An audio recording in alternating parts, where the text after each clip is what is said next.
All right. Welcome to the show. I am your host, David the Immortal Wilcock. And we are still here with you. We are live. I've got wild, crazy freaking hair.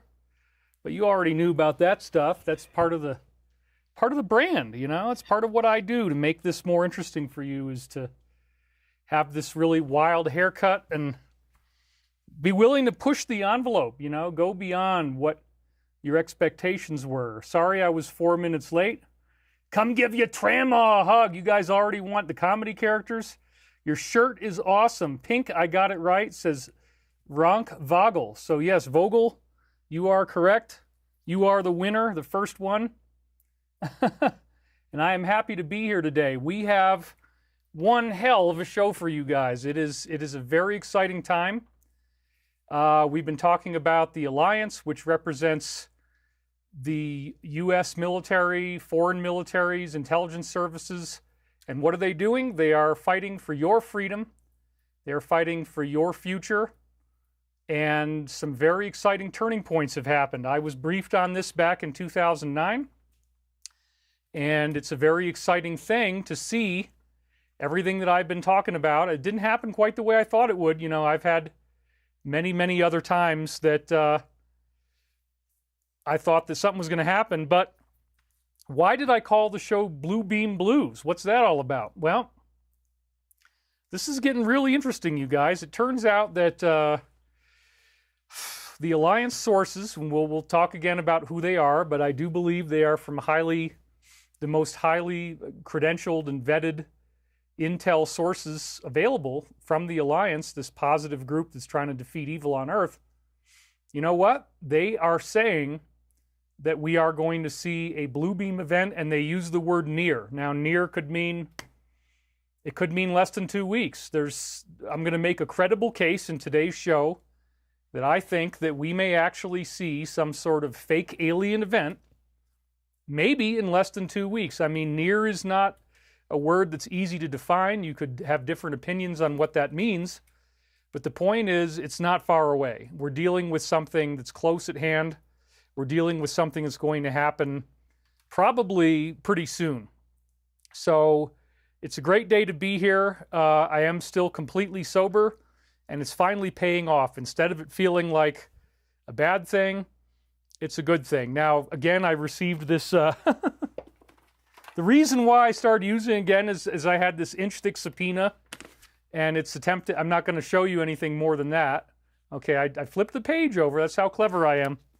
But yeah, this is an attempt to try to find me guilty of a crime I was already indemnified for, as I've said. And yes, unfortunately, things like this are very depressing, and that's why I ended up having this, usage of medication again. I've never used alcohol since, God, I don't know, since college. But yeah, so I'm off of everything now, and it took a while. Last week I wasn't feeling all that great, but I have to say now that the anxiety that I was feeling, little bursts of anxiety, I'd have this kind of self-doubt mechanism going on in my mind, like, questioning myself, questioning decisions that I made, the way that I treated people long time ago. I was having memories come up from very old things that I said to people that would never be the kind of way I'd talk now. Let's fix that. So, it's a very fascinating thing to have that all go away, to just no longer have to deal with that burden of feeling like this constant need to self-reflect and self-criticize. And, it's great, actually. I wasn't nervous at all before this show. I feel very good. Let's talk to you guys a little bit here. Land JB says, David, is there a spiritual reason or a spiritual cause behind panic attacks? Could it be the result of a negative entity attempting to briefly induce fear in a person? What do you think?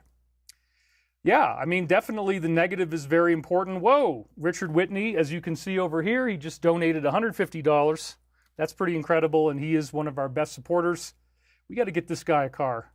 Send us your address, Richard. I don't know if you bought a car yet, but the loyalty is very good, so I appreciate that. Hey, David, hope you are doing well. Thank you for all you do and your bravery for bringing us truth and wisdom about the evolution of mankind. God bless you. May peace, love, and light be unto you always. And he's got 21 thumbs up already. And that's just about how long it takes for the thing to go by. And then it's already gone. We have a lot of people showing up here. Carol Sather says, Land JB, this happened again. DC Knowledge and Entertainment says, David, I want to see another video with you and Danica Patrick. I'd be happy to do that. I really haven't been working with much of anybody. And, you know, it's... Anyway, the medication I was using, somebody said, oh, drugs are bad. Well, it was legal. I mean, in Colorado, cannabis is legal. And again, if it was just a beautiful psychedelic experience and that's all that would happen, it would be fine. But it's also the fact that you get this paranoia, anxiety kind of stuff. And I just don't need it. I feel a lot better now. Amin Nasruddin says, free energy prototype machine is being fine-tuned and will reach out when ready to share with Stavatti. You sat on my yellow Suzuki motorcycle at San Francisco's New Living Expo. Do you remember? I don't, but thank you. Roger Zubarik, going to be a great show, going to be a terrific year. Thank you for the Sunday afternoons. He donated again. So, wow, you know, maybe it's good to have friends like that. You know, it's good to have friends who chuck you money on this kind of a platform. And again, I'm really glad to be here today.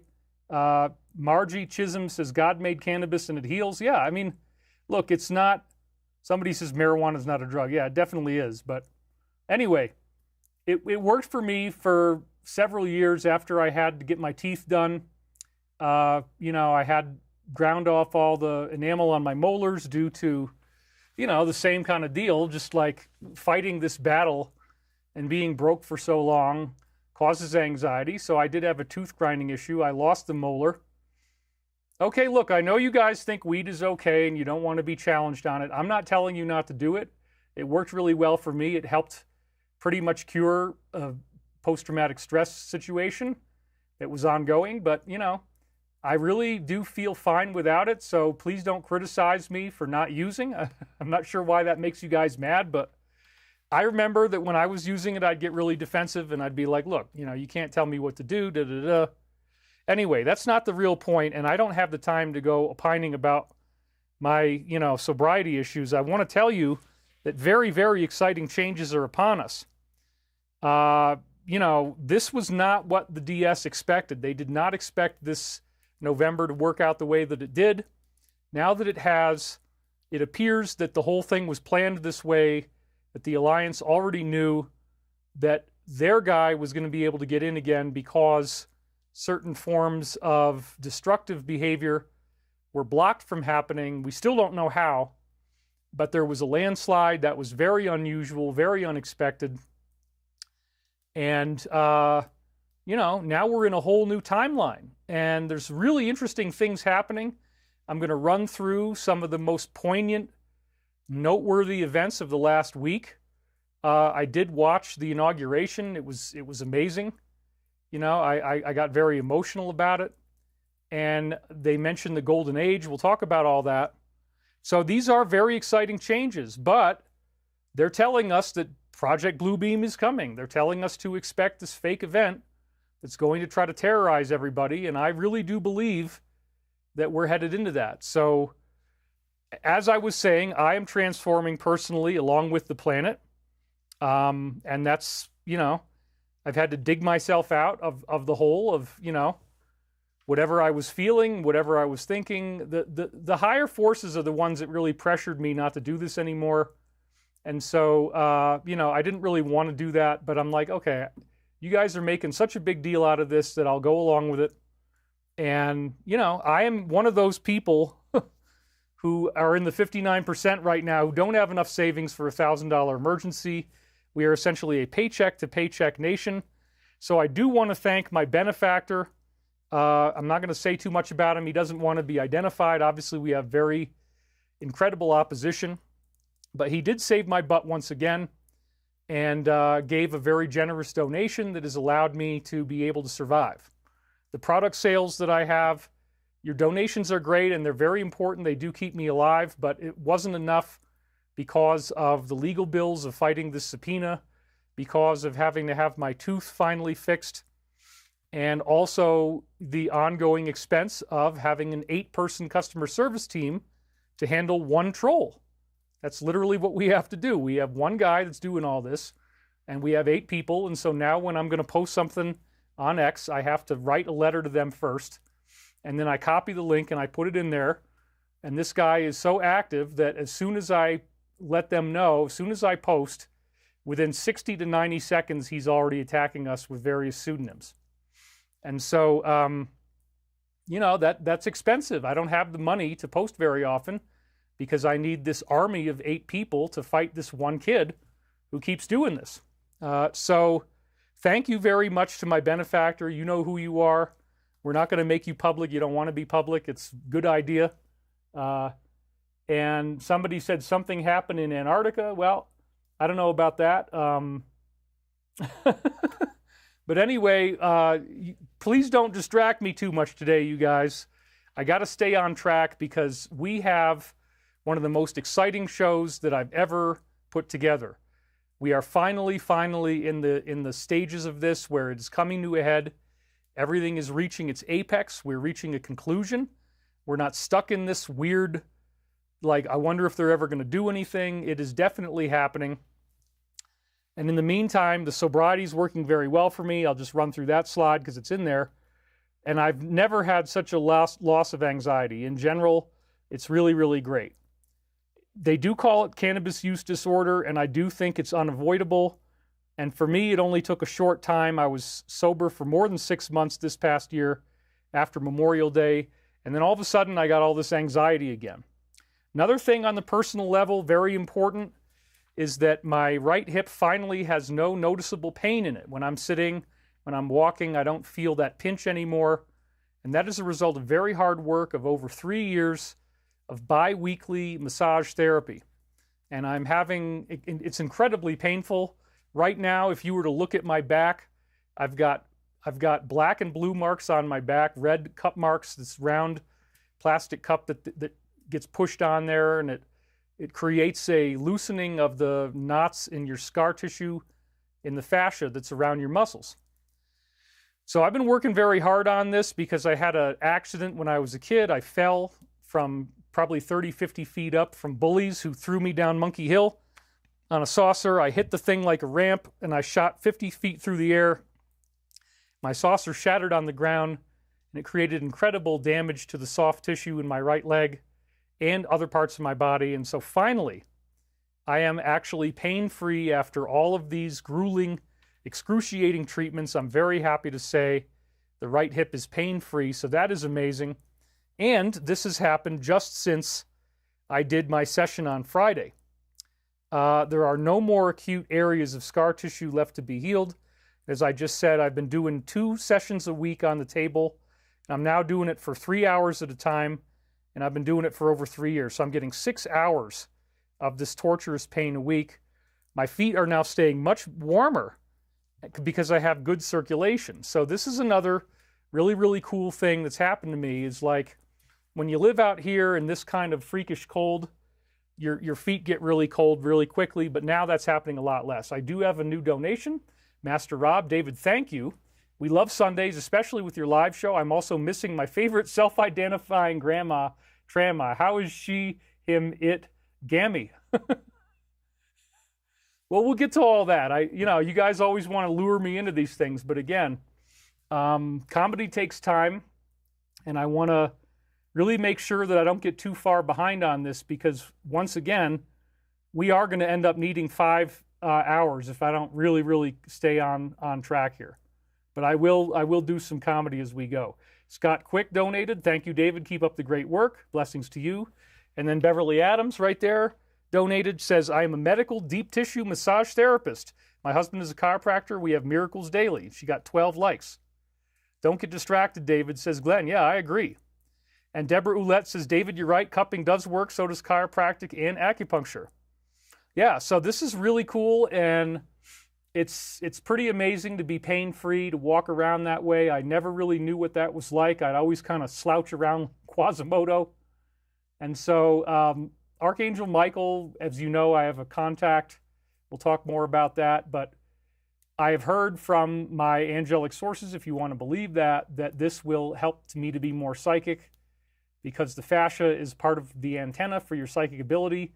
And it definitely seems to work. So Elisa Taylor, to you negative people, why are you wasting your time?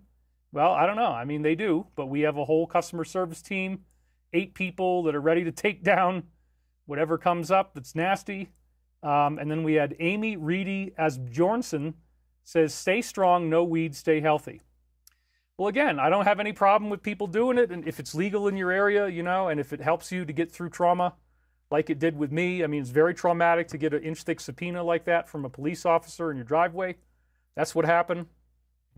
It lured me back into the fold, you know, but now I've finally come to that point. So I do agree with whoever was saying, you know, let's not get too distracted. So another part of the reason why I'm so happy is that regardless of what trolls might say, yes, we did sign a $10 million loan, and it may happen in just over a week. At the same time, as you may know, we are going to be creating electric vehicles that are going to be made in America by American workers. They're going to be distributed in the US and Canada. And I didn't say this before, but we had 2 other automobile manufacturers after I began publicizing this who went to this company that we're making a deal with, and they tried to take our deal from us and run it themselves. And in both cases, they were turned down, which is fascinating because this company wants to work with the startup. They like Chris Beskar, they like us, and they want us to distribute their vehicle. So we're going to brand it with our own name. It will be a Stavatti vehicle. So I don't know how long it's going to take for Stavatti to get into all the DMVs around the country. We still have to learn that, but there's no time left. We have to consolidate and we have to decide what is the logo that's going to be on the hood of the car right now. We only have less than 30 days left to finalize our hood ornament. Now, you can't really put one, I learned about this, you can't really, I mean, the Jaguar has the running Jaguar right on the front of the hood. Turns out that when people get hit, which obviously if you drive a car, people are going to get hit. If you have a hood ornament that sticks up like that, it actually causes a lot more injuries. So we're probably not going to have anything stick above the hood, but it's probably going to be some kind of a circular logo. But then again, it's like we got to make darn sure that nobody thinks that it's the so-called DS logo, that it's got these occult symbolisms in it or whatever. That's tricky enough in and of itself because there's all these different things you can do that are simple geometry that people are going to say, oh my God, you made this occult symbol, you know? So it's like, well, okay, we have a challenge there, which is to try to find something that isn't actually bad, that looks cool, and that is going to, you know, make our car very distinctive. And we only have less than 30 days to decide. So there's a friend of mine who's a visual effects master from Hollywood, and we're talking to him. He's wanted to help us design this all along. And so I'm going to be having a consultation with him tomorrow about that. And in less than 30 days, well, a little over 30 days, but we have 30 days to get the thing done. And then what we're doing is we're ordering the first 25 vehicles. That's part of the deal. We had to place the order. The loan is coming in, so we'll have the money to pay for it. And the first, they have a total of, I believe, 7 cars in their lineup. And so we're starting with the sports car, the sedan, and the pickup truck. The pickup truck looks like kind of like a Ford F-150. I don't even really know what the sedan looks like. I haven't actually seen a picture of it. Sports car looks pretty much like a Ferrari or a Lamborghini. It's very, very amazing. So one of the things I'm happy about is that I will probably be one of the very first people in America to own one of these vehicles. And I'm going to be making commercials and filming myself. So in the future, when you're on my show here and I go take a bathroom break, I might show you a little car commercial, get you excited about getting these vehicles. And so another thing I think we're going to try to do, I mean, already they're expensive. The sports car is expensive just out of the get-go. Our wholesale cost is already high. So we're going to start making them here. And once we produce them ourselves, our costs will go down. But we're going to try to keep the entry point easy. We're going to try to make it so that they're, you know, we're not going to take excessive profit on this. We're going to try to keep it really streamlined. But it's very exciting because, again, I'm going to be making commercials myself. And, you know, anything that I do is free. We don't have to pay for my advertising because I'm already doing this. And so I hope in the future that you guys will, those of you who can, will help us out by getting the most badass electric sports car that you've ever seen. It's got an incredible full color LED display, touch sensitivity. When you get inside of it, it looks like a spaceship, and it looks like a spaceship on the outside. So I'm very excited about this. And again, our company is going to have exclusive distributorship in the US and Canada for this product. We got a $10 million loan. We signed it. That was over, a week it's like a week and a half ago now. And so it might take 30 to 60 days, but that's kind of the long estimate. And once we have that, we can settle our lawsuits, our lien. Well, you have one lawsuit that was actually the result of a misunderstanding, as I'm about to say. We have a couple people filed liens on us, and all that stuff is about to be paid off. Plus, I will be able to pay off all of my own debts. The problem is, until we actually get it, I still had that financial need. So again, thank you to my benefactor who bailed me out. That was very, very kind of you.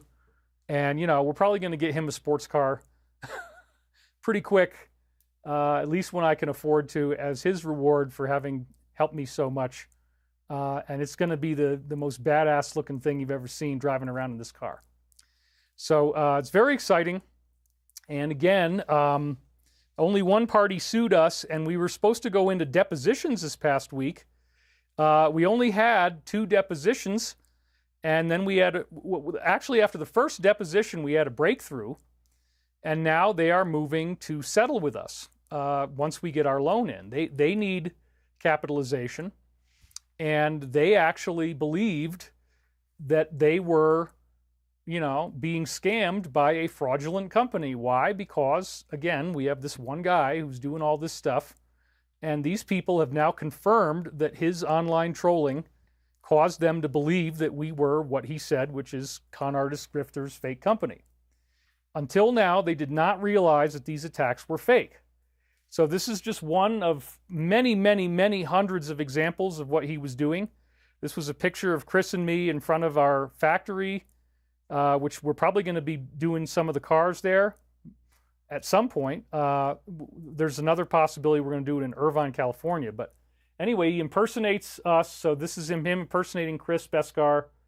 And he says, "You should be more concerned with Stavatti going bankrupt and getting audited. David is a con artist." And it says, "Warning, Stavatti is a scam." So this is not really true. We're not a scam. And all that this suing party actually had to do is go look at our website and read it. And now they realize, oh my God, we were misled. These were all lies. You guys are actually real. You're making real airplanes, and you're going to be selling them. And so they're actually very sorry now, and everything has cleaned up very nicely. All the depositions got canceled. So I can't tell you how great that feels, because nobody likes being in the middle of a lawsuit, and the whole entire board was on docket for depositions. Well, not anymore. They now understand what's going on. We showed them compelling evidence. We're putting together a very significant package. And another weird thing about these troll attacks is that, and this is just data. I don't know if it means anything yet, but after I got my subpoena, nothing happened for 3 weeks. And that's pretty suspicious, is there some commonality between this very hateful attack that I got legally and these very hateful attacks online? There may be. So we're going to be investigating that, and we will keep you posted. But it's certainly very interesting. He's popped up again. He's doing it again now. And another important point is that this lawsuit destroyed many other deals. When you have a lawsuit over you, a lot of people that would loan you money are like, well, we can't loan to you because you're already in this litigation, Our lawyers won't let us even engage with you. So yeah, for a period of time, this actually did cause a lot of damage. Arrow Eye Love Light says, "Throw all you can spare into their pot now for later." Oh, I guess you're saying about donation. Well, thank you. I mean, not sure I really understood that comment, but dude, we're already 24 minutes in, 4,330 viewers. Derek Mulligan says, "The little people are ready for a battle with the dark side. The leprechauns will save the day." And we have a whole bunch of little clovers there. Patty Sklodowski says, trolls will be trolls. You keep on trucking, David. This is all amazing work. Well, it's not just trolls. It's also terrorism. We actually had death threats come in on Friday and Saturday of last week, including an attempt to blackmail us, saying, how much money do you have? And he was trying to say that there's people in Russia who are mad at us for supplying Ukraine with weapons, and that in order for us to find out who wants to literally blow us up, he threatened everybody on our board with death by explosion unless we pay him to reveal who these people are so they can be quote-unquote brought to justice. Well, that's called terrorism. It's very, very serious, and it's blackmail and extortion. So this has gotten really, really wild. But again, the truth is, you can see, I mean, here we are. This is Chris. I didn't get to go on this trip. We didn't really have the money or the time. But this is at the headquarters of the auto manufacturer. They are the 8th largest car manufacturer in the world. And I'm not supposed to say yet that that's the car behind us that we're going to be selling that's going to be in my garage, but it just might be, you know? Let's just say that might be the vehicle. That's all I'm allowed to say yet, okay? But anyway, you can see it's very sexy, sleek, red. It's got a really great nose on it. Looks like a Ferrari. It's got the gull wing. It's got very cool mag wheels. And when you go inside, you've never seen anything like it. It's a space-age interface, full-color touchscreen. It's incredible. So after we do this settlement, we are likely to get an apology letter from the people who sued us because they genuinely thought that the trolling was real. They said, well, if all this stuff is online about this company, it must be true. No, no, no. It's actually just one guy who's very, very dedicated. Maybe somebody's paying him. It seems very likely that somebody is because, again, I got a team of 8 people, and within 60 to 90 seconds, no matter when I post, I'm being attacked by all these fake identities, but they have the same exact pattern in all of their speech and in the way that they design the attacks. It's very obviously one person. So we did have somebody who also messed up everything for us and created this weird deal that led to the lawsuit. He did not show up for his deposition. That's very serious. He's in a lot of trouble. I don't know why he didn't. Maybe he's just going to declare bankruptcy. That's our theory. But now that we have a deal, all the depositions have been halted. We're fine. And another thing that's very, very exciting is that we now have an order coming in for 6 SM-100 firefighter aircraft. So that's what this is right here. This is, the tail fins always want to break off on this. So let me hold that up there. But this is our firefighting aircraft. Now, if we had these for the California fire, they dump 400 gallons more water or fire retardant than anything else does. We have a green non-toxic foam. This tail design is proprietary to the company. It keeps it from going into a tailspin. You have the water. You can scoop the water in on the bottom. This costs 1/3 as much to build as a C-130. It has more storage capacity. And we got another donation, big one, $200. Thank you very much. Thanks for your courage. It says When in Sedona is the name. Thanks for your courage, David. Much love, the Sullivan family. Thank you guys very much. So yes, this firefighting aircraft is only going to cost $40 million versus $100 million for the C-130, roughly. So there's a significant cost savings. The maintenance costs 1/3 as much because there's a lot fewer parts. The C-130 wasn't even really designed for what it's being used for. And there's no other aircraft company right now that's got new designs ready to go. Another important point, that's why it's so silly that we've been attacked so much, is we've already proven to the Air Force, to the Navy, to the United States military and foreign militaries that are allies with the U.S., that these planes fly in digital simulation. That's called a digital prototype. We can detect exactly the kind of drag coefficient they have, their fuel efficiency. So this is very, very exciting. We have confirmed prototypes. All they need is to be financed and go into production. And if we had those firefighting aircraft, again, we can fight these fires much better than how they're being fought now. And as we get into the anti-gravity stuff, we can actually have a vertical takeoff and landing anti-gravity version of this plane where we can drop right down into a body of water, scoop up the water, and bring it up. We're also working with a company that has a proprietary non-toxic foam. The foam that they spray on fires right now is called Corexit. It's a red foam.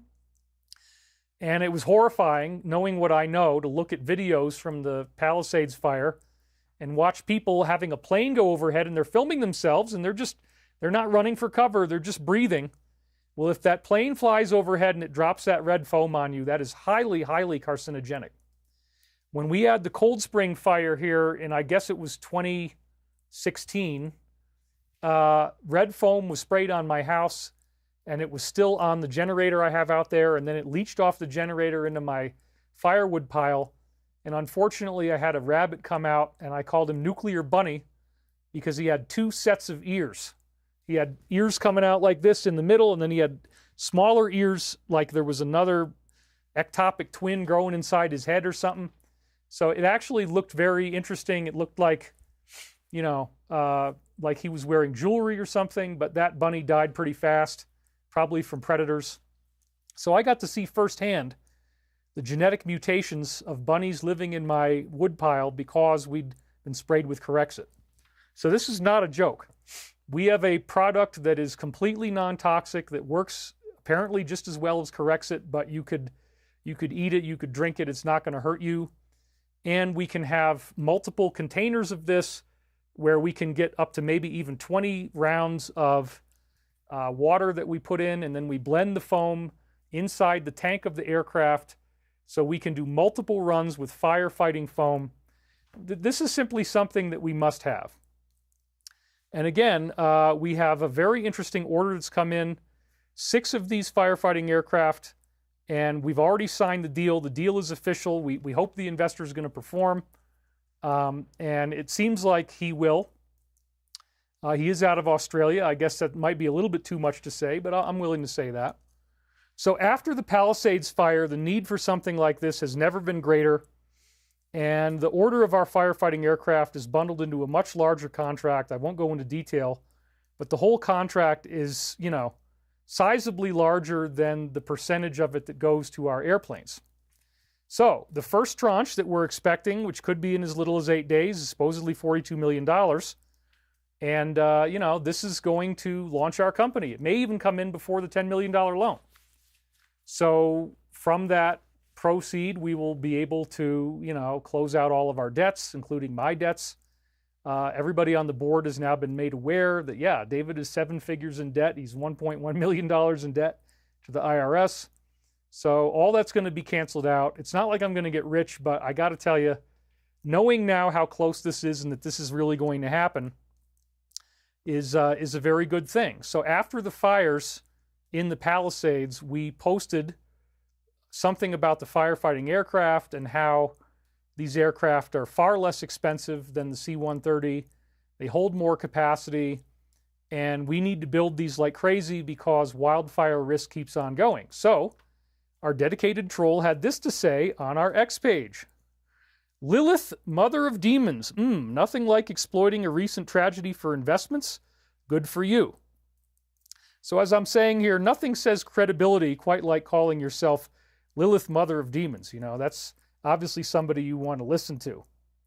But again, this is like the same person. He keeps doing all this stuff. We've already spoken to people in Hollywood. They've never seen anybody get trolled as bad as I've been trolled. This is literally a world historic level of intensity that is unprecedented by any of the top celebrities in the field. And if you're going to start threatening people in a military company or anybody with death, and you say that you're from a foreign power and that we're going to blow you up, the accusation was that we were supplying Ukraine with weapons. We haven't sold anything to anyone. We're still raising money. We are not supplying Ukraine with weapons. In fact, it's a deterrent if we were to do anything with them for a lot of other countries, and so we're probably never going to do anything with them. But anyway, we got this crazy threat, and, you know, all you have to do is go on Google and say, what's the punishment for terrorism? It's a Class A felony. It's the highest felony there is. 16 to 60 years in prison and a fine of $50,000. Well, that's not a big fine, but yeah, 16 minimum. And if he actually were to kill somebody, then it's life in prison or the death penalty. State domestic terrorism laws in the United States.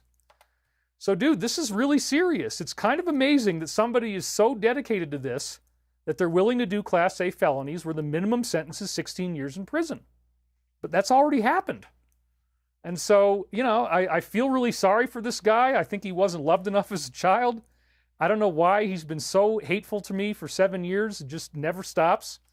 You know, so God bless you, Stephen. God bless you, man. I'm sorry for whatever people did to you that hurt you, that you want to come after me. But, you know, we do have to defend ourselves. You've made it impossible for us not to.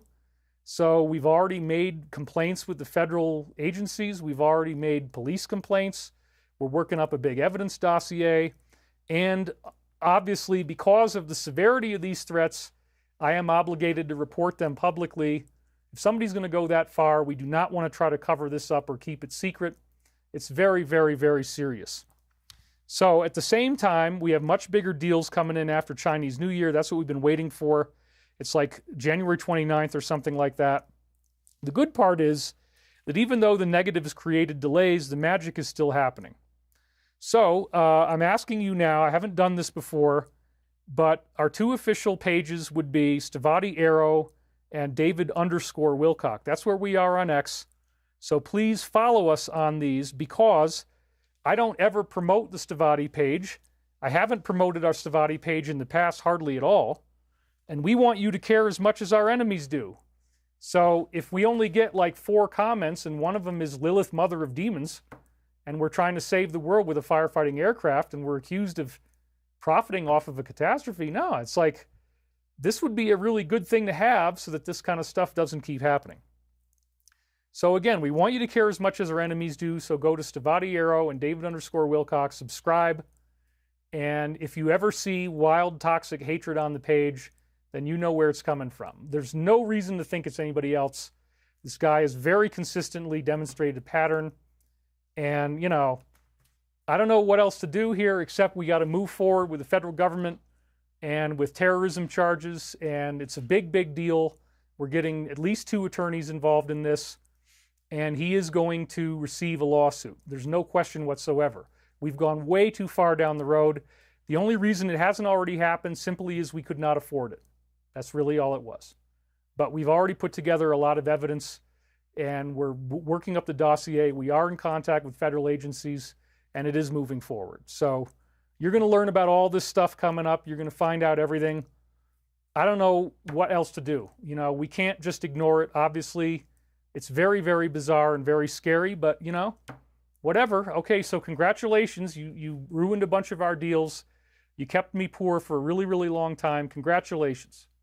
But, you know, we're going to do what we have to do. Anyway, at the same time, I want to say the election result has been incredibly good for us, and the inauguration happened without incident, which I'm very happy about. We were warned that attempts at the inauguration might be made. This was an Alliance post describing a self-proclaimed prophet who said he was seeing that there was going to be a bomb attack, very similar to what we were just threatened with.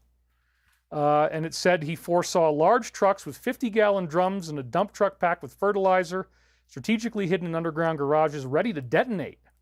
He also saw coordinated strikes against the tower, golf courses, and another direct attempt on his life. Well, now I understand what that feels like. And so thankfully, nothing actually happened. This was, as I said at the time, I think it was a timeline that might have been possible, but I don't believe it was going to be true. So now, again, apart from whatever I'm going through, the severity of what's going on here, the attacks that we've seen, would imply that this person is being paid to do this. We have to have 8 people to fight against this, and it's a constant battle. So we do think that there are entities behind that, and this individual is going to have to tell us who those individuals are. He's going to be forced through discovery. He's going to have to surrender information. And if not, then the sentence is going to be much, much, much longer. So if he gives us something really good, maybe there's some type of plea bargaining he can do. I don't know. We're going to find out, but that's all going to be forthcoming. And, you know, lawsuits are public, so you're going to learn everything about this as we move forward and file it. And as soon as we get the money, we're going to be filing really soon, because we already got the whole thing basically written. So again, the bigger context is, yes, there's a reason why I'm getting attacked. It's not just because he's jealous. It's not just because he thinks I'm fake. I don't think he really does believe that either. I think it's because I represent the Alliance. I'm a public face of this military initiative to try to bring peace to the planet. And as you can see, he's calling himself the mother of demons. So, okay, well, have fun with that, brother. But there's a cosmic context to politics, to what we're seeing right now, that very few people understand unless you watch my show. I do think that's about to change, and it's probably going to be capped off by some type of fake alien blue beam attack, as I've been saying. The Alliance, as I've been calling it, is the U.S. military and intelligence working with other groups around the world, far and away in secret. This may include countries that we appear to be against. There's probably going to be a great peace coming. Peace with China, peace with Russia, no more wars of any real significance. A much happier world, much more prosperity, much more happiness for everyone. That is what is coming in. For anybody to think that it's better not to have the Alliance do these arrests and finish the job, that it's actually crazy, because what we're dealing with is a very, very evil force. It's actually far more significant than most people understand. Pete Peterson, the insider who brought me into Stavatti in the first place and introduced me to Chris Beskar, I was first briefed on this alliance in 2009. I got really excited about it, and I began telling you guys on my website right away. We had another donation come in. Sorry, I might be missing some of them. Grant Armstrong says, for your logo, make it pointy, but have it retract and connect to airbags like a Rolls Royce. No, we're probably not going to have anything stick up above the hood, but what we got to do is find something round that doesn't look like the so-called Luma symbol. I'm not going to say the whole thing, but we don't want it to look Luma, if you get what I'm saying. Certain types of geometry, da-da-da-da. So again, no, Stephen Greer is not the one attacking us. He's been very good to me publicly. He's not, I mean, he's attacked me a bunch of times, but like, whatever. Nothing at all like what we're talking about. It is not Stephen Greer. So that's not the Stephen I'm talking about. It's a totally different Stephen, just so that we're clear. There was a show that I did. Let me see if I can find it here. Anyway, yeah, so I don't need to say that, but there was a show that I did that had where we fully exposed who this person is. And I will. Let me go find that real quick. So hold on a second. I will tell you, if you want to go find out all the information, it's called The Shift is Hitting the Fan. And I think it was in July or thereabouts where we did that show. So you go back to youtube.com/DavidWilcock333. You can go in there and you can find old shows by clicking on the live tab. This is something that I've done myself a disservice, actually, that I don't make pre-made videos. I'm only doing live streams, so you got to go to my page, which is DavidWilcock333. Then you got to click on the button at the top that says live. That brings up all the shows. You look up Shift is Hitting the Fan, and this is where we did a comprehensive expose without giving away the name other than the first name, but showing you a bunch of posts and long-term data on this situation. So again, we really were willing to forgive over and over and over again. We've overlooked so much stuff. The police have been begging me to file this already. They said, David, you really need to do this. It's like, well, we don't have the money, really. That's what it comes down to. Lawsuits are going to cost, you're going to pay $20,000 up front for the retainer to get it going. So you got to have money to do that. Well, we're about to. So, it was only a matter of time before somebody was going to finally break through, and everything is going in our favor now. So, the posts, if you think about that letter of the alphabet that I've got kind of stylized right here, right? Those posts started in 2017. I've been talking to you guys about this stuff since 2009. Same thing. And we're up to 5,000 viewers at 45 minutes. That's terrific. Alive and Thriving just donated, as you can see right there. And glory to God, peace on earth, goodwill toward men and women. 20 likes. And then Ed Creeder donated $123. You're doing God's work with love and light. We all appreciate you very, very much. Thank you, Ed Creeder. That is a very generous donation. And along with you and Roger Zubarek, you guys are like my SEAL team. So get that guy a car. Ed Creeder, we got to get you a sports car. And it might look like the picture that I showed you, just perhaps.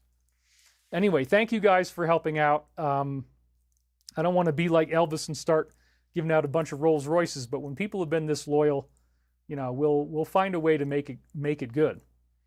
So back in 2009, I first heard that, wait a minute, you're telling me that there's people in the military who are meeting in secret rooms called SCIFs, Sensitive Compartment Information Facilities, and that they're aware that there is this highly evil force that actually is into Satanism. Now, this is the craziest thing. I mean, Satanism would seem to be the most fringy thing you could imagine. Who the hell would want to do something like that? Who would want to be into, you know, demons but no. Actually, it turns out the big reveal that we're all waiting to hear about is that, oh my God, people that we thought we could trust, people that we thought we loved, people that if we saw them in person, we would cry. We'd think of them like we're meeting a god almost.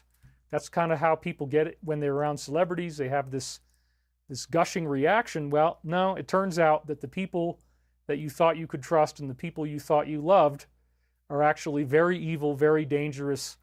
And they're all, many of them, not all of them, but there are many, you know, and we're talking millions of people who are actually involved in this, and it is extremely secret.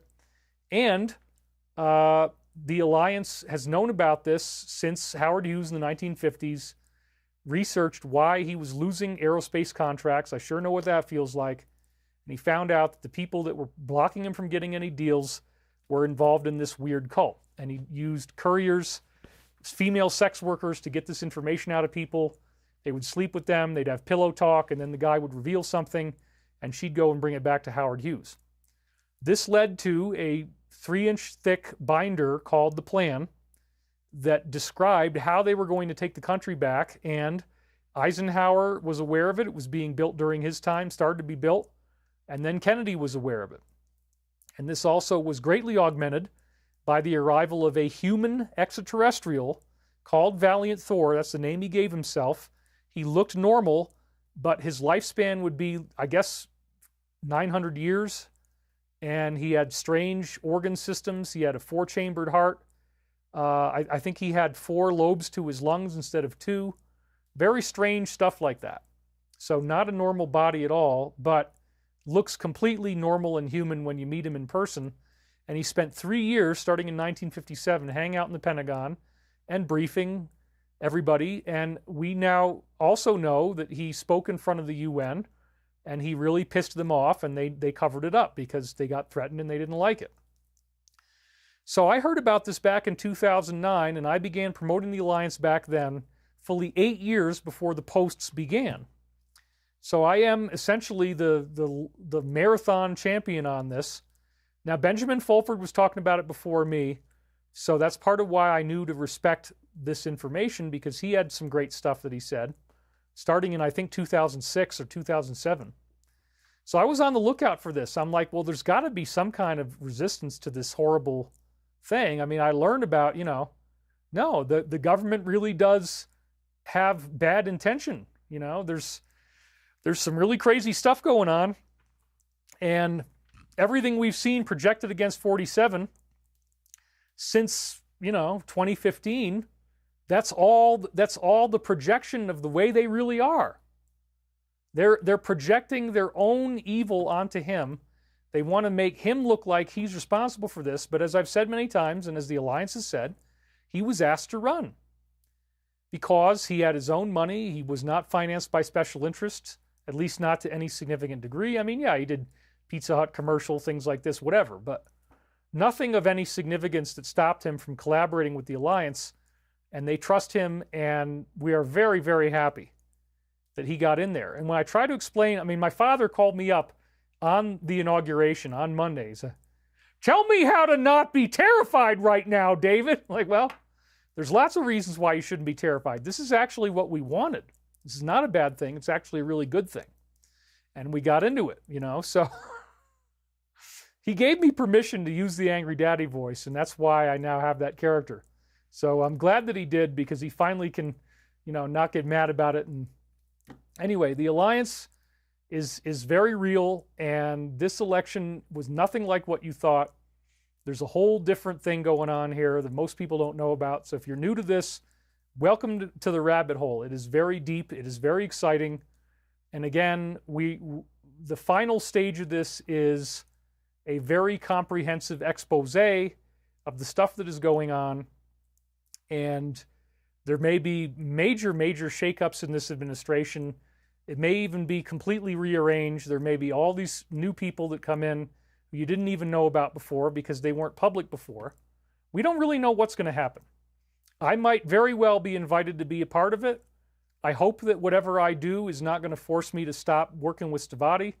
I'd love to be able to keep working on the hover cars. I think that's very, very important. So hopefully that's what's going to happen. But right now, Elon Musk is able to stay involved in Tesla and do the Department of Efficiency. So I think that's a very positive sign that if I were to help in some capacity, that I wouldn't need to give up my company either. I really don't want to be honest with you. It's important that I do these vehicles and this stuff. Marcus Seaton says, David, please bring me out. I've composed a book with ChatGPT. I am respectful and just want clarity, love, and light. Let me know where to send an email inquiry. I'll send a higher chat if necessary. Yeah. All you have to do is go to divinecosmos.com. That is an archived site. I haven't posted to it since 2009, but all the contact information is there. Somebody said, Wild Bill, absolutely amazing, much love. Oh, he gave $500. I just clicked on it and found that. There it is right there. Wow, so he is the new heavyweight champion. $500 donation. Let's all chip in and get that trolling child. I can't say the other part, but wow. So that's the record donation. And I guess I can click on things and anyway, chat publicly as David. I'll just say thank you. Then maybe that'll make that go away. Yeah, it did. Okay, wow. Wild Bill, you are awesome. So God bless Angry Daddy and us all, says Berdine Donnelly. Alien Scientist, I was just talking about quasi-crystals and metamaterials on MySpace. I'm here for disclosure and truth. Noreen TS says half goes to YouTube. Okay, let's go through this again. We are not adversarial towards YouTube. We are not adversarial towards Google. It is not half. It is, I guess, 40%. But again, we got 5,200 people here. This is one of the biggest live streams they do, and I have no problem paying our own way. I don't want to be a mooch. I don't want to be a freeloader. I'm accused of being a grifter. I'm really not. So we're actually making it good for this platform, and I have no problem with, again, paying. I would feel worse if we were trying to do everything and then expect them to pay for us. So yeah, most of the money goes to me. It's 70% or 60%, something like that. But anyway, it really does help. The income from these donations that you've been giving me have been my main source of income. I haven't felt comfortable doing the t-shirt game or doing the pre-roll or mid-roll game. Frankly, I'm offered $10,000 for 60 seconds to advertise. If I really was about money, I would take the money, but I'm not. So if I knocked out 4 of those, I could do $40,000 a show.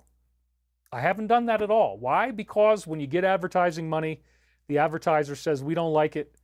We don't like what you said here. You got to change this. Da, da, da, da. So when you get to 500,000 subscribers, that's the kind of money you can make from advertising. And, you know, under normal circumstances, it might be awesome, but not when you got all this smoking gun stuff to talk about. So again, thank you guys for the Alliance. Thank you, Wild Bill. I've been talking about the Alliance. Thank you for the donations. I've been talking about the Alliance since 2009. There are very significant international components. Another thing you need to know is that both sides of the war are almost completely covert, and both sides are assisted by non-terrestrial intelligence. That would include Valiant Thor, who, as I said, was a human ET with very strange physiology. He had a silver suit that couldn't be cut, couldn't be burned, couldn't be broken. And it's very exciting because multiple insiders have confirmed that this is true. There are books that were written about it that are actually accurate. The main one is Frank Strange's book, Stranger at the Pentagon. I've been told by more than one insider that that book is a factual recording of what actually happened. That is real intel. And now what we're seeing as we move towards this apparent blue beam event is the final side of this war where both sides are being assisted by non-terrestrial intelligence. So Valiant Thor would be one example of how the positive is being assisted. The work that I'm doing with the Archangel Michael time loop prophecy, we'll get more into that, is another example of how the positive is working. On the negative side, this is very strange. You have to play along with this Satanism. This is an extraterrestrial initiative. They have their own gods. There is a Satan, actually. It is an artificial intelligence. It destroyed the planet in our solar system that was either called Tiamat, Maldek, or Lucifer. That's the fallen angel Lucifer. Apparently that was a planet. And the AI, the people on that planet allowed AI to run their world, and the AI turned on them and blew up their planet. It's a short explanation. And, you know, we have some pretty solid data on that. So we find out that there are these all different types of humanoids. There's 40 billion Earth-like planets in the galaxy. That's huge. 40 billion watery Earth-like planets. And there's a group of aliens going around that are reptilian, where they have reptilian skin, they have vertical slit pupils, the iris might be like a yellow color or orange or sometimes red. There's three major characteristics of the real ones now that I've been getting the real briefings. There's a yellow one, there's a kind of a brownish gray colored one, and there is another type that is mostly green but with flecked spots of brown. So those are your three types. So yeah, you haven't really seen yellow reptilians, but yellow reptilians are one of the three main types that we're dealing with. They're bright neon yellow, believe it or not. And they're extremely nasty. I mean, these are cannibalistic. They're usually bigger than humans. They will tear humans apart and eat them raw and alive. And that is what they do. We heard that they've been here for a long time, that in previous administrations, they were landing at the White House lawn with cloaked craft every day. There were conferences happening with these beings and the top levels of the elite every day. And their goal is to feed off of human suffering, human misery, human desperation. So they want war, they want death, they want disease, they want sickness. They want you to suffer, because as you suffer, as you feel pain, jealousy, fear, anger, etc., that is a usable energy that they can drink up. I knew about the reptilian presence for a long time, and it was only back in 2021 that I realized that they were also working with Greys, and that it was Aleister Crowley who worked with a Grey called Lam in the early 1910 era, 1917, 1911, I think might have been the first contact. And this Grey taught him how to summon lower astral beings. So that's why he's treated as a rock star, because, again, this technology to summon these demonic creatures goes back to ancient Carthage, ancient Rome. Then it was rediscovered by Queen Elizabeth's court astrologer, John Dee, and they began practicing this stuff, and sure enough, it works. So these demons can telepathically manipulate people, especially people who have psychopathy. In that case, as I've said before, the higher functions of your brain have mostly shut down. Frontal lobes don't even work anymore. And what happens is that you can be telepathically influenced without realizing it. If you already are having negative thoughts, negative entities can strengthen those thoughts. And what's interesting is that positive entities can strengthen your thoughts on the positive side. So that's the principle of the two little guys on your shoulders. We did have some donations. Marcus Seaton says, my book is not for sale. It's free. I will send it to all. And then Cindy J donated $50. She says, love all you do. Thank you for sharing your knowledge, information, comedy with us. Love and light. She's already got 15 thumbs up. We're at 1 hour in. We've already got 5,300 people watching. That's an incredible turnout. Thank you guys all for being here. So yes, Satan is not a joke. It used to be, you'd laugh about it. You say, oh yeah, those fundamentalist Christians and da-da-da-da, they're all obsessed with Satan. They think this is, you know, they think there's, oh my God, it's the devil, it's the devil. No, it turns out all you have to do is expand your imagination, take in some new information. You find out the devil is real. It's just this AI galactic presence. It has a force that we call the Luciferian force. It's there out in the cosmos. When you start going negative, this AI will start to interface with you. And it has Greys, and it has reptilians, and it has insectoids. And these aliens will go to every planet they can find that is susceptible, planets where they can get in there. And what do? They don't show up openly. They don't show up in person. They work with people who are susceptible to their influence, and then they teach them the same stuff everywhere they go, just like they taught Crowley. You got to draw this pentagram on the ground. You put candles around each of the 5 sides of the star. You got to get everybody dressed up in these robes and these masks. You got to burn these candles. You chant this particular stuff, and then you engage in this particular ritualistic act, which is incredibly violent.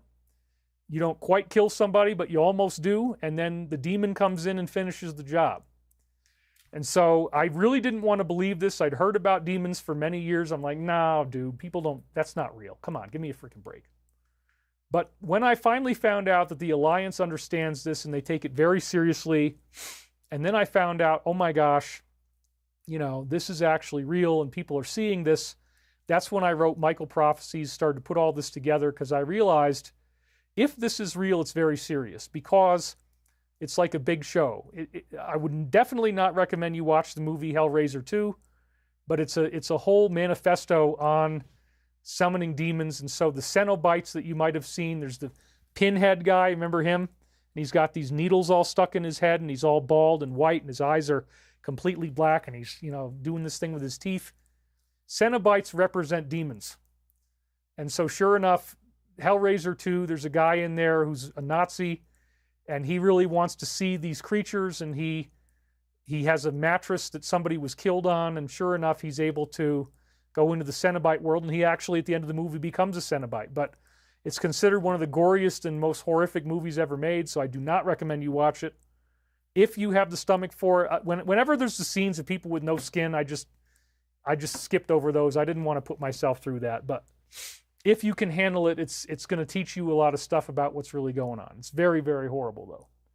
Satan, the lizard, or the reptilian, it makes sense. Mr. Catfish 2100. Yeah, I mean, I'm really kind of blown away by this, you guys. I didn't know that this stuff was true. But now I find out, yeah, you know what? It actually is real. And that's why people take this so seriously, and that's why they advertise it all the time. That's why you see it in music videos, you know, the Grammy Award ceremonies, the Super Bowl halftime show, Olympic opening and closing ceremonies. This is a very, very important part. There is something that, you know, my top Roth insider, the guy that actually was dealing with these Draco reptilians face-to-face over and over again, Uncle Jack. It's called the rules, mate. Let's get those glasses on, David. Because if you do, Uncle Jack, you got to have the glasses on, mate. They come right up to the border, mate, and they've got these things called meat wagons, and they bring people into these buses, and then you get bussed into an underground facility, mate. And next thing you know, you wake up on a Draco ship, they bring you out of stasis, and you become dinner.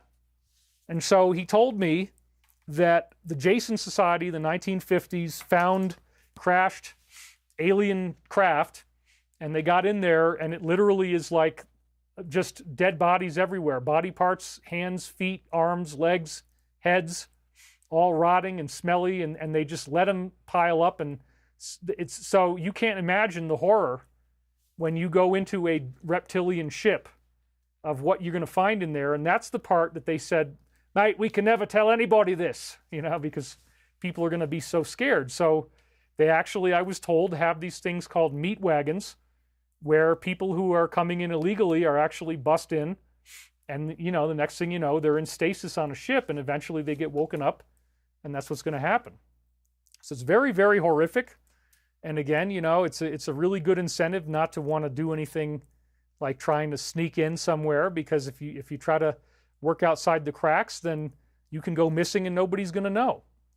And I've heard about the meat wagons from at least 3 different insiders. So how do you tell the public that? I don't know. I mean, I wouldn't really want to have film of this. I wouldn't want to see the video of what it looks like inside a Draco ship.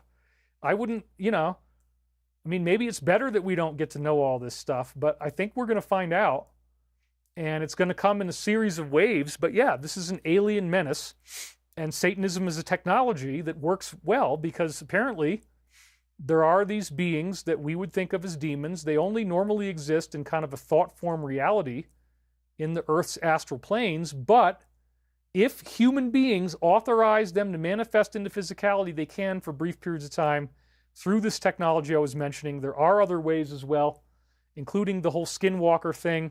As I said, it is illegal in the Zuni tribe tradition in Arizona. It is illegal to practice skinwalking. But if people do it properly, as I talked about before, I don't want to go into all the details again, it does involve killing people. And if you do it the right way, then apparently you become a werewolf. You can actually shapeshift into a wolf, kill somebody as a wolf, and now it's an untraceable murder. And they know about this in these tribes, and it's illegal to practice that art, if you want to call it that. So we had 2 more donations come in.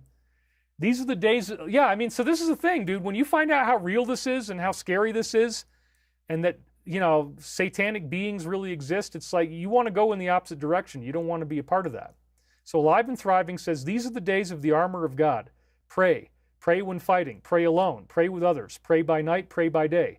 General Patton by Archbishop Dolan. Inaugural benediction. 45 and 47 smirked. Isn't that great? Yeah, because he's very likely the reincarnation of Patton. And then we have Krista. I got it right. Krista Litjens. We have a slide with you in there, Krista, by the way. Hi, David. Thank you for all you've been doing all these years. Keep the Wilcockery going. Celebrating her 5th super chat. UFO Mark II says, you don't need a horror movie because our planet already is a horror planet to be on with all the negativity and hellish things happening. And then we have Justin, is prayer an angelic technology? Yes, absolutely. It's very important to understand that it's not just evil, but evil really works. These lower astral demons can be brought into physicality. There's nothing they love more. They temporarily have a body, they can breathe, they can't talk, but they can make these horrible animalistic screeching noises. And, you know, they can telepathically communicate through somebody in the circle, one of the people wearing the masks. And so the masks also prevent you from remembering people's faces if you have a flashback. So Michael Larson, thank you for the donation. We are not talking about Corey Good today. This is one of the things that our attackers are obsessed with, and we're not getting into all that. But yes, I do believe that I was brought into a space program.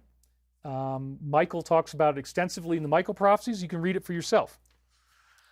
So another thing that's very, very important that, you know, there's so many aspects to this, but part of it is that they have the aliens, the negative aliens, the reptilians, greys, etc. They have a very, very, very advanced mind control technology. That appears to be where MK Ultra came from, that it was coached to the Germans on how to do this. You can actually have a whole lifetime where periodically you're going to these ceremonies and you don't remember anything about it at all. And I've actually met with certain individuals who were part of things like Hollywood, where as I'm talking to them and they're saying, you know, every night I'd have these nightmares and I'd wake up screaming. I had all these night terrors. Nobody could explain it to me. And I start connecting the dots and I'm like, holy crap, you know, you probably were in this, but you don't remember. And then I'm like, well, I don't want you to remember while we're talking, because what if you go into some kind of traumatic thing and now you're going to have this it's not Steven Tyler, by the way, somebody completely different. I did mention Steven Tyler. I don't want anybody to think it was him. It's not. But yeah, if this happened to you, then it's almost impossible to remember anything, and that is an alien technology. They've perfected it. They bring it to multiple worlds. It turns out that if you bring somebody in torture near to the state of death, that they will create an alternative partition in their mind to handle that trauma, and it can become an amnesic dissociation where they don't remember that that other part exists. So when you bring them into that other part, they remember who they are, and they also remember the experiences they have there, but only when they're in that alternate personality.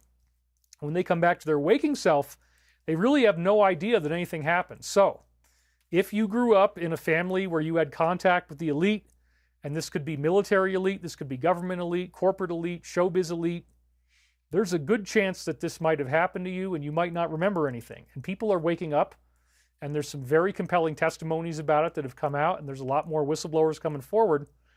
But again, the people who go through this most of the time do not know that it's happening to them. And that's freaky enough by itself. Like, wow, you could have had a whole parallel existence, and you might even get kicked out. That's what happened to me. You get kicked out of it. But if somebody picks you up in a UFO, the UFO uses a time-bending technology, and all of the experiences that you have while you're in the influence of the UFO's gravitational field will only be accessible to you as a dream. You're never going to remember it as a real experience. And as I say in Michael Prophecies, it's very important, the Tesla turbine was disclosed by Ralph Ring. There was a guy working with Tesla who was the inventor of the Otis elevator. You ever walk into an elevator and you see the word Otis at the bottom? That's Otis T. Carr. He was Tesla's assistant. He had the Tesla anti-gravity turbine, and he developed something called the OTC-X1, which was a flying saucer based on Tesla technology. And sure enough, he would have people take a ride in the ship, and they wouldn't remember anything about what happened when they went to their destination. So what he would do is he would have people stuff, believe it or not, dirt, gravel, and grass into their pockets. And then when you come back from the trip, everybody's like, nothing happened, did it? We got in there and we came out and nothing happened. He said, no, look in your pockets. Then you look in your pockets, you see there's grass in your pockets, and you go, oh my God, now I'm starting to remember that something else happened. And then that's what triggers your memory, but you can only remember it as if it were a dream, and it only comes to you in dreams. So pretty much anybody who's contacted by a UFO, because of the nature of the gravity manipulation, that it also manipulates time, it switches on your pineal gland and you're in a dream state. You're not in a waking state. It's very difficult to take a UFO ride because everything becomes symbolic. And one of the classic Cabal sayings is the world is ruled by signs and symbols.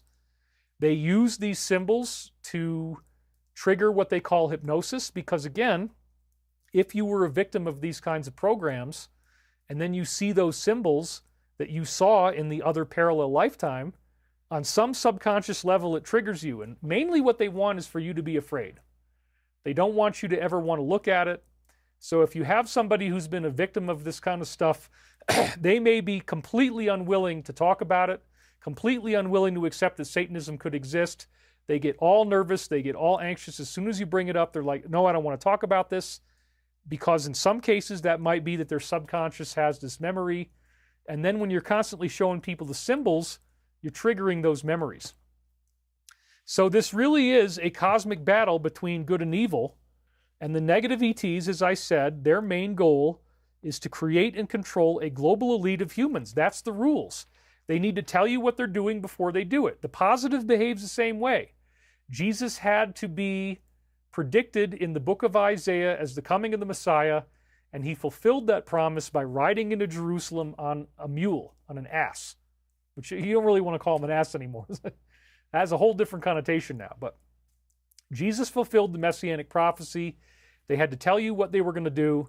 And once again, in Michael Prophecies, the positive beings are following the rules, telling you what they're going to do, that they're going to save our planet, that this is a very positive thing ultimately for humanity.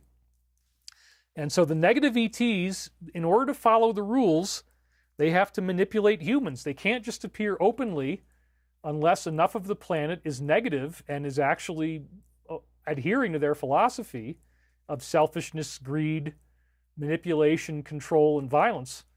Only then can they take over your planet openly. But what they do first is they create the global elite, and they get them learning how to summon demons, and the demons talk to them through a channel in the group. Once the demon is there, visible in the room, somebody else is going to be talking on the demon's behalf.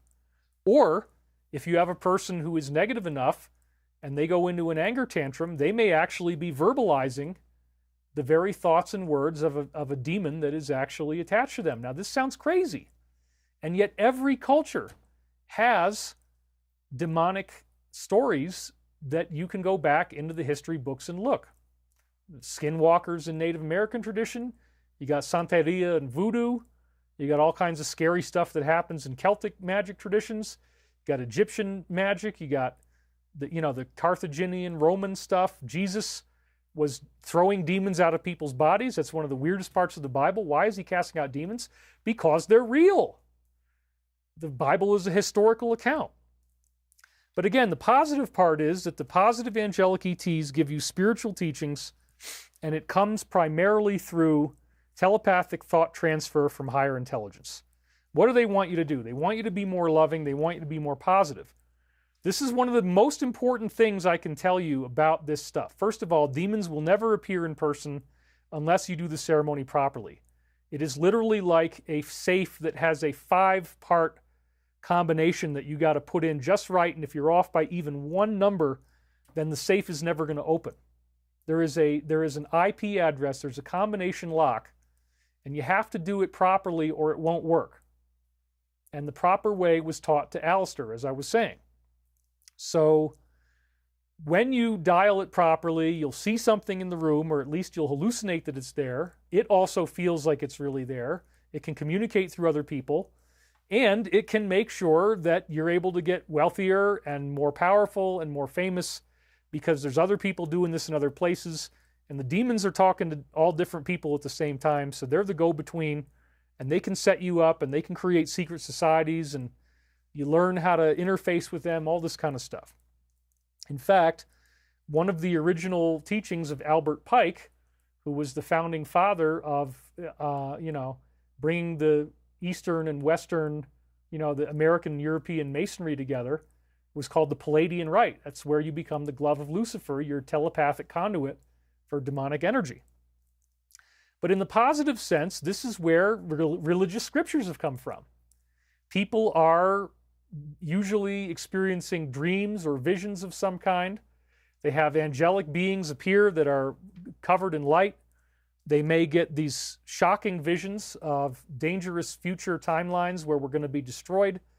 The beings talk to them very lovingly, and they end up having a telepathic conduit that again leads to a telepathic thought transfer, which they then write down. And then when they write it down, it becomes religious text, religious scripture. So this is the nature of the founding of all the world religions. It's the result of them having either dream or visionary or maybe in-person contact with angelic beings, which do exist. They can project into human form. Their natural state is energy. And again, the problem is that how do you know that what you're getting is really from higher intelligence? Or is it just your ego? Is it your imagination? Well, in most cases, you don't know. But that's where the military comes in, and they codified principles of remote viewing. And these principles apparently lead to 99% accurate psychic transmission. The two main techniques are that you do not analyze any of the information that's coming in, and you do not have an emotional reaction to it. You go deep into meditation, light as a feather, stiff as a board, you can't even open your eyes.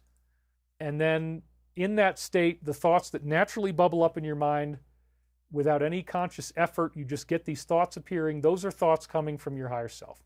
So it's very, very interesting.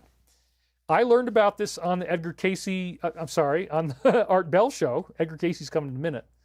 And so between 1996 and 2000, I modified the remote viewing protocol specifically to receive words. And then during the middle of this process, while it was already underway, I was having incredible things happen. Prophecies where I'd have a stack of tapes on my desk, and they would describe the future that I had had right before I sat down to transcribe. And this happened over and over and over again. So I started doing the process every few days, maybe even every day, every other day. And sometimes I'd bring in long stuff. Sometimes I'd fill up a whole 90-minute cassette tape, and I'm just letting the words come out. You don't want to analyze it. You don't want to pay any attention to it. It's actually very difficult. The temptation is that your mind wants to interfere with the words. But again, this is how I believe the Bible was written. This is how I believe the Quran was written. This is how I believe the Hindu Vedas were written. Many other religious texts as well. In the Tibetan tradition, they actually got it to the point where you would transcribe old religious texts and you would fail the test unless you got every single word exactly correct. And you do it all telepathically. And then at the end, you go into an old temple and they bring out these old scrolls and you compare what you wrote down to the scroll. And again, if you got one word wrong, you got to do it again. Now, I'm not saying mine is that good. I occasionally make mistakes, but I think that the 99% accurate ratio ended up holding true throughout most of my work because I was following the protocols properly. So I'm getting all these time loops. November 10th, 1996 is when it started. It was incredible. It was very amazing in 1997. And then by October of 1997, I'm moving from New York to Virginia Beach. I went from north to south, got into a very, very different culture. And as soon as I got into Virginia, everybody starts noticing that I looked like this famous psychic, Edgar Cayce. So the ARE has a magazine, that's the Edgar Cayce Association, and it's called Venture Inward, and the editor of the magazine was just editing this picture, and then he went to meet me at the restaurant, Nawab, Indian restaurant, and he said, "My God, you look," and I turned and looked at him from the table in exactly the same way as you see in this picture, and he said, "My God, you look just like Edgar Cayce." And sure enough, it turns out that reincarnation is part of the story, that it's real. Everybody reincarnates, and for some weird genetic process that we don't yet understand, your face will look the same as faces you had before. Personality transparency says alive and thriving. Yeah, that's definitely part of it. So what do you do when you learn about so much evil? Well, you want to go towards the good. You definitely don't want to play along with the evil, even a little bit. Because, again, the evil is trying to get you to authorize your own death. So one of the things Uncle Jack told me is that the evil has to manipulate you into becoming more selfish, more greedy, to screw people over, to rob people, to be a sexual predator. And the more of that kind of stuff that you do, the more the evil can affect you, and you will get bad karma. You will have disasters, car crashes, horrible accidents, horrible injuries to your physical body, and there's really nothing you can do about it. That's the law of karma. So if you're foolish enough to play around with this evil, you will get hurt, and if you're foolish enough to mess around with demons, usually you will end up being tortured by them. That's just going to happen. You can't avoid it. So Edgar Cayce was this psychic who created 14,000 medical readings, very, very powerful stuff. And you look at the two faces, it's like, holy crap. I mean, look at the brow, look at the shape of the nose, look at the shape of the lips. The jawline is very similar. The eyes, of course, are very, very similar. It's just astounding. And this is not uncommon. This is what everybody has. Plus, there's a really amazing natal astrology match. The positions of the planets when I was born are the closest match to Edgar Cayce in 157 or 127 years, I forget which, after his death. And when Cayce was doing his readings, 14,000 medical readings, he'd be deep under trance. He'd speak on behalf of this Christian angelic presence. It would speak as a we, and it diagnosed people's medical problems with no front loading. You didn't know anything about the person except their name and address, and yet it would say what their problems were, and it would provide unique treatments for them. So this is no joke. This is actually the real thing. And in some of Cayce's readings, he levitated off the table, and as his voice spoke, the whole room would shake with this incredible sound, and it would say, "Bow thine heads, ye servants of men," and it would identify itself as Archangel Michael.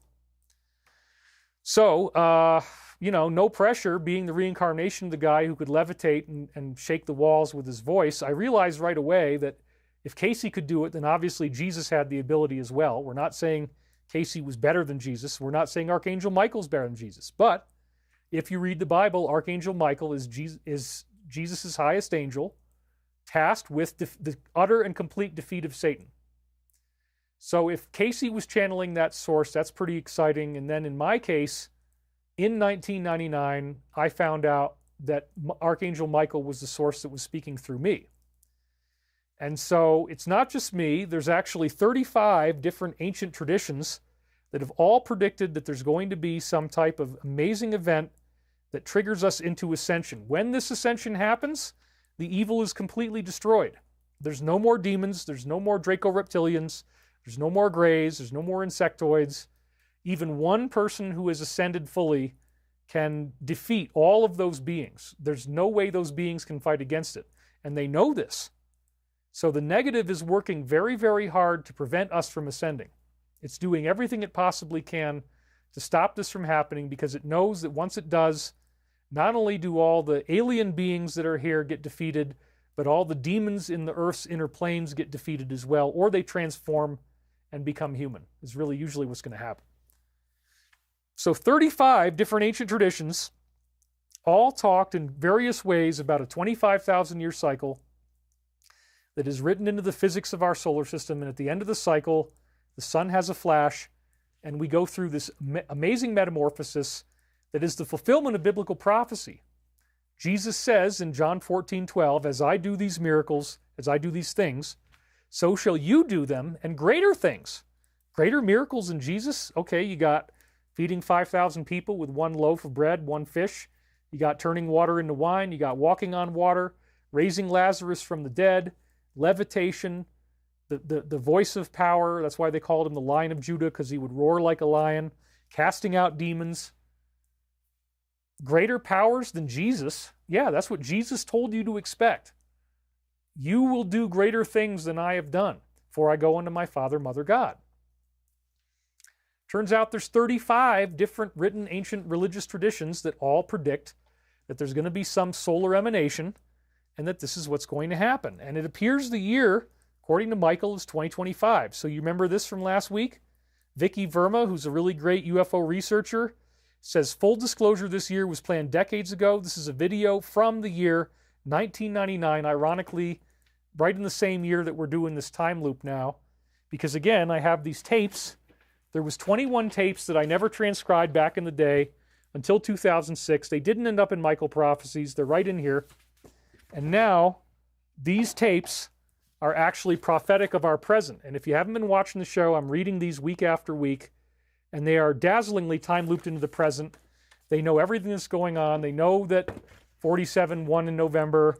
They know about the alliance in very copious detail, and everything the alliance is doing is going to lead to the exposure of evil, and then that in turn creates people really freaking out, praying to God, getting on their hands and knees, praying to Jesus, praying to Mother Mary, begging for forgiveness. God, please save me. God, please help me. I had no idea this evil existed. It's so terrifying. Please help me. Please save me. And when enough people do that, that's called a calling, and it allows these positive angelic beings to return. And that's what we're expecting to happen in 2025. Michael was telling me this in the readings from 1999, 98, 97, 96, and 2000. So here in 1999 is just another data point. This guy's name is Jim Goodall. On classified programs at Groom Lake, he says there's a lot of things going on, and I won't be able to tell you what really happened until 2025. Well, the Groom Lake insider said, I can't disclose the truth until 25. And so that's Jim Goodall right there. And then they focus on that number 25. They keep looping it in the video. But this is very, very interesting. 2025 is this year. And so all of the events that we're seeing in the world right now are meant to expose this evil that is so much more hideous and so much worse than anybody would ever want to believe is possible. But again, the reason why people do this is that they get results. You're not going to engage in a behavior over and over again, especially one that's highly criminal, that could get you arrested or the death penalty. You're not going to keep doing that unless you're getting something out of it, unless you're getting a payoff. And the payoff is that it really works, and there really are entities that appear in the room, and they will talk to you, and they will guide you to become more evil and more powerful. This is all really true. So it's quite a phenomenon for these people to play around with this stuff and see this supernatural manifestation of evil. And people get addicted to it, and they keep doing it, and it's really, really sad because, you know, you're wasting your whole life, and you're going to need lifetimes of karma to pay off to make up for the things, the atrocities that you end up committing. So again, once the solar flash happens, the negative is done on Earth, and sometimes it's been called a solar belch, or here's a funny meme. It's a seal, and it says, when you fart and the pain in your stomach goes away. Ah. So you could think of it like a big solar gas release, a big solar fart. It's not the most, noble way of describing it, but I saw that meme and I'm like, I got to put that in there somewhere. And now you're seeing memes like this of 47. Yes, glowing eyes is one of the technologies of Ascension. It's one of the things that we will be able to do. I think we all know this innately within ourselves. So these themes keep showing up in our allegedly fictional work. So the point is, nothing is as it seems as we're heading towards this mass arrest or the event, whatever you want to call it. We're in backward world. Everything's upside down. Today, every day is upside down day. So one of the weird clues was, why didn't he put his hand on the Bible? And if you don't believe me, here's the picture. There's his wife with the two Bibles in her hands, and he's swearing in, and his hand is not on it. So what the heck is going on here? Well, this implies, again, that everything you are seeing is a movie, and that maybe the reason why he didn't do that is that he's already been sworn in. That we're not dealing, this wasn't real. This whole thing was a setup for the people, what happened in November, but it's not, you know, we have other laws, we have military laws in effect, and there's very different stuff going on than what we thought. So if you haven't already been following this, I've been blessed and cursed with being Archangel Michael's modern-day messenger. It's a very difficult path. I've been completely, you know, impoverished for over 3 years since my divorce, living in this 8 months a year. It's like being in a Siberian isolation. You know, one of the greatest punishments, if not the greatest punishment you can give somebody in prison, is solitary confinement. I've been solitary for over 3 years now in a Siberian climate. And, you know, with hardly any money at all, just barely enough money for food. Sometimes I don't eat enough food because I don't have enough money for food. Right now, thankfully, that's not happening, but it has happened off and on. And I'm too busy also. That's another reason. I'm just not going to the grocery store. So you guys and these donations, yeah, okay, maybe they're getting 40%, but whatever. You guys have been keeping me alive. So thank you, Ed Creeder. Thank you, Roger Zabarik. Thank you, Krista Litchins. Thank you, Tarotina. Thank you to so many of you who have helped. And I really am very appreciative of that. 5,600 people watching live. So again, why didn't he put his hand on the Bible? Because this was a movie. This is not, there's something else that we're going to learn about. And even again, maybe the cabinet, maybe who got chosen for various positions, it could all get rearranged once they do this big reveal. In the inauguration ceremony, there were multiple references to the Golden Age, which again, the Alliance seems to be very aware of what I'm saying and doing, and they're highly supportive of it, and Michael is helping them. And these time loops that I'm telling you about are all talking about what the Alliance is doing and saying, yes, once they arrest the negative, once they bring them to justice, once the public learns how evil it really is, everybody starts crying, everybody gets on their knees, everybody prays, and the next thing you know, that changes the game and authorizes this Galactic Family Reunion in 2025. So somehow we get a non-catastrophic solar event. It's not going to create pole shift. That would have only happened if Jesus' mission hadn't worked and we were too evil. So you get this non-catastrophic solar event and everybody starts to have these massive new abilities. But some people are going to ascend faster and more dramatically than others. The readings keep telling us over and over again, the Michael readings tell us over and over again, that this year some people are going to get highly activated and start having Christ-like abilities. They keep saying that again and again and again. And so there's multiple references to the Golden Age that we saw in the inauguration and thereafter. And another very interesting thing is that the Capitol, the U.S. Capitol, which is this, in case you're wondering what I'm talking about, there's that pointy part in the middle, that's called the rotunda, okay? So again, he was sworn in under the Capitol rotunda, and what you may not know is that there is an image of George Washington as an ascended being on a rainbow at the top. So if you look at it from the outside, you can see it looks like there's 3 major layers of the dome, and then at the top there's a big statue. That would, I guess, be George Washington, and then under that is a small Greek-looking round room. In the middle of that rotunda, if you look at it from the inside, you tilt your head up. I don't know who that is in the sculpture there. That might be Jefferson. I'm not sure. It might be Washington. But anyway, you look up there, and what you see is this dome, and it's very beautiful, all these squares. And then if you look straight up, this is what you see. So now what we're going to do, you can see all the windows. Those are the windows in the rotunda. And in the middle is this painting. Yeah, there's a painting like the Sistine Chapel. Let's push in on that a little bit more. Okay, so we're looking at it sideways now, but you can see that there's a woman with an American shield there. She's got a sword, and you got George Washington under something that looks like the sun, and he's on a rainbow. So let's tilt it sideways.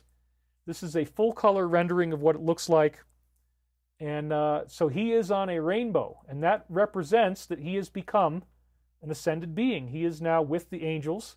And remember, 47 was inaugurated underneath this artwork that is a secret part of American tradition.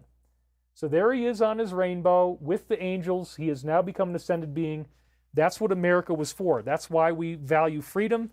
Freedom is a very important part of Ascension, the free will of the human being.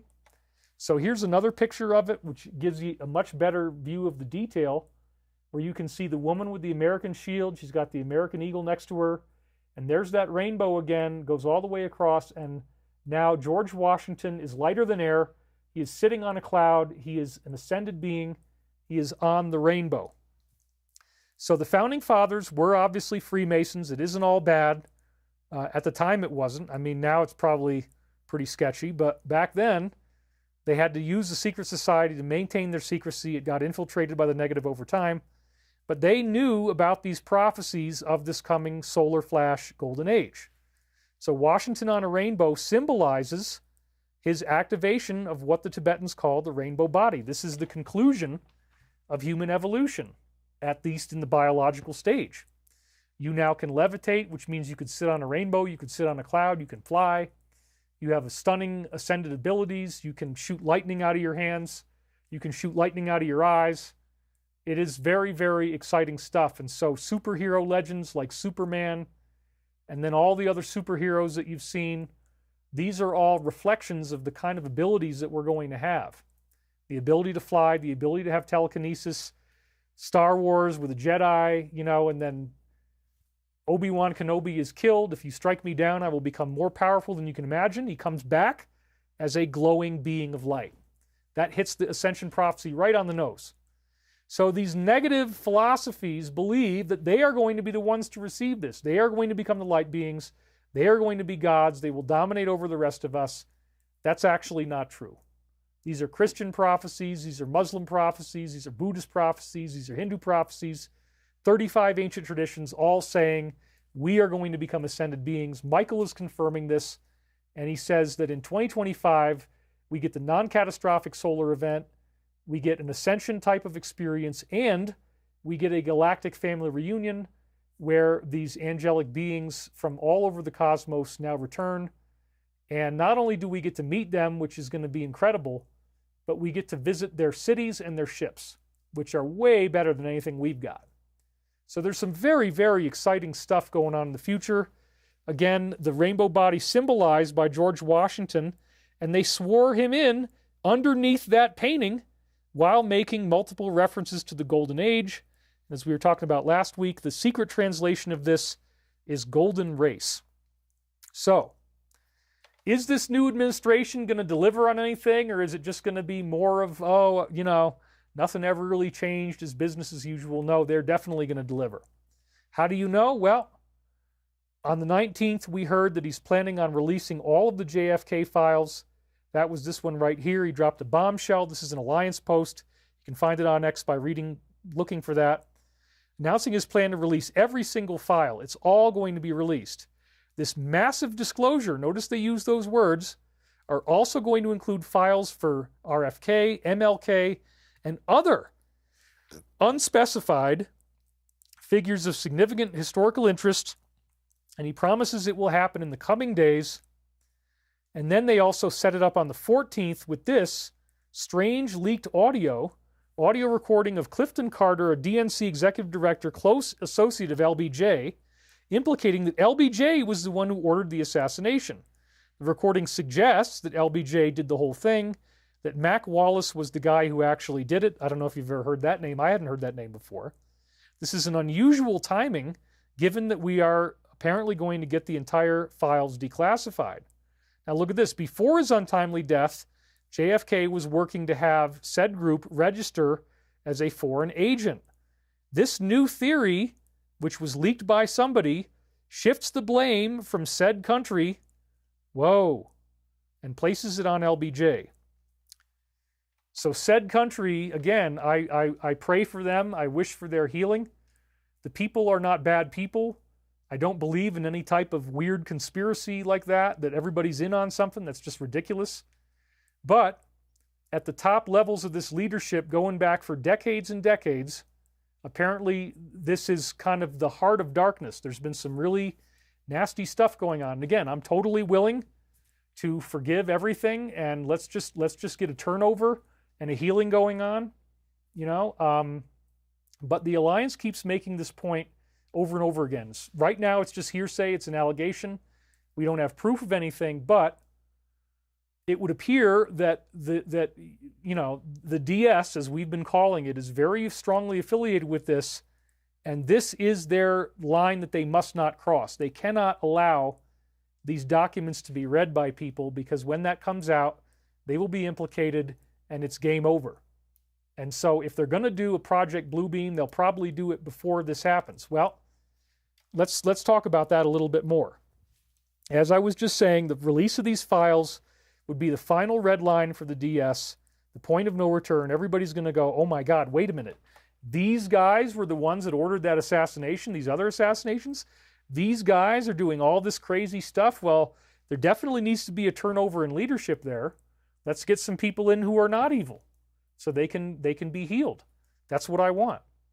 You probably want the same thing. I would hope you do. So, you know, I got nothing against the country. It's just like they need a healing. And there's been some really crazy stuff going on. So if the release of these files is their final red line, then they're probably going to hit really big before the files emerge on February 6th.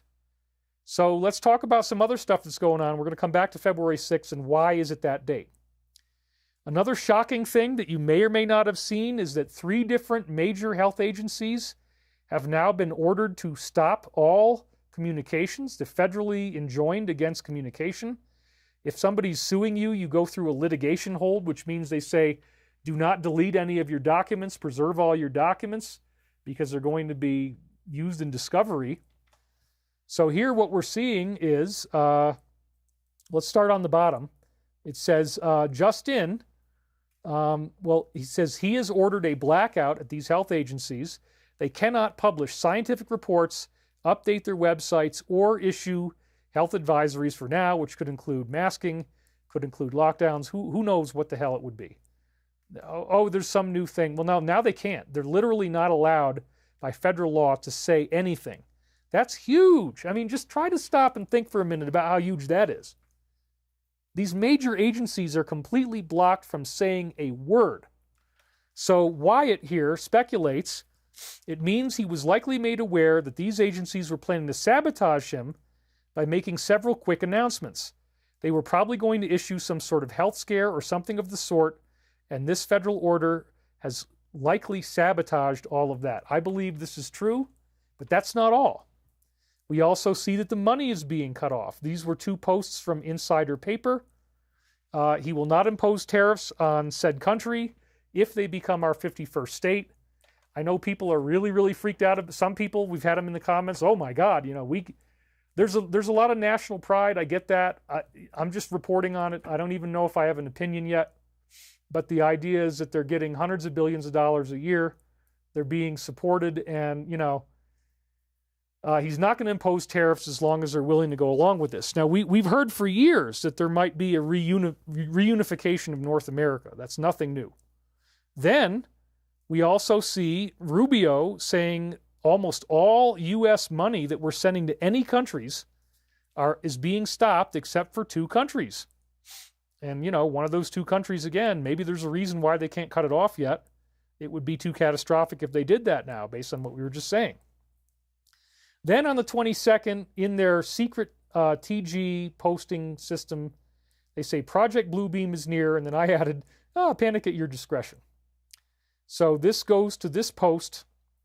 It says Project Bluebeam is near. Near implies, obviously, not too far away. So let's click on that link. It says, you can read the text on the bottom.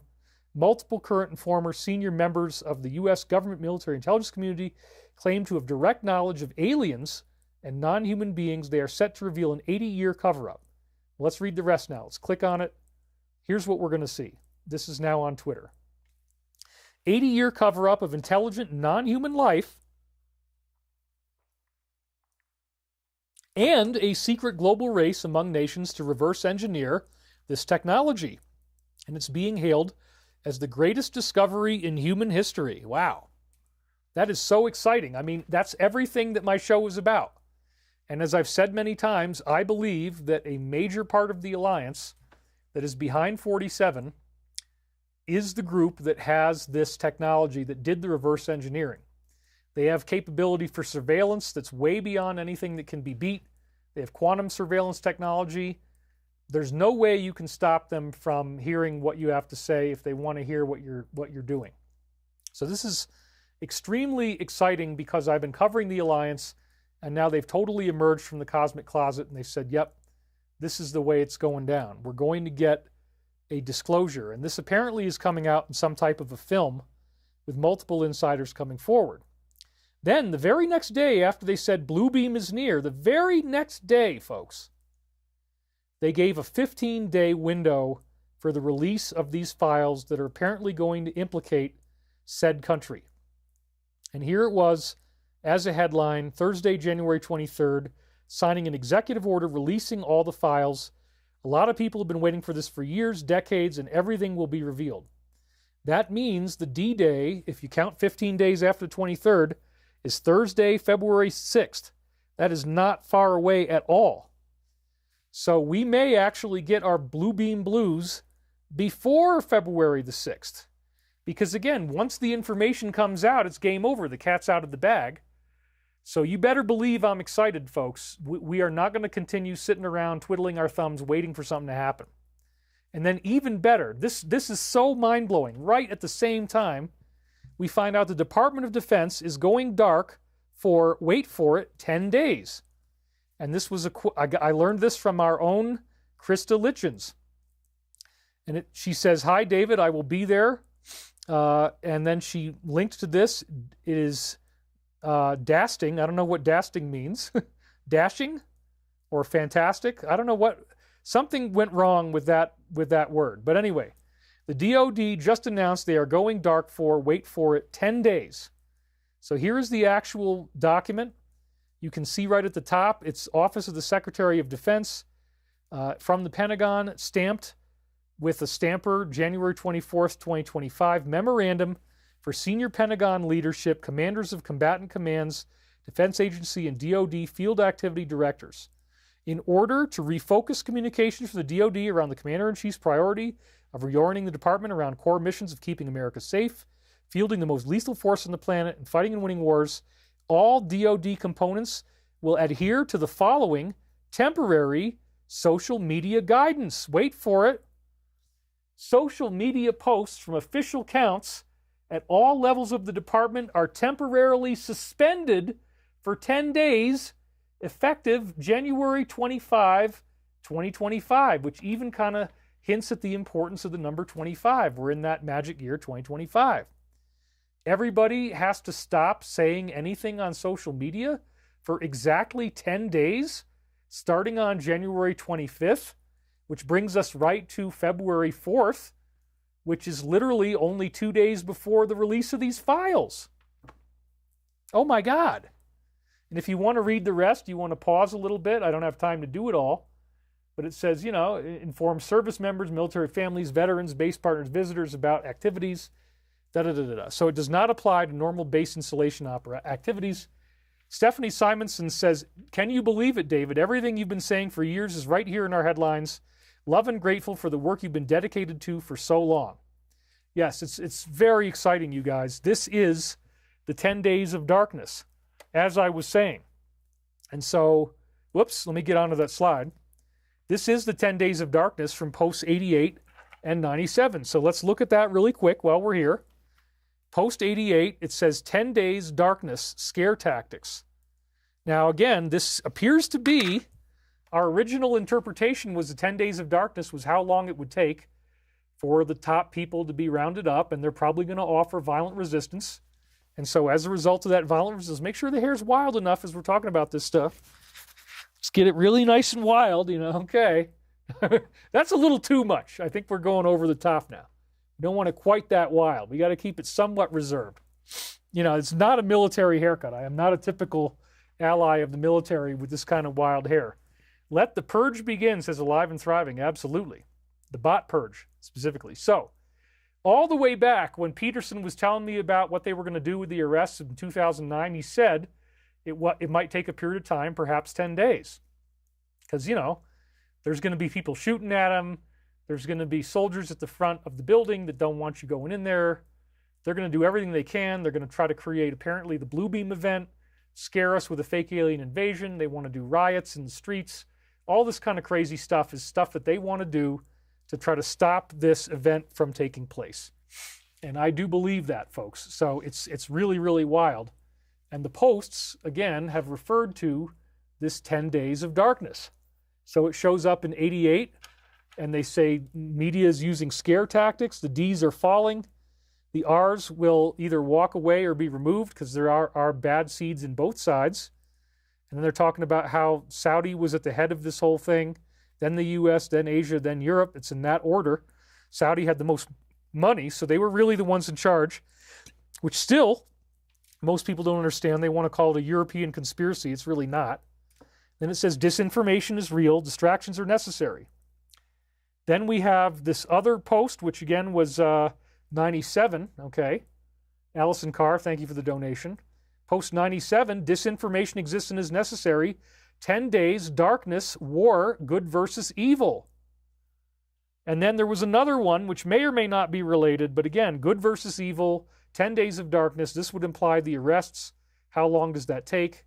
Another one showed up in 27-26. Be alert for the next 10 days. Nasty attempts may be carried out to try to change the narrative and create negative optics. There's your Project Bluebeam, folks. Fake alien invasion is right in 27-26, predictable. High possibility of an event that is so nasty that nobody's going to talk about anything else for multiple days, and the news will have to be paused. See something, say something. I do think you're going to see something, and it's going to be some type of weird alien attack. And again, are they going to let the clock run out? Oh yeah, let's just let the JFK files come out. No big deal. No. Dude, it might happen. So I'm in full tactical readiness. This is why there's no way I was going to miss doing the show today. I'm sorry I have to talk faster than I usually want to, but I got to get all this stuff out for you because, again, I don't care if it takes 6 hours. We got to get this information put on public record. You need to hear what's going on. I'm up against death threats, terrorism, blackmail, extortion. Same thing that's happened to him. We have very similar karma, myself and 47 and me, using English properly. So yeah, I'm sorry if I'm not doing all my funny gay characters today, but like, you know, we really need to get through this stuff, and I'm already, you know, I wanted to be farther along at the 2-hour mark than I am. We're coming up on 2 hours. So we've been expecting 10 days of darkness, 10 days of darkness, 10 days of darkness. I've talked about it so many times. They've linked to it in so many other posts. And now we have the DOD going into darkness on social media for 10 days. Dude, if you can't figure out they're getting ready to do something, I don't know what to tell you, but there's even more. We're still not done with all this crazy evidence. Okay? So here's another one. You remember those 88,000 IRS agents? They want to kick in your door if you haven't paid your taxes, you're behind. They want to arrest you, seize your property, throw you in prison. Get a load of this, dude. Leading report says, breaking. He has announced plans to either terminate nearly 88,000 of these new hires, or they will have to be reassigned to the border. It's so freaking great, isn't it?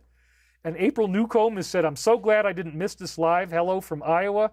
Love being first. Fantastic show today. Thank you for the awesome information. Dude, we're not even done. I mean, this is just the beginning of the show. It's just the beginning of the show. So, yeah, I mean, obviously being 7 figures in debt to the IRS, I am totally sympathetic to, like, yeah, we don't want a bunch of these people with weapons, you know, taking down ordinary Americans who have been damaged by this evil agenda, because one of the things evil loves is to keep you bankrupt, because then you're always in pain. You can't have fun. You can't go see movies. You can't go on a vacation. You can't go to the restaurant. You can't buy new clothes and your clothes are falling apart. You can't fix your car when your car is broken. You may not have enough money to put the temperature up to 72.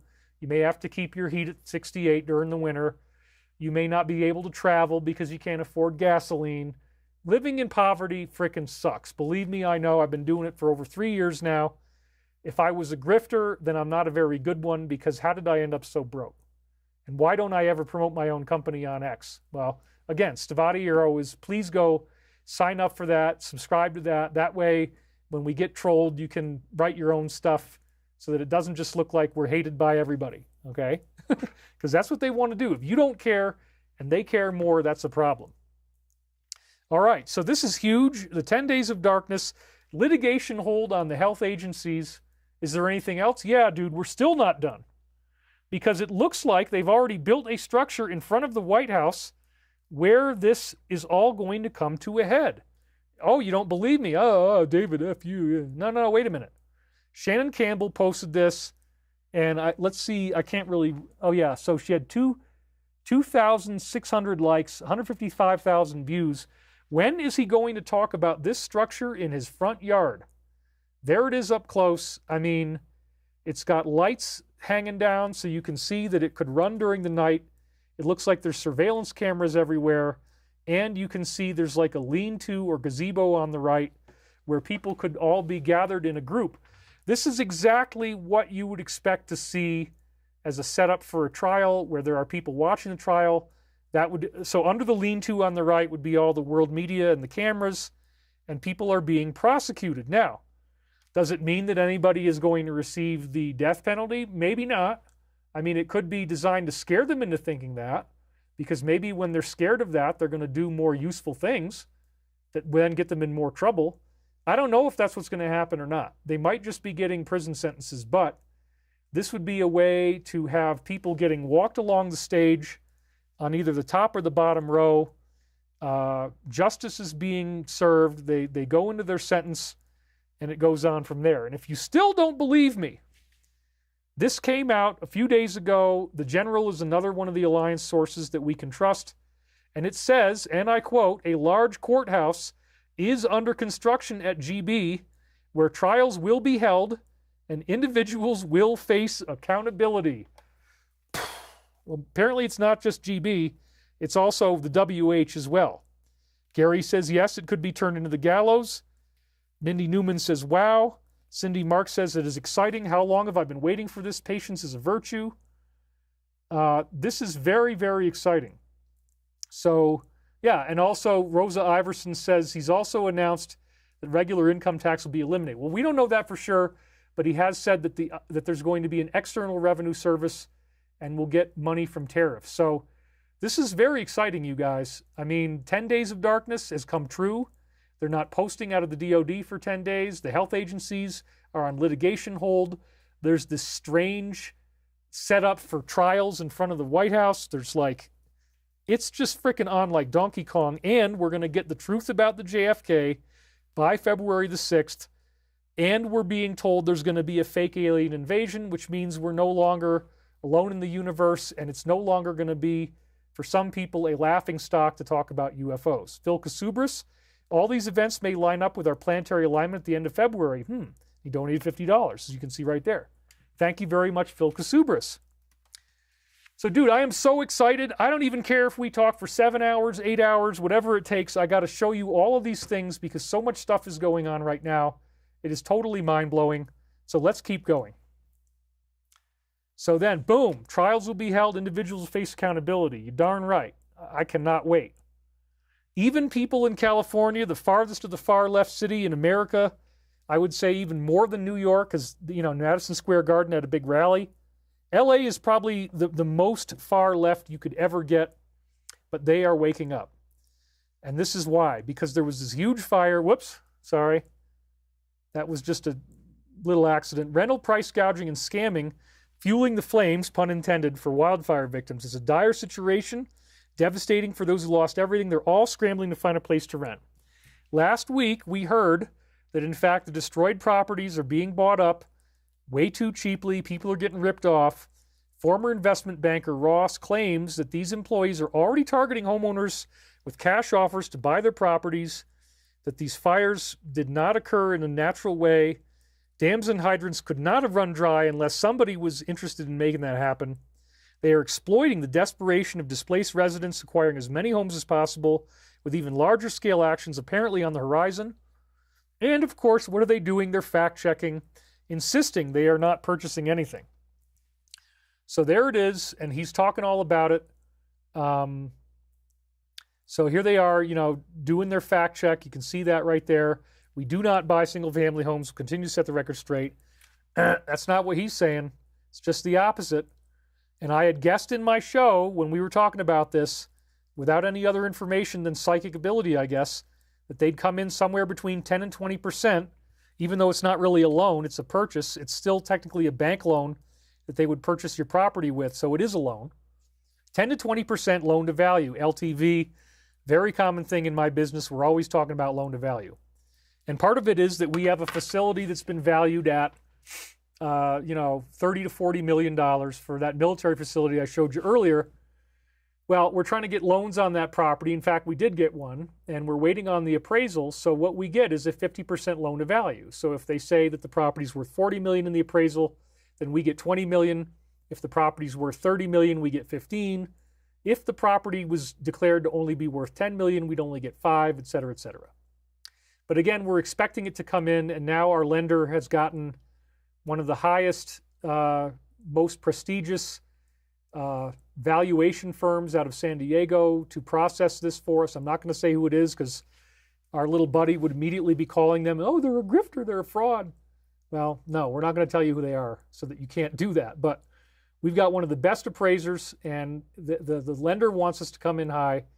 And again, all we have to do is hit at least $20 million, and we're going to get the $10 million because they'll give us 50% loan to value. So we should be able to get the $10 million, and we just are waiting on the appraisal. It's actually going to happen this week. So the question is, was it arson? Concerned citizen asks. Their home was worth $4.5 million, and insurance came back and offered them $800,000. Whoa! This fact is now being openly discussed. It shows the true extent of the global awakening. They cannot stop it. This really pisses people off, right? So, just like I said, if you actually whip out your calculator and you type in 4,500 and you divide it by 800, you're going to get 17.77%. I was bang on the nose. How did I guess it? Because I have a sense of how the negative works, and I figured it's going to be somewhere around 10 to 20% loan to value. Boom, I frickin' nailed it. Thank you in advance for all of your compliments on that.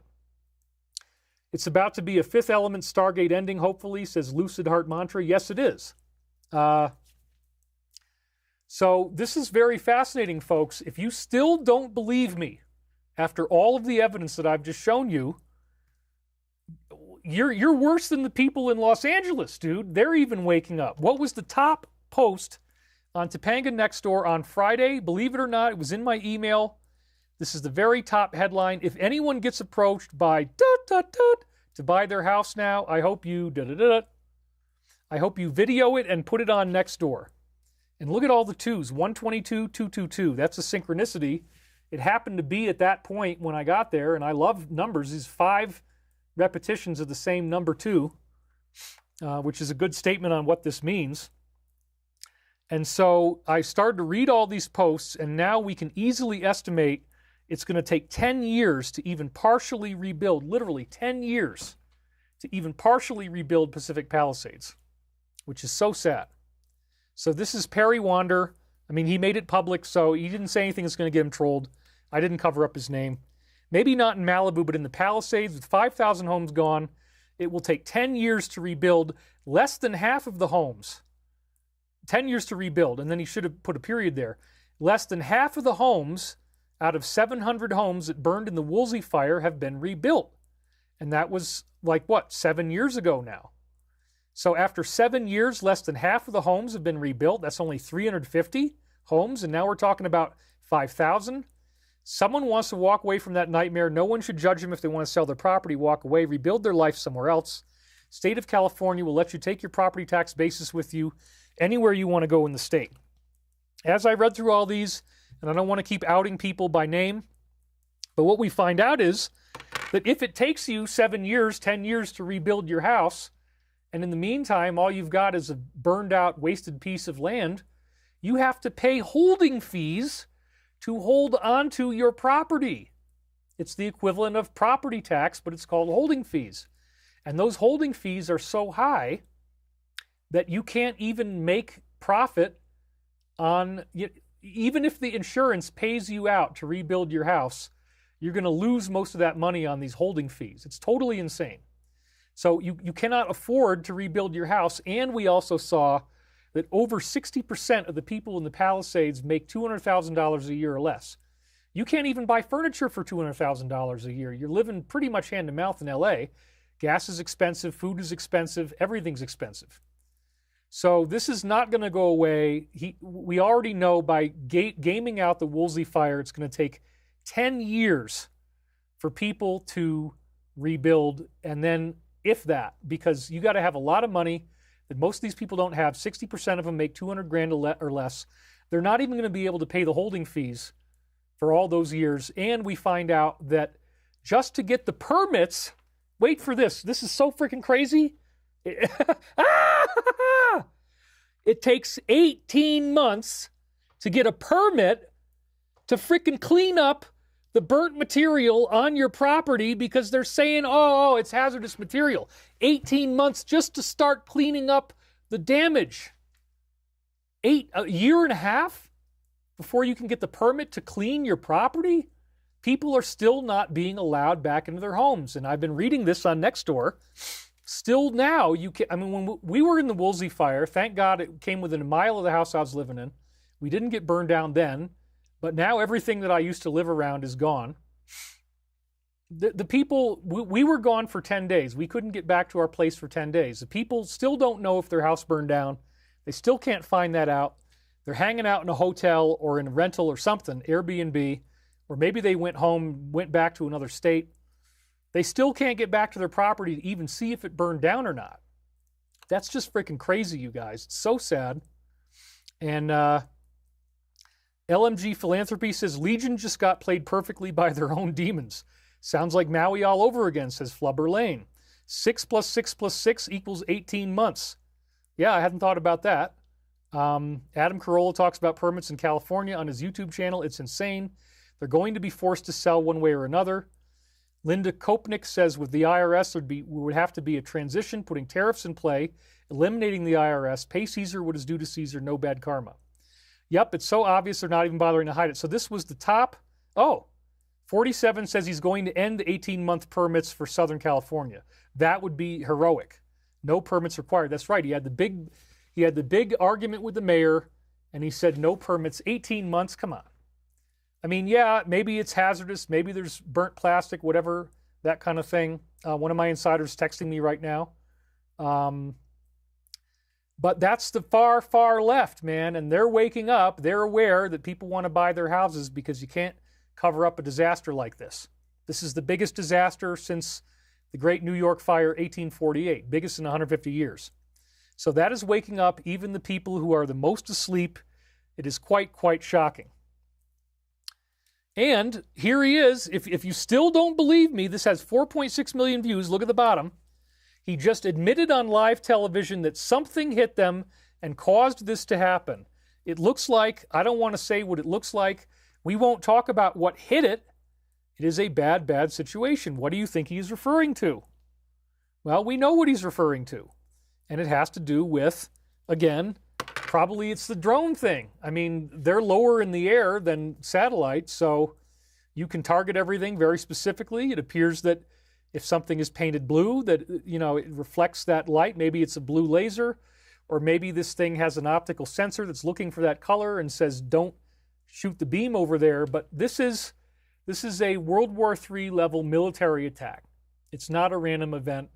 It was the result of a prolonged buildup, no rain for 9 months straight. And it's very similar to, again, other events like we saw in Hawaii, other events like we saw in Paradise. Same thing. Wall of fire, traveling football fields per minute. You got to run, and then nobody got the warnings, and then there's nothing in the fire hydrant. It's freaking crazy, you guys. And, again, you got to dance around it and not say a lot of things in order to make sure that you're still going to have a channel. So 4.6 million views. People are waking up. The top story on Nextdoor was this. And now they're setting up this blue beam narrative. Here comes the mayor of New Jersey, folks. If you still, Alive and Thriving says, These three letters, D and then W at the end with the E in the middle. You know what that is. So, if you still don't believe that the Project Bluebeam part is coming up, well, they've got the mayor of New Jersey, who's had some of the most drone sightings, telling you something that I'd heard from Uncle Jack way back in 2010, which is that orbs, some kind of orb that is, and this is not the headlight coming off of the plane, it's an orb zooming around, it's doing non-Newtonian movement, it is not just like, oh, well, the plane's headlights are aimed towards you, no. These are orbs shape-shifting into airplanes. If you haven't seen this, New Jersey mayor releases footage of an orb UFO shape shifting into a fixed-wing craft. He said these objects were not on the flight radar, and this is from the very inappropriately named Red Panda koala. We'll get into what Red Panda is in a minute. I don't think this is a real person. I think this is the IC or the intelligence community. That's just my theory. He's going to hate me now, but whatever. It's very, very suspect. Everything about this channel is very suspect. So that's a before shot of the orb, and yes, it's moving around in a non-Newtonian, non-airplane way, and you watch the film, and the darn thing frickin' transforms into this airplane. So apparently that is a holographic blue beam type of airplane. It's not really an airplane. It just looks like it because of whatever technology is being used. Holy crap. So here it is again, RPK, 1.7 million views. Part of why I suspect this page is just to find this dude on January 24th, I had to scroll and scroll. I mean, they post so many times a day. So many times a day. And they're getting enormous amounts of views, which is what you have to do if you want to get those views. You got to feed people like they're little children and you just constantly give them candy and lure them into the car. Come here, little kid. Woo! So my insider's texting me, dude, I'm on the air. I can't read your stuff on the air, brother. Sorry. If you're watching this right now, I can't read that during the air, but it's probably amazing. I'm not going to look at it. I don't want to even get distracted. Again, it's very important that I get through all this content fast. Because again, the show just going to get more and more amazing, deeper and deeper down the rabbit hole. These orbs are glowing balls of light, he says. As it gets closer to you, it transforms into a drone or an airplane. I've watched it myself. 1.7 million views. So now that we have so effectively outed that these drones, they were called HPGEs apparently. I hope I'm not getting in trouble saying that. We had, 3 different insiders say we know exactly what these are. They look exactly the same. They're owned by the DoD. They bought hundreds of thousands of them, and they are nuclear sniffers. They can detect the tiniest particle of radiation. It's actually great technology. That's what it really is. But now, because everybody has already believed that, they're setting up this narrative that no, the drones are actually alien spacecraft that have cloaked themselves with some type of weird hologram to make them look like a drone, but it's not really a drone. It's this other alien technology. Well, we're going to go way down that rabbit hole next. You're going to be blown away. So this is no joke. The mayor, Michael Mellum of Belleville, New Jersey, the New Jersey mayor is on the news, News Nation, major cable network, saying he has witnessed glowing orbs transform into fixed-wing drones. 2 million views. This is the exact same story that Uncle Jack told me in 2010. I'll never forget it. I was in my backyard. He's like, let's do the whole character. He's like, mate, you see that airplane up there in the sky, mate? Well, that could actually be a UFO, mate. They can make themselves look like airplanes, and you'd never know the difference. There's no way to tell. So they're always around, mate. And we know this on the inside. Leslie Berry, thank you for the donation. 3rd super chat. We really love you. $49.99. Mate, they could be all out there in the sky. You'd never know what they really are. So it was amazing that I only remembered this yesterday, that he had told me that. And we're looking at this airplane, and yeah, it tripped me out. The idea that there could be planes in the sky.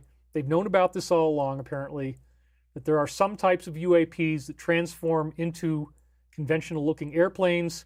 I heard that in 2010. I shared it with my ex-girlfriend at the time. I have witnesses, and now, here enough, all these years later, 15 years later, it comes out in the news. I am blown away because I'd already heard about this. I hadn't leaked it to the public, but I'd already heard about it. So I think that the DS is planting information about all of these things online. They're planting a narrative. I think the RPK post is a part of it.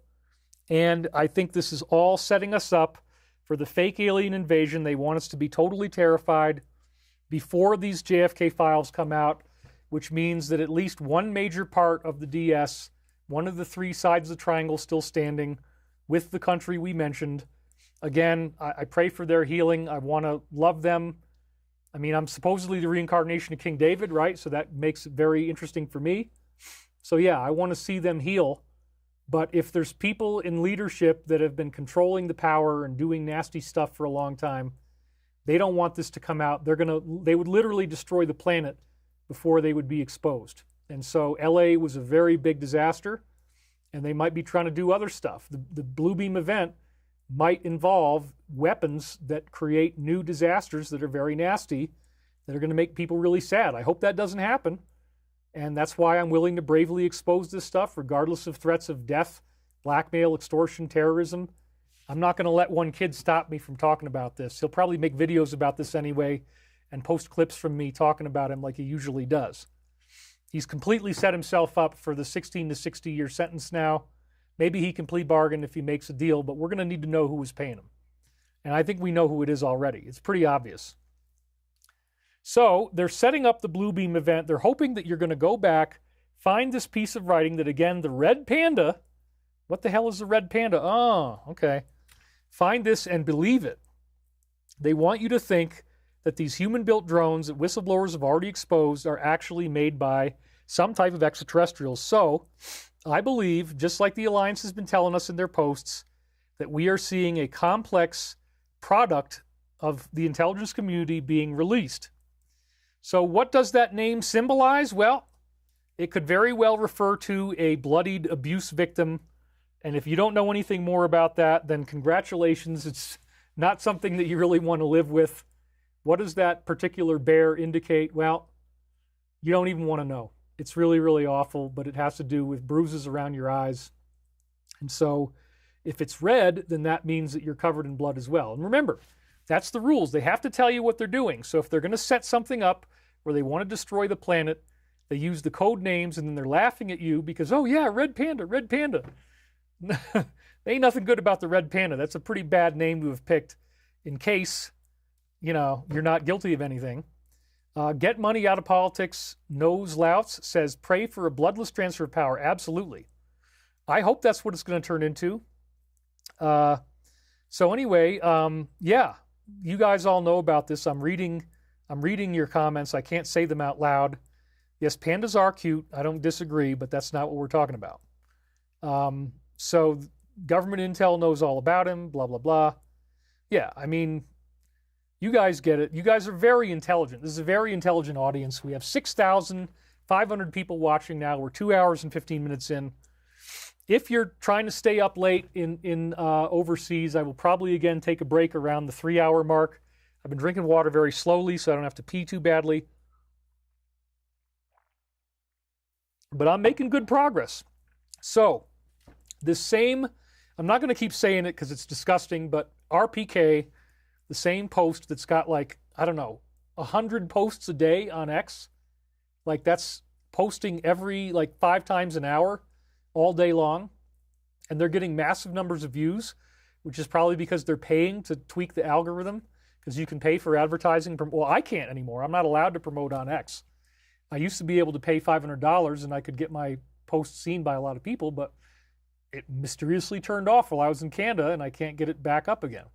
Alive and Thriving says blunt force trauma ruptures your capillaries. Yeah, you got it. You guys know all this stuff. Eve Ball says, don't worry, David. It's other people's stuff you're exposing as in these shadow posts, so it won't come back on you. Well, yeah, it does, because people are threatening me. So, I don't know why this guy is so dedicated to do this. He might feel a sense of loyalty to, whatever organization is causing this. Okay, I need to stop my recorder here. It says that I'm out of tape, so I'm going to stop that. And I'm going to pop in a new hard drive, and let's hope that this works.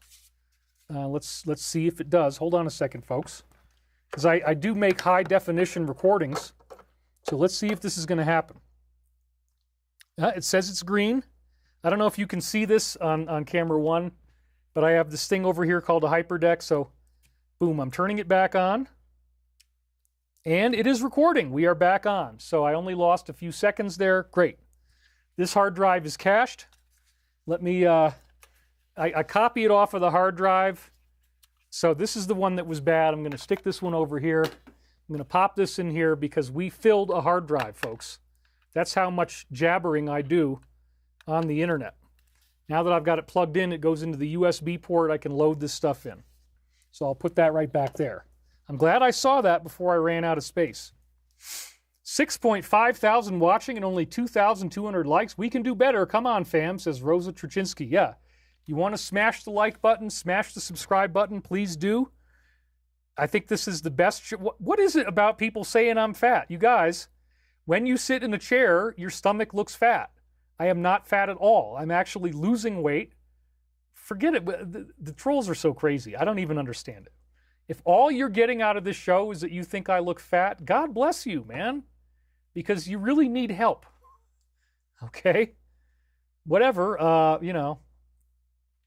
In fact, what I'm going to do, because I can do that as well, is I'll do the work for my moderation team. Yes, moderation team, if somebody's calling me fat, feel free to block them. That is a person who is not contributing anything. Ha, ha, ha, you're very... I mean, look, my jaw is like, you think I'm fat? My God. If I'm fat, then that means that other people, what do you think of them?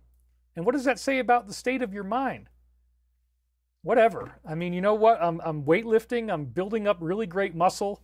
I've been doing this with the dumbbells, 25-pound dumbbells. You'll see sooner or later how much more ripped I've gotten. It's pretty incredible. My whole chest is now cut. My pecs look good. I'm growing my lats. Everything is looking better and better. So I don't know what the hell you guys are all saying. Thank you. You look great. It's starting to come in so fast I can't even keep up with it.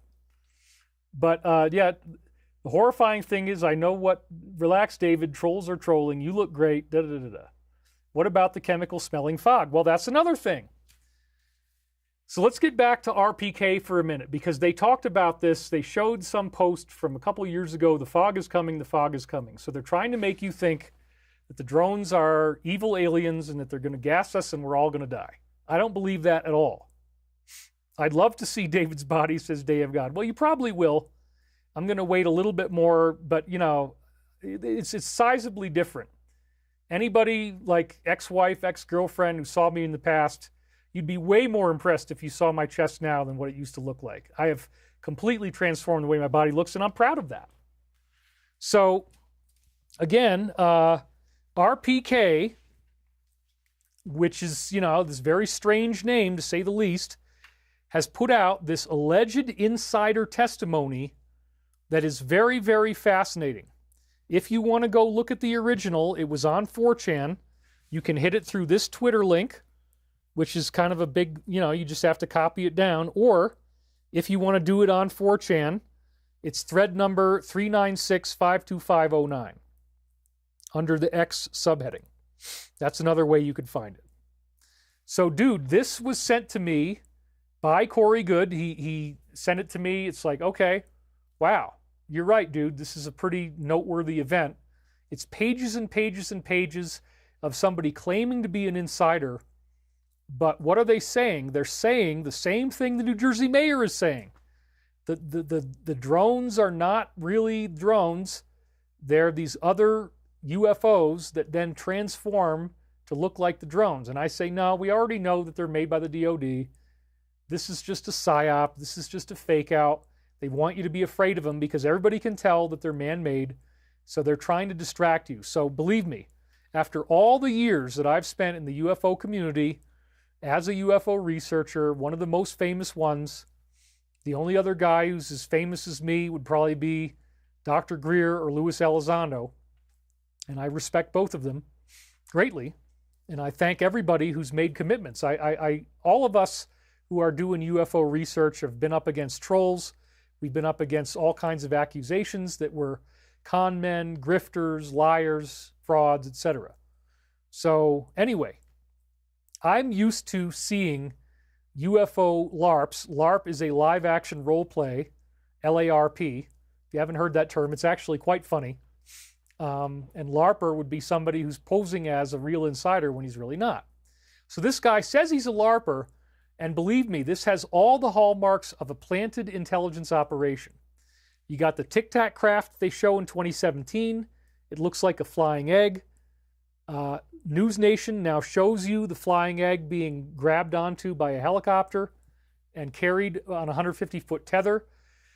That film was verified by the DOD as being authentic. However, apparently, something I saw from Lou Elizondo, the UFO community is just laughing, and they're making all these egg jokes, and they don't believe it. And Louis Elizondo's actually had to sue somebody because he's getting trolled so badly. I know the feeling. I've been through the same thing. So again, there's this weird, very complex body of data. We're not going to read all of it because it's like 25 pages of text. But I'm going to let you read it if you want to. You can pause. I'm going to just read highlights as we go through it. But this is extremely noteworthy because they are admitting now, whoever this person is, he's claiming to be part of an insider group, admitting that there are UAPs coming from the bottom of the ocean, 3,500 feet down, way below the depth that a submarine can go without being crushed. So they're using some technology that is not conventionally available to us. They usually either look like an egg or a sphere, and they're flying around and they're studying us, and they don't like us using nuclear weapons. And so I think all that data is true. I think there are UAPs coming from the bottom of the ocean. I think that whoever is setting this narrative up planted that with the New Jersey mayor, where the mayor says, here's this orb turning into an airplane. They're going to do a Project Bluebeam event. They want you to be afraid of it, and so they want you to think the drones are an alien technology and not made by us. I don't believe that at all.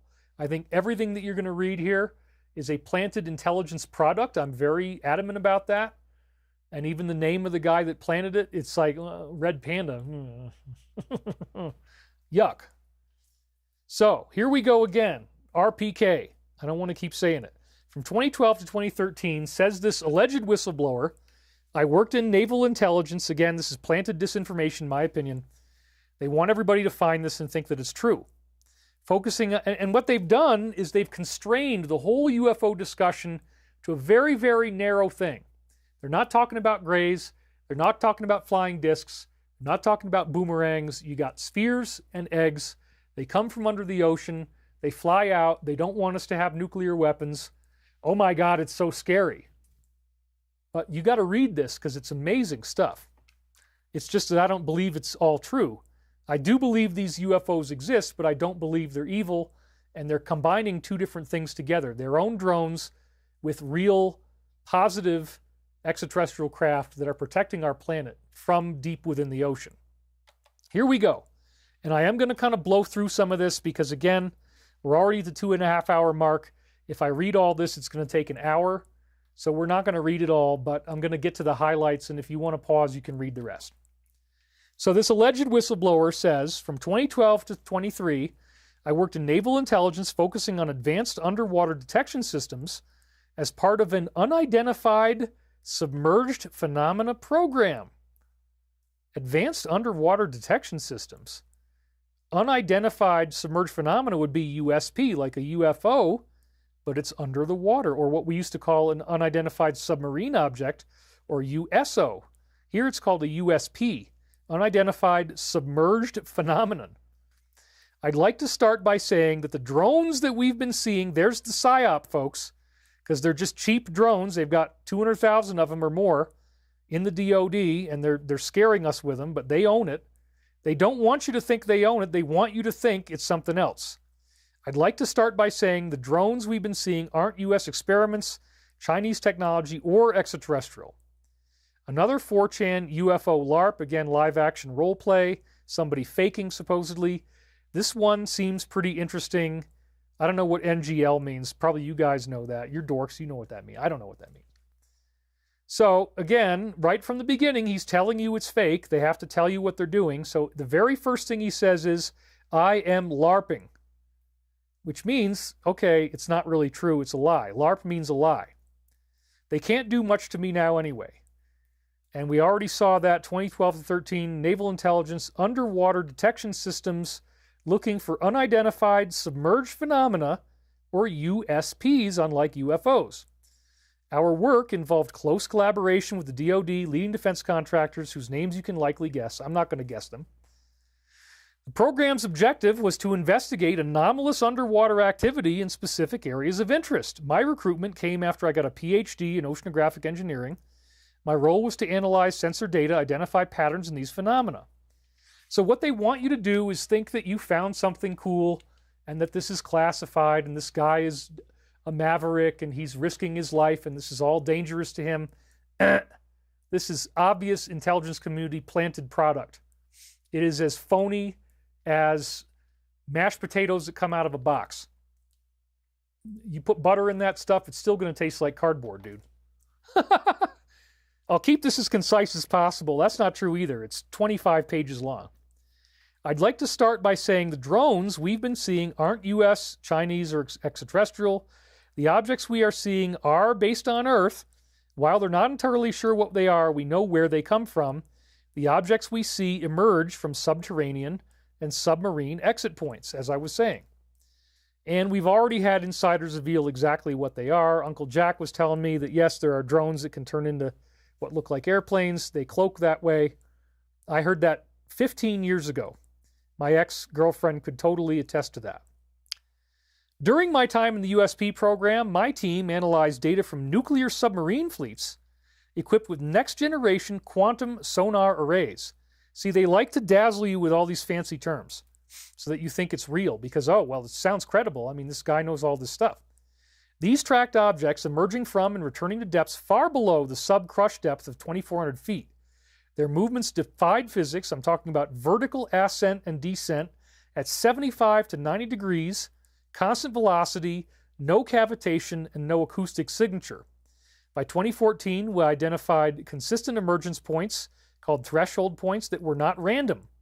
Clusters of these objects always seem to emerge in the Puerto Rico Trench, off the continental shelf of California, and the East Pacific Rise. And again, RPK, who nobody's ever heard of, and it's not, the person's not using a name because it's probably the intelligence community, 2.1 million views? Right. The overnight success, they paid for those views. This is not real, folks. But, again, I do believe that they can fully make good on the promises that they're saying here. I do believe that everything you saw with the Tic Tac in 2017 was to set this up because this is the positive ETs protecting our planet. So they're telling you something that's real, but now they're going to try to, and they're going to give you the information. So all these promises that you're getting, they're going to come true. They're going to show you the footage. They're going to show you these things coming out of the trench. They're going to make it an announcement, and then that's going to set up this supposedly terrifying blue beam event. So I want to get ahead of them, and that's why we're working through this all right now. Nobody gets 2.1 million views. There's something very suspect here. The object's physical prospects are quite honestly terrifying, and words like terrifying are meant to scare you. Terrifying! Oh my God! They can physically alter their structure and manipulate electromagnetic fields to mimic real aircraft, which just so happens to be the same thing that the New Jersey mayor said on the news. So they're setting you up to mimic real aircraft, replicating their shape, motion, and reflective properties. However, and he's going to throw some weird jargon that doesn't make any sense, are quantum sonar arrays, which they may have shit like that, I don't know, consistently revealed their true unchanging forms, suggesting the transformation is either superficial or operates by mechanisms we don't understand. So again, they're saying that the fact that it can shapeshift is terrifying. They want you to be scared. They want you to think this is dangerous. And how else are you going to sell people on your own crappy drones being made by aliens? You wouldn't believe how much the activities ramped up over the past 2 years. By mid-2023, the whole situation got so tense, and this might all be fake, but maybe not. I mean, I do believe they're probably doing more of this now. And these are the good guys, in my view. The whole situation got so tense that my access to key data was locked down almost overnight. It wasn't subtle. The higher-ups were clearly scared, Everything went on a need-to-know basis, and apparently I didn't need to know. When they started pulling senior analysts from the program and stonewalling me from anything remotely relevant, it was obvious the walls were closing in. That's when I decided I had to leave. The recent wave of whistleblowers you will be seeing in incidents like Cybertruck Bomber or Controlled Disclosure, well, no, that's what this is, all part of a calculated event to muddy the waters and keep you chasing shadows as something much bigger is unfolding. They are not extraterrestrial. They are not top secret military. Our theory is they've been here far longer than us. Whatever they're doing, it's ramping up very fast. Well, 2025 is when they're getting ready to reveal themselves, so that makes sense. Our final pattern analysis before the data lockdown showed an exponential increase in their emergence events. It wasn't just alarming, it pointed towards a critical threshold. We're entirely certain they aren't just buzzing around aimlessly. They are mapping and surveying infrastructure, military installations, and population hubs, which they want you to think it's leading up to an invasion, right? They're covering everything, doing it while blending in perfectly. They could look like a drone, airliner, who knows what else, but under the surface, there's something entirely different. And then somebody asked the question, did your office work with NOAA? Yes, we had ongoing collaborations, blah, blah, blah, blah, blah. Any activity near Kiryat Yam? He says, we didn't have direct monitoring stations in the Mediterranean. Again, the average depth is 1,500 meters, and they go deeper than that. What were the true forms you saw on sonar? Here it comes. We observed two configurations. Most common was an oblong sphere exactly like the Tic Tac shape, which is an egg. The other was perfectly spherical, usually 5 to 8 meters in diameter. Regardless of what they look like, drones or aircraft, etc., their quantum acoustic signature always showed one of these two base forms. So apparently it's just a hologram projection like what we think Bluebeam is. The sphere configuration was more common in the deep water operations, and the Tic Tac shape was more prevalent when they were going out into the atmosphere, in the air. Are there any biological effects reported near the exit points, change in the behavior of life? Marine life doesn't even notice these things. Our bio team used to joke about this. So it's pretty funny when you think about it. Even our quietest submarines send marine life scattering. These objects might as well be part of the coral. So again, this is perfectly building off of the data they already planted for you in 2017. Oh, the Tic Tac, as if there's no other type of UFO. And we just saw that the NTI, non-terrestrial intelligence, I don't like NHI, because these are humans. They're just not humans from Earth. So non-terrestrial intelligence. Once again, the Alliance said, Bluebeam is becoming a reality. Newly released footage reveals an egg-shaped craft retrieved during this mission, striking resemblance to mysterious UAPs in 2015. Jake Barber claims involvement airlifting a 20-foot propulsionless egg-shaped object from an undisclosed location, and it was confirmed by the Pentagon's UAP task force as non-human in origin. But you know what? People have been lied to so much. If the Pentagon says something is true, it's not like people believe it. So unfortunately, there's a lot of trolling apparently, according to Elizondo online about this. But this is the 20-foot egg being carried. I think it's freaking amazing. I mean, I love this. I love eggs. You know, I'm obsessed with the egg. And so I actually do think there are extraterrestrial technologies like this. But as I said, it all feels like deliberately planted evidence. So then he shows you this. And this is one of the main places where they're popping out from in the Puerto Rico Trench. We had Marco Larson donate. Thank you very much. David, you're definitely not fat. Great show. I've learned so much from you. Love and light to you, my friend. And we're again, boss, the egg, says Corbin H. I do not believe this. Yeah, you're right. You shouldn't, because this is all planted disinformation, I think. And they're trying to tell you something scary. They're going to come out with the truth. They're going to show you. So again, here, whoops. Let's go back to that. Here's the Puerto Rico Trench where all this stuff is coming from. And now we're seeing it up close. I don't know exactly where they say that the things are coming out from, but the purple part is where it says trench. That's the deepest part. It's somewhere in there, somewhere in that region is where these guys are popping out, as he keeps saying. I gave the general timeline, my role and my background. The locations and tech specs are verifiable, blah, blah, blah.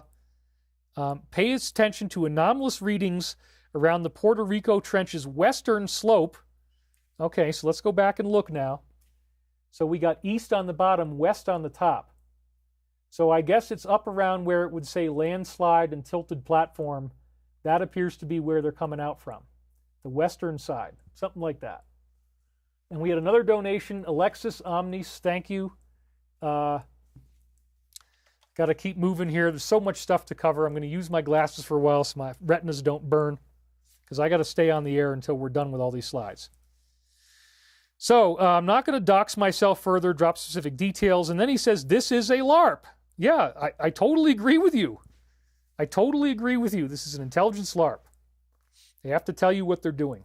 So good on you, mate. Their goal is to find interesting planets with resources or life support conditions and report to the nearest outposts, which again implies that, oh my God, they're going to colonize us. That's not true. They've sent a probe back with a report thousands of years ago, and now their goal is just to monitor and protect the planet resources until more probes and perhaps even non-human life forms arrive here, which is again setting up the alien invasion narrative. That's what it's for. If we are about to nuke the planet down, they will interfere. So he admits they're not going to let us nuke the planet, but then they try to spin it as, oh, they're just preserving it for themselves so they can invade. BS. So yeah, I don't buy any of this stuff. But then again, here it is. If we are about to nuke the planet, they will interfere. That's true because, as 45 once said, is that such a bad thing? Is it such a bad thing to stop evil from destroying the planet? No. And I say they are human, just not humans from Earth. So again, non-terrestrial is better than NHI. So here's the next one. Summer 2015, Puerto Rico shelf emergence, small fast unit that flew over the eastern U.S. Yes, he says this tracks. The Pentagon videos confirmed in 2020, it was actually 2017, were from that 2014-15 activity spike. Or maybe the Pentagon didn't confirm it till 2020. It was cool seeing them finally acknowledge this footage. Blah, blah, blah, blah, blah. Again, I can't read all this. He never heard of alien implants. There's no evidence to suggest they aren't from our planet, but you're not entirely wrong. They have specific interest in infrastructure and population centers. They're mapping our activity. And everything else is pure speculation. Of course, they don't want you to believe any information but what they spoon feed you like a little child. Do you think it could be related to a pole shift? Then he has this whole thing on the pole shift. Yeah, whatever. I can't read it all because we don't have enough time. Why the F would these things even care about us if they're an ancient species? Our theory is they're tired of us effing with their S, quite honestly. We assumed they were peaceful. Again, they're setting up the evil narrative, or else we wouldn't have thrived for this long. However, we've industrialized, so we're bad. Humans are bad because we've industrialized. Deep sea mining, submarine cables, sonar networks, and oil rigs. We're building our infrastructure right on top of their threshold points. Our self-destructive behavior with nukes puts them at high risk. That's why they're doing so much activity. They don't want to interact with us, and their mimicking is an invasion tactic, so they pose as airplanes. By late 2022, we had around 40 emergencies per month. By 2014, it was only 10 or 20. The last projection before I lost access showed 100 plus monthly events by the end of 2023. Given what's happening in New Jersey, we're probably looking at 10 plus events a day. So you see what's happening here, right? They're trying to say that all these drones are really these weird shape-shifting UAPs. And oh my God, they're now doing 100 plus flights a month. They're getting ready to invade. If you believe this, I feel sorry for you.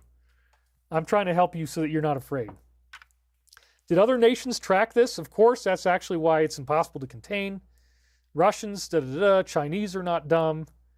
Okay, anyway. When is the critical threshold? If you're asking for a specific date, I can't give you one. Our models showed emergence events increasing exponentially. What I can tell you is that the rate of increase we saw by mid-23 was way beyond our worst case projections from 2019. Fear, fear, fear, scared, scared, scared. The pot's about to boil, the bubbles are forming, but you can't predict when it's going to boil over. Well, that's an assumption that it would. We see way more activity than anybody predicted. Nobody knows the end goal, of course. Now, this really pisses me off. Jake Barber's whistleblowing.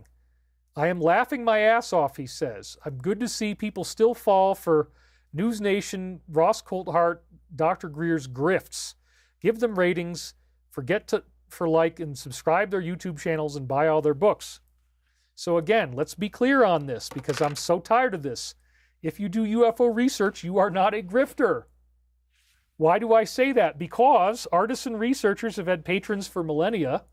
It's okay to be paid to do research, to be paid to do science, to be paid to do art, and UFO involves all those things, because if you don't make people laugh and if you don't have stuff that's engaging to watch, if it's not entertaining, then, you know, you're not going to be a success. So you can't just do science. It's also art in terms of performance art. What I'm doing right now is performance art.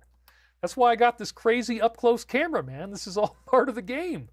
You got depth of field. You got these nice things in the background. It's very blurry, and it's not some digital plug-in. It's actually real lenses that are, all the lenses on my cameras are like freaking a foot long to get that beautiful out-of-focus effect behind me. So they're not grifters. Can we please stop with this stuff? I mean, this same thing that my guy's always saying to me. Luis Elizondo is starting to file lawsuits. I get it, brother. So amen to that, because everybody deserves to be treated with respect. Now, I've wondered who's giving him his information, Elizondo, but that doesn't mean that I want him to be impacted in his work. I just question the full veracity of everything that he's had to say. You know, maybe he isn't being told the truth. You know, we always got to think, we can't just assume that people are telling the truth. You got to do your own research and dig deeper and look for clues. So then he says there wasn't a single aggressive action. They've never shown hostile intent. Then he sets up the fear. If they wanted to hurt us, we wouldn't stand a chance. We'd be done in hours. Territorial behavior. We are encroaching on their space. That is not true. That's fear. They're aware of our nuclear capabilities. That's probably our only real deterrent. Any overt action risks a nuclear response from us that would poison their environment. And then it says right down here, threshold points aren't physical structures. They're more like zones. Normal physics acts up. UUVs could get within 600 meters before navigation systems go haywire. Their compasses spin. Depth sensors show impossible readings. We lost quite a few units trying to get close. The best imagery was from multi-beam, blah, blah, blah, blah, blah. You don't need all this stuff. So then he says, again, who do you find to be the most credible? Most of them are working with fragments of information. Some definitely spin narratives for profit. The ones talking about bodies, exotic materials, and crash retrievals missed the point entirely. These things don't crash, and there are no retrievals. Laughing out loud. So, the exact same drones that they're talking about, the reason why I think this is real is that this was described in the Law of One, and this is one of my favorite parts of the whole show. And I'm almost at the 3-hour mark by the time we're getting to this point, so we're doing pretty good. But it's probably gonna be more than 5 hours to get through all the slides. But you're gonna be on the edge of your seat all the time. Because again, I don't think they would threaten you about the Puerto Rico Trench and off the coast of California, egg-shaped UFOs, sphere-shaped UFOs. They wouldn't be telling you this if they didn't know they could prove it in the future with their, again, submarine data. Let's be very clear on this. It's in the Law of One, and they actually talk about the Tunguska explosion, and they say that this was one of these drones crashing. So first of all, here's what happens if you look up Tunguska on Google. They're not even hiding that it was a nuclear explosion. They say, look at this, 1908, in Russia, they had a large explosion of 3 to 50 megatons.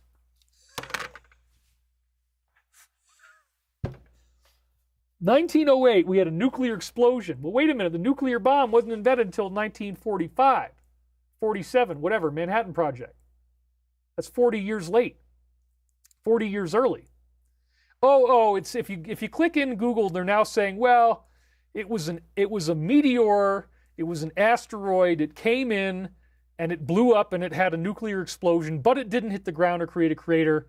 It had an airborne explosion. That's the explanation. That's the official sanitized explanation of Tunguska. No.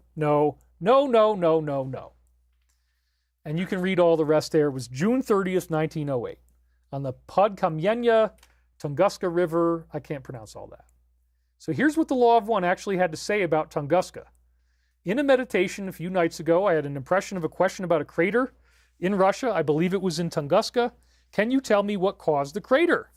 This is what the Confederation, Archangel Michael, here using the name Ra to conceal their Christian identity, because, you know, the questioner wasn't a big fan of Christians, so Don Elkins would have been all upset if they'd said they were Christians, so they had to say Ra because that's what their name was back in Egypt. They're time travelers. They use different names to conceal their identity. So they say the destruction of a fission reactor caused the Tunguska crater. And again, if you don't know the story, let's just be clear that the story is that there's all these trees and there's this blast radius in the middle and all the trees blow away from the radius and they all had radiation on them. Nobody apparently was hurt because it was in the middle of nowhere.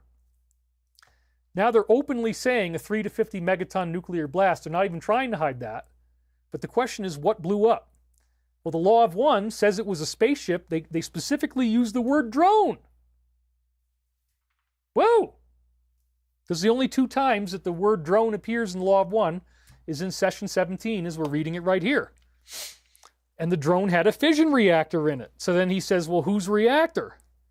And then he says, Michael says, this is what you may call a drone sent by the Confederation which malfunctioned. And that's what these guys are seeing, and that's what they're going to show us evidence of. It's all from the good guys keeping our planet safe. The drone was moved to an area where the destruction of it would not cause infringement upon the will of human beings, which they call MBS, mind-body-spirit complexes. Then the drone was detonated, and it had a fission reactor in it. Remember that, very efficient one. What was the purpose of the drone in coming here?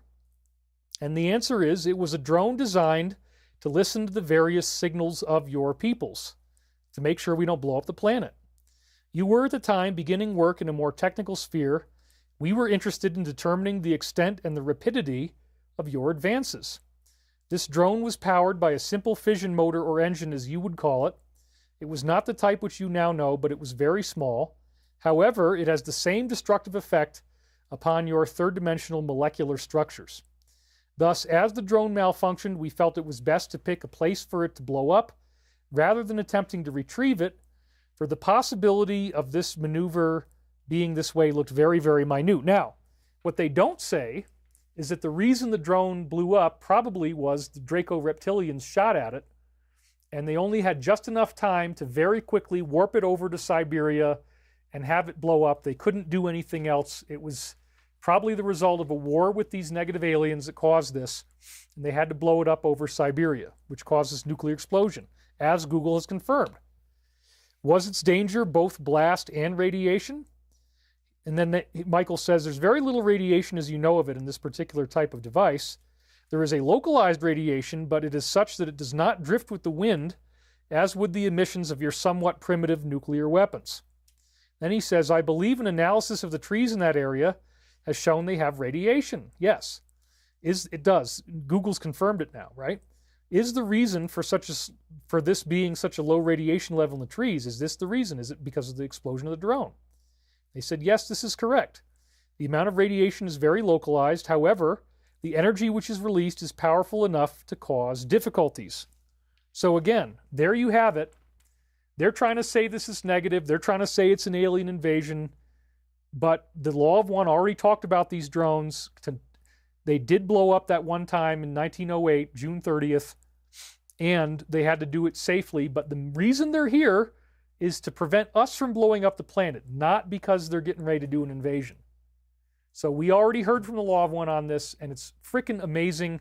And there goes the happiest and most exciting part of the show for me. But we got time loops coming up. Wait till you hear all the rest. We are still not done. But all these things are happening in 1 week, so I got to cover it. Now, here's another really weird thing that I found from researchgate.net. And I tried to click on this link, and it would not let me, by the way. I was not able to get this page to load. And then it says, accelerated growth of trees, that there is an increase in the annual growth of trees after the Tunguska bolide explosion, observed at a large distance more than 1,500 kilometers away, covering a huge area. Accelerated growth? Normal radiation does not cause accelerated growth, but weird classified extraterrestrial technology would. That's my belief. Carl Moffat donated $100, New Zealand. Thank you very much. You're the man, bro. Sorry, I've been absent for a bit. Still watching. Hit hard times for a bit. Sorry to hear that. Lost my job. Court case with my ex-employer that settled. Back on my feet now. Let's snowball towards the new age. Careful with the camera, David. Slides, please. Yep, sorry about that. Let's go back to that slide again. If you didn't see it, let's go back one more. Is the reason for the low level of the trees. This is correct. Sorry if I missed one. The amount of radiation is very localized. However, the energy release is powerful enough to cause difficulties. And then here's this. So if I wasn't on that slide, I apologize. But again, what is it saying is that more than 1,500 kilometers away, there's an accelerated tree growth. Normal radiation does not do this, but some type of exotic cosmic source field technology, like that's the name of my book, Source Field, would. The technology the ETs use is biological in nature. This energy actually causes an enhancement of biological life. And this is not going to be done by a meteor. It's not going to be done by a regular nuke, but it would be done by these exotic propulsion systems. So how cool is that? Accelerated tree growth. Very anomalous, huh? So can they mimic humans? We never saw any evidence they could mimic anything except for aircraft. The reality is right in front of everyone. People look for aliens when they should be looking elsewhere. So again, they want to wrap everything up into this nice tight narrative that they control. They tell you everything, and they're not going to confirm anything else. If you saw the data we saw, the feeling of dread would be with you 24 hours a day, but you have to learn to live with it. That's what we have to do. There's not much else. So, never heard of such a theory. They were solid structured craft, no humanoid entities, signs of intelligence. And he says, remote viewing insights are interesting. My focus was on hard data. So our team joked about it. We could not speculate about their true nature. And then this is a picture of the Foo Fighters, those two orbs in the middle between these old planes in World War II. I'm just telling you what I saw in research for years. Foo Fighters, our analysis of historical documents of World War II pilots suggests they were encountering early examples of the same mimicry behavior. So, once again, they want everything, every piece of ufology fits into spheres and eggs coming out of the ocean. Oh my God, they don't want us to have nukes. How dare you not let us blow up the planet? Yeah, I think it's a pretty good thing. UFO Mark II says, wow, thank you everyone so much for your tremendously generous donations. And he was clicking on Carl Moffat, who again donated $100. So now I got to type in something. I'll type in thank you. All right. So yeah, thank you guys again. That's really, really incredible. And let's keep going.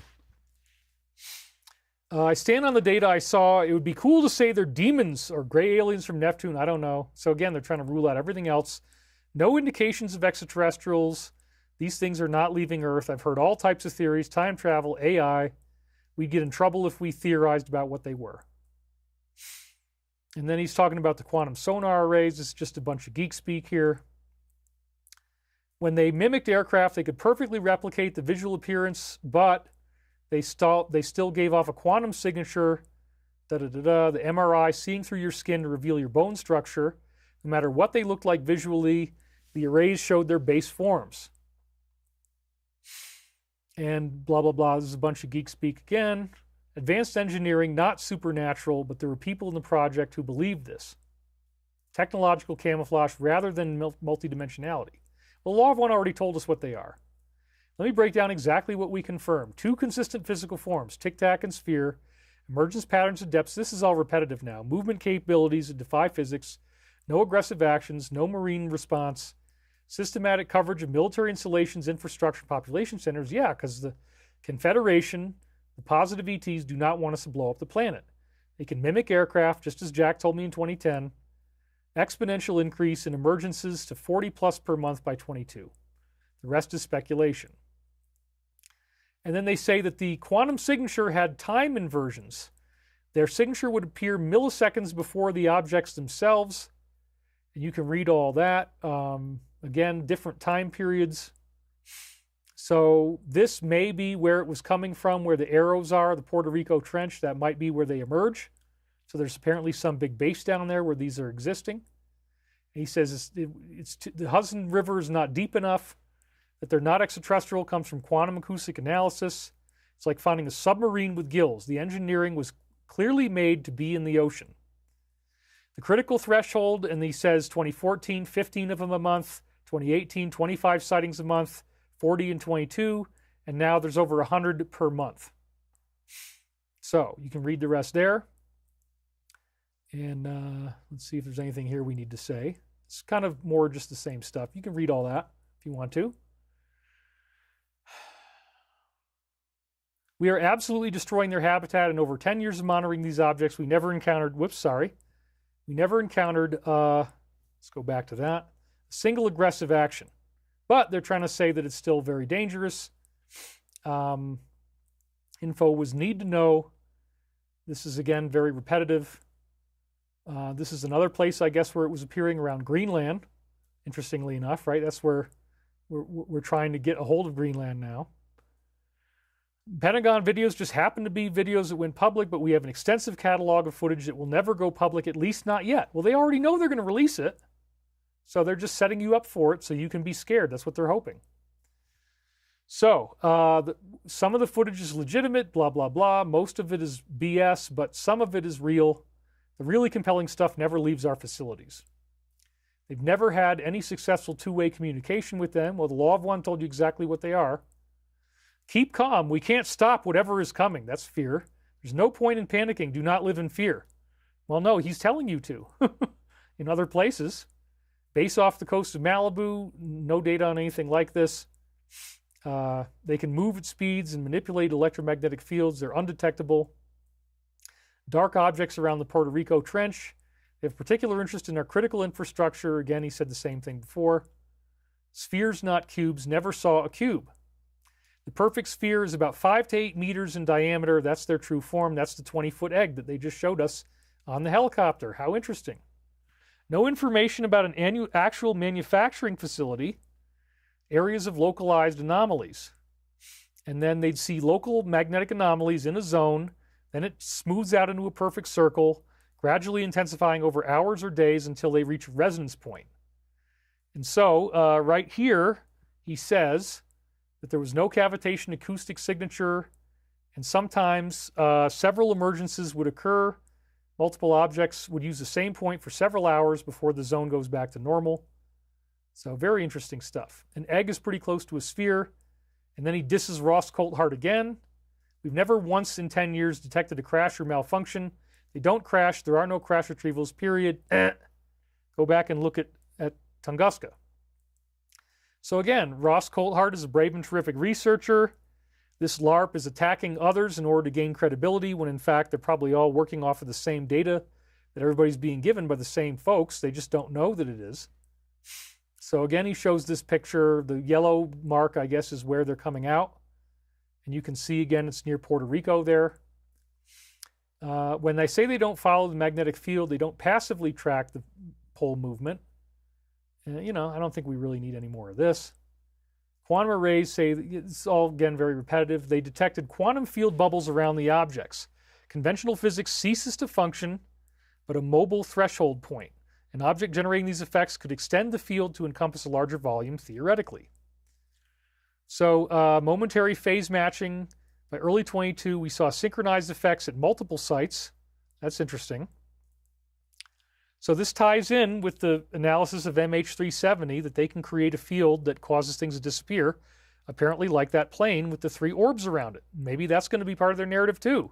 Oh my God, the aliens destroyed the plane. They flew around it. That's what the orbs were. That could come out.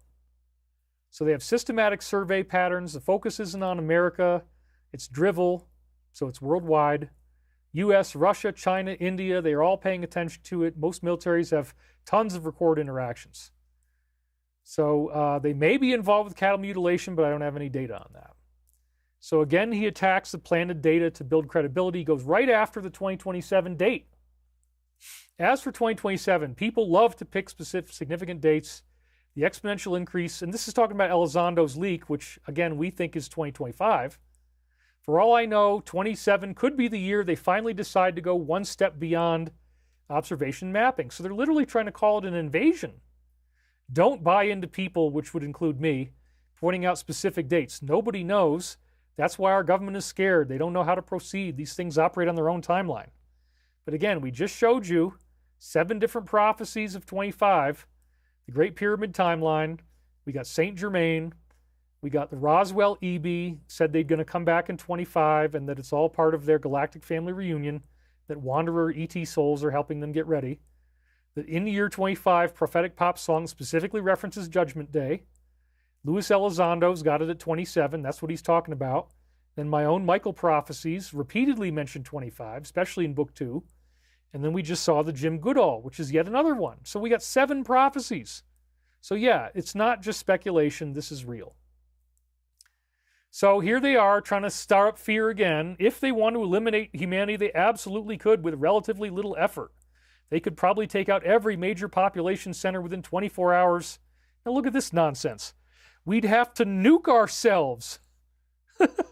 Oh my God, we'd have to nuke ourselves and commit some sort of collective suicide to fight back. Sure, let's nuke the planet so we can fight these evil aliens. Oh my God, really?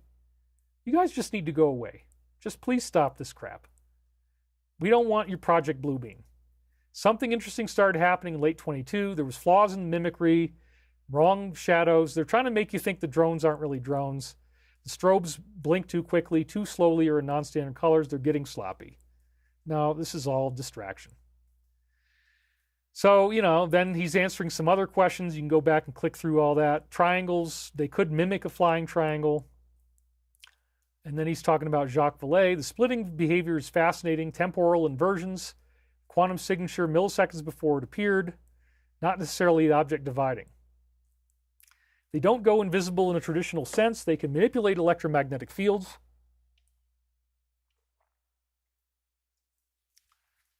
So then he's going on here, not quite Vallée's cosmic theater. Again, this stuff doesn't really matter. So you can read it if you want to. So then he's again dissing. Again, they're dissing Luis Elizondo, Jake Barber, and News Nation. They took a 15-second clip. It's an absolute circus. They made this huge piece to make the UFO community look like absolutely insane monkeys. And once again, Jake Barber deserves respect, as do we all. Insane monkeys, come on. It was validated by the Pentagon that it's real. That's not insane. So again, they want you to think that you can trust them because Melissa Martin, blah, blah, blah. I mean, come on. You know what? I don't want to read the whole thing. People are saying, please be nice and respectful to David. We're not going to read the whole thing. I need to get through the show. But again, he's attacking Jake. They're making fun of us. They aren't even trying to be clever, da-da-da, as a clown. These are just very defamatory statements. So, I'm not going to confirm anything. We're almost done with this, by the way. So, I could easily go on Nation, spin an elaborate story about crash retrievals and alien bodies, maybe write a book and hit the circuit, da-da-da-da.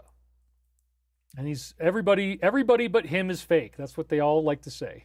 So again, he's steering us into a very tightly controlled narrative. Again, if you want to read all this, he's talking about cloud formations. We're approaching a critical mass where their presence becomes impossible to conceal. That's what they're getting ready to do, folks. So then, finally, we're through all these slides. The Cybertruck explosion, this is one of the whistleblowers in that new show. So, in conclusion, Angry Daddy says, I have had it. Don't you ever, ever fly those drones over my house, in my country, in my state, in my neighborhood, with my kids sleeping in my beds. I have had it. Woo! Thank God we finally got through all that crap. I didn't want to read all that, but I'm like, you know what? These guys are trying to do something really scary and weird, and we don't want that to happen. So again, we read from the Law of One. We actually do know who they are and what their message is. And now, at long last, we have to do our Archangel Michael time loops. So let's dig right into this. We talked about it last week. The final tape was from March 26th to April 4th, 1999. We had a very noteworthy reading appear on March 31st, 1999, which was the very day that I got kicked out of the barn. So instead of thinking that these beings are going to nuke us or that these things... I love Angry Daddy, says Donald Barker. Thank you very much. Instead of thinking that this is some evil thing, we already saw what the Law of One had to say. We didn't really know what the Christian angels were. They're actually space-traveling beings who are trying to protect our planet, and they use this drone technology so that they don't run a risk And apparently the drones can cloak themselves as airplanes. So if you got bored with me reading all that stuff, I'm sorry. I tried to make it as entertaining as we can, but now we're going in a completely different direction. Steve Johnston, Dr. Johnston, thank you, David. Keep up the good work. Does anybody know what Barron whispered to Biden at the inauguration? No more ice cream for you, says Strawman Found Ed. No, he said, you'll see what's coming. That was confirmed by a lip reader. You'll see what's coming. And that was a very, very ballsy thing for him to do, and I thank you, Barron, for making such an incredible, in-your-face kind of statement like that. It's really, really cool. There's something is coming, and it's going to be pretty exciting. Cynthia Marie Brewer says that was far from boring. Oh, Melissa Martin said, David, I wasn't picking on you. I'm tired of the lies from the intelligence community. Thank you, Melissa, for clarifying that. I do appreciate that. Another lip reader said, it's on. Okay, so yeah, I hear what you're saying, Melissa. It is a psyop, and it's very weird that like all these little dribs of information they've given us, Tic Tac in 2017, the flying egg recovery. Now you got this guy saying, oh, these are the drones. You got the New Jersey mayor saying, oh, it shapeshifts into an airplane. And oh yeah, they're protecting us from nukes, but it's only to set up an invasion. No. You go read the Law of One, they explain the drones. They did have one blow up over Tunguska, and it caused a nuclear explosion, which even Google acknowledges that. So for me, if you're not fascinated by this, you're probably just a troll and you're only here to try to pick fights and create disrespect. But we know all about that. We're not buying it. So thank you, Melissa Martin. I really appreciate it. So again, the real story is that these beings are here to bring in Ascension in 2025. This year, we got 7 different prophecies that talk about that. And we have more time-looped information this week. So this was the day it got kicked out of the barn, and they prophesied in our time from 1999, the LA fires. Speech comes about when we transfer the focus from the tornado or volcano within, and remember, these were tornado force winds that had the fire of a volcano behind them. To those matters of more transient importance, Charlie Winter just donated. So much bad info out there, hard to know what to believe. Are the operators of Black Ops sites also secret space program, or is it part of our military? I think it's both. I don't even know if you can clarify the difference. Anyway, so let's get back to this now. To tornado or volcano, to those more matters of more transient importance, centered in the who, what, when, where, and why, and how of our lives in the present. The house made of stone has withstood the test of time. Isn't that pretty prophetic of the fires, right? Because the only thing anybody had left was their chimneys. And now it is ready to be topical. It could be tropical. I just wrote PH for phonetic. But again, these are direct prophecies, the LA fire, tornado force winds, volcano force fire, but the house made of stone would withstand it. That's why the chimneys survived. Let's instead look to the house housing the throne of the divine. Keep radiantly exclaiming how delightful the change really is. From top to bottom, inward to outward, upward to downward, etc. Let's stay loose and keep it happening, if for no other reason than to say we did it. So again, what are they saying? The change is delightful. Everything is changing, and we are becoming the throne of the divine. That's the house we're going to be living in. The ascension is real. Now this really blew me away, and maybe I didn't stress it enough last week. We have accomplished our objective on this planet to a large degree in the present moment. That is talking about November. That is talking about the new administration. That is talking about the alliance. And whatever they're about to do, whatever is built in front of the White House, the military is in 10 days of darkness. The health agencies can't report anything either. He's openly making statements that something hit LA. I mean, go and look through all of the pieces of evidence. The money isn't going out there. The 88,000 IRS agents are being repositioned to, they either can be at the border or they lose their job. So yeah, it makes sense that the alliance's plan is reaching its fruition, and we have already accomplished our objective on the planet to a large degree in the present. Many of the goals we have set are being accomplished even now as we speak. The mission moves towards its completion point at its totality. So again, this is a prophecy, the alliance finishing the job. I'm very excited about it.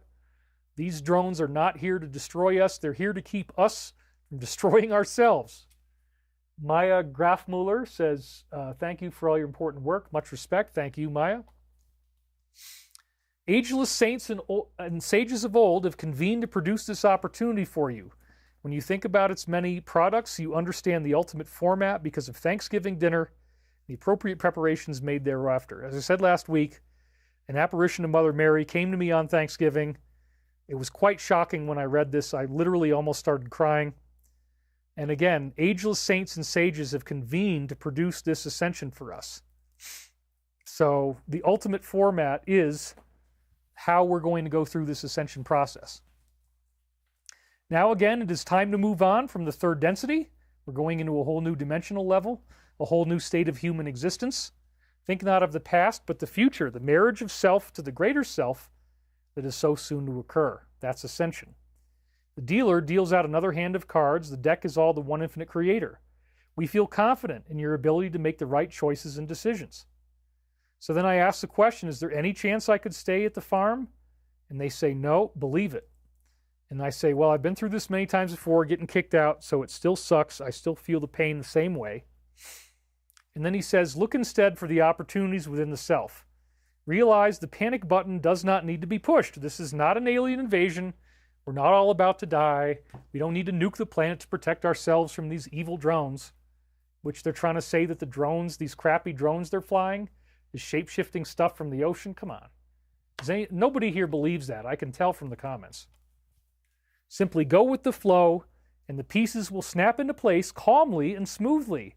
You will see what we are talking about. Stay calm, David, and peace be with you in the light of everlasting love.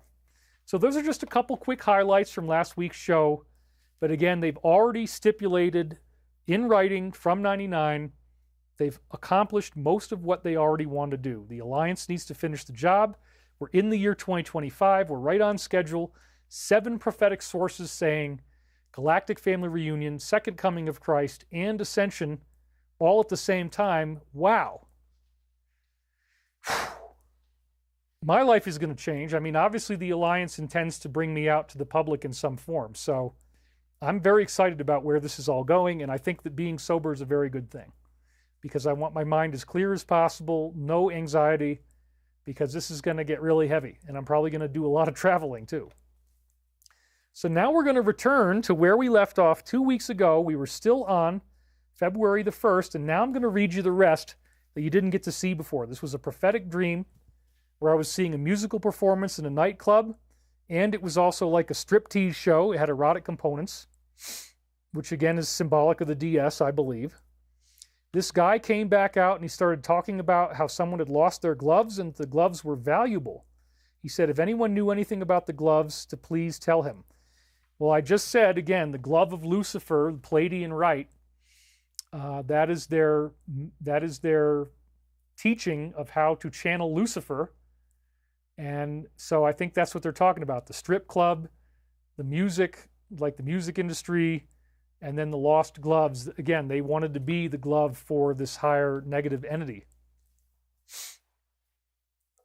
At the same time, I had a weird time loop because yesterday, before I unsealed this on the 18th, when I really got in there and read the dream, because before I'd only read the readings, I kind of ignored the dream.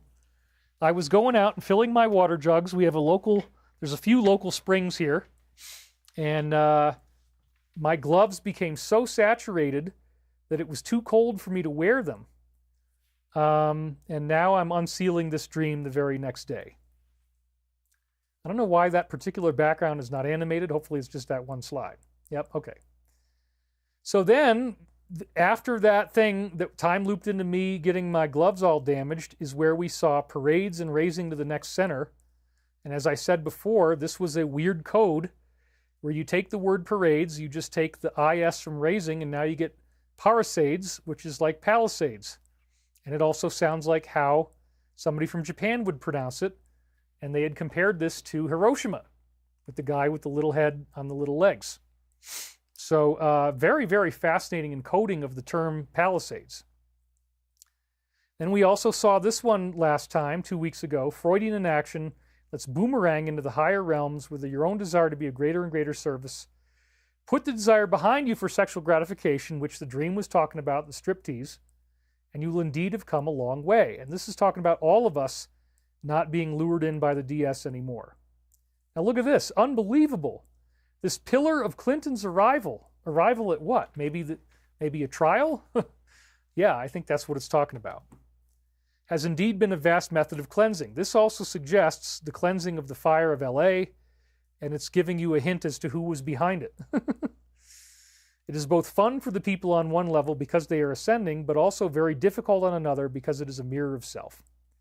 And I've talked to you before about this dream of Axl Rose being a heroin addict, and it shifts into Titanic.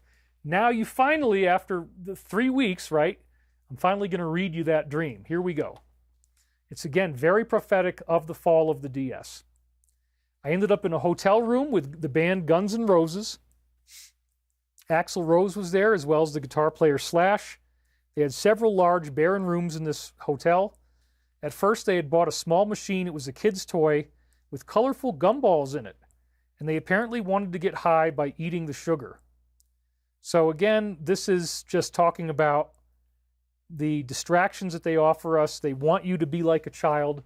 They want you to chew their gum. They want you to eat their sugar. And they want you to remain distracted by childish trivialities. Well, Axl was in the room with me. I asked him if I could see his arm. I noticed a scar on his elbow that looked like needle tracks. And, you know, what happened with those? What happened with sticking? You know, think about it. This is talking about something we all know very well. I think that's part of the time loop, folks. Then I saw a horrible welt, just a huge scar. He told me a plastic surgeon had actually cut out a portion of his skin on his arm, stretched it over, and sewed it back together because he had so many tracks. So this is reflective of the DS and how they're so addicted to creating trauma, creating conflict. They need a bigger and bigger high, that they literally are like a junkie. They keep doing mass death events. They don't have the same effect anymore. They can't get legislation to pass anymore, but they keep trying this stuff. And it also has to do with their campaign involving that very thing. It's not heroin in that case. So they sewed it together. They're trying to cover up what they did. This is not going to stay covered up, folks. They already put the health agencies on a litigation hold. He said it so nonchalantly I could hardly believe it. I asked him if he was snorting heroin. He said he was. I said I never got into that. I had no interest, and he seemed to understand. They were going to cover over all the spots where the needles had gone in. They were trying to de-emphasize how destructive the use of this drug was. Isn't that interesting, in light of what we know? This again time loops with my plan to be completely free of any mind-altering substances. Haven't used since last Monday, the 13th of January. And this is also about them covering up what they did with medical treatments. I was looking around the room where they were. I noticed they bought a gigantic kid's toy, a plastic jungle gym or something. Again, the concept, they want to keep us dumbed down like children. They still had all the boxes that they'd opened up to get the kid's toy out. It occurred to me, even though they had all the money, their lives were totally empty, and all they could ever do was just hope to buy more stuff. That's just the opposite of what really needs to happen. Then I met up with somebody who looked like a Victoria's Secret model, perhaps Nikki Taylor. If you don't remember her, here's Nikki Taylor. She was always one of my favorites. So she pops up in the dream in a nice way. But unfortunately, she still does represent the DS. She had a weird shoebox that had some sort of artistic display in it that she had made. Inside the shoe box, it was all red. It symbolizes blood. And again, you're going to see how. It might have had water in it with little particles floating around. And she was asking me why I had discussed her artwork. So again, this is prophetic of it not running in the normal way when it gets all clotted up. Right after we had Hollywood covering up Axl Rose's track marks on his arm. So once again, we got this clotted, weird red stuff in the shoebox. So that's symbolic of, again, the clots. So there was a party at 6:21 the same day. I woke up again 9:30. Party at the house I grew up in. My brother was there, and there was a huge mob of children who showed up at the door. But the brother, who in this case in my dreams represents the ego, and maybe here the DS, he had a negative attitude towards the children. Ain't that the truth? They really don't treat children well. He was dissing them, and it wasn't taken very well. Then I saw the mother of a guy who was very into drugs. Again, the theme of a drug addict. His mother shows up now. She was very upset about how we had been treating the kids. So this is, again, how they are treating all of us. She said we had better shape up our act, and apparently she was with a black guy who was her husband. She revealed that she had inquired into suing us, I guess in this case about how we treated the children, but she found out that it didn't work very well. She couldn't do it, but she had wanted to. Now, this was completely mind-blowing to me because I had just gotten this subpoena, and again, it was written to implicate me as if I'd committed crimes. They don't have any evidence. They're looking for the evidence.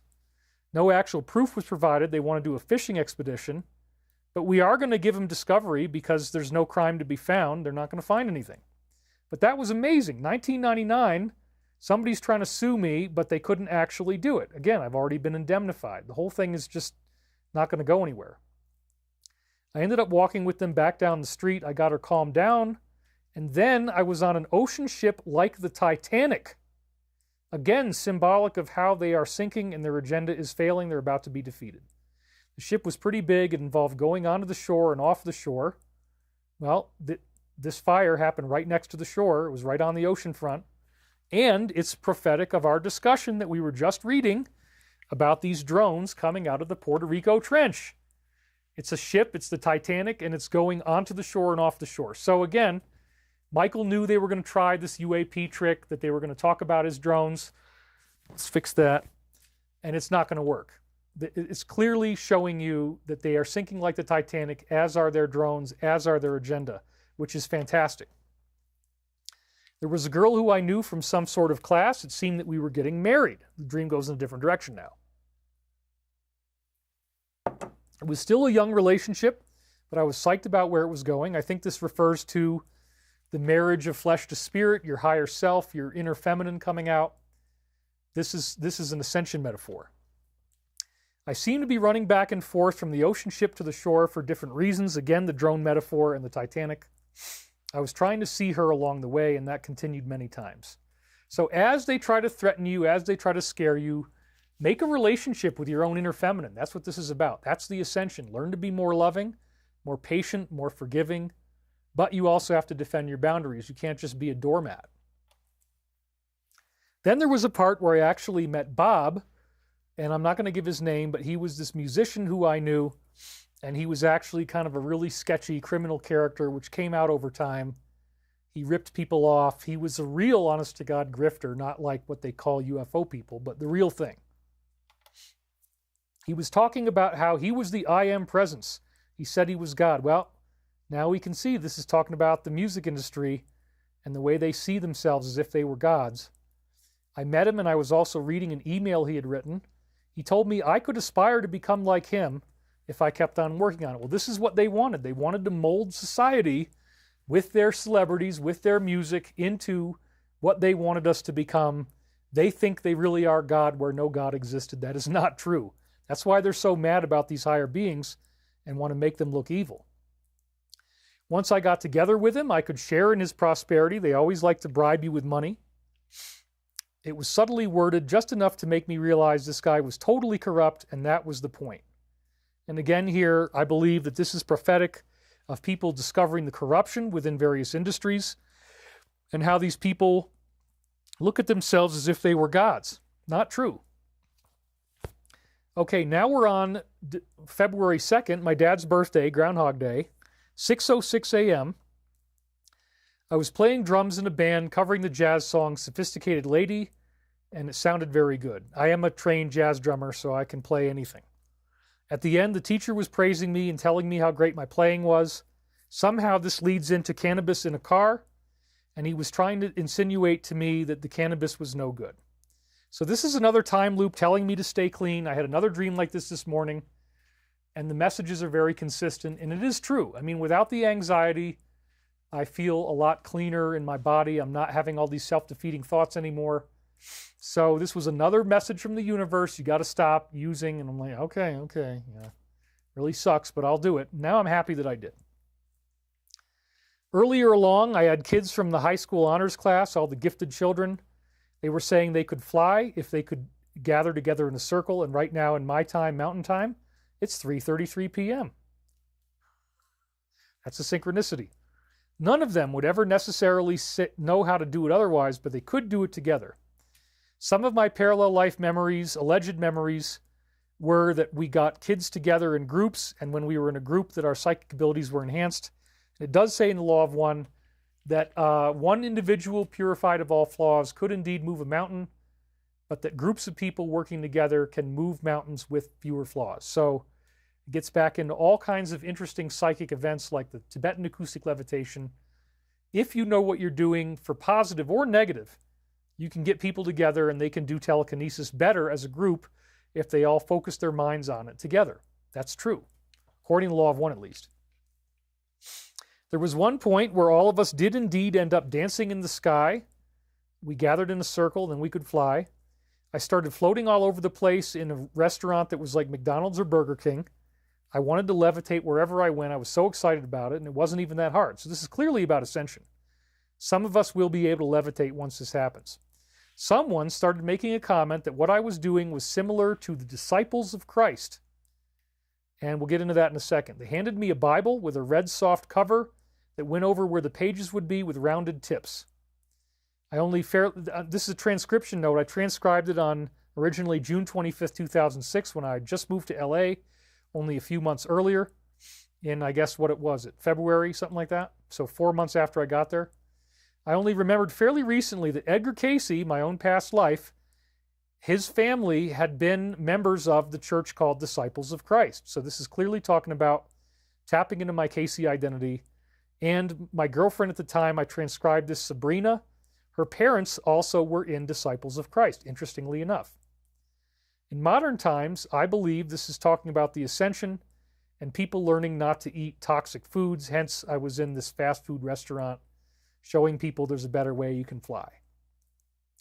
At one point, I interacted with my black friend from high school. I'm not going to say his name. There was an interplay between him and Whoopi Goldberg, who is still very prominent on the left today. Isn't that weird? This is starting to feel like a time loop again. There was a fake set for a movie that was being filmed. There you are, Hollywood, right? And how they're trying to appeal to the black people. It was inside this room, almost like it was in miniature form. It looked like a riverbed. So again, I believe this is likely prophetic of the parties that we've now learned about, and the television show The View, which Whoopi is on, and how people are getting attacked. And then the movie being filmed, this is definitely talking about Hollywood. The riverbed, again, could be a symbol of the drones that we were just talking about, because they came out of the trench at the bottom of Puerto Rico. I knew I had to go in there and try to stop this atrocity from happening. What was the atrocity again? Black friend from high school. There was a movie being filmed. Okay, I guess we're going to find out what the atrocity was. I had to go in there to try to stop this atrocity from happening, which was going to be caused by no-gooders. And I flew in there. I had descended ability, and I was going to stop them. That's what we're doing on a planetary level, so that's what that's symbolic of. They were very surprised to see me flying behind them. They were definitely trying to do wrong by somebody, maybe a girl. Well, we just talked about the children. So I was able to fly up to them and stop them. That, again, is prophetic of the Alliance and how once we ascend, we will be able to stop them. They don't like that. So again, we see I am flying into a set for a movie being filmed. This was another possible sign my higher self was aware of the future at the time. So when I was transcribing this, I just moved to Hollywood thinking that I'm going to make a movie about consciousness science, and it ended up turning into a whole lot more than just one film. And moving to LA also let me do Ancient Aliens, which is now what I'm most known for. So again, this is all clearly prophetic of the arrests that are happening in showbiz and the Alliance's takedown. Now, finally, we get this incredible reading from Archangel Michael. And I also want to say something else before we get into that. I had just gotten my website up sometime in January 1999.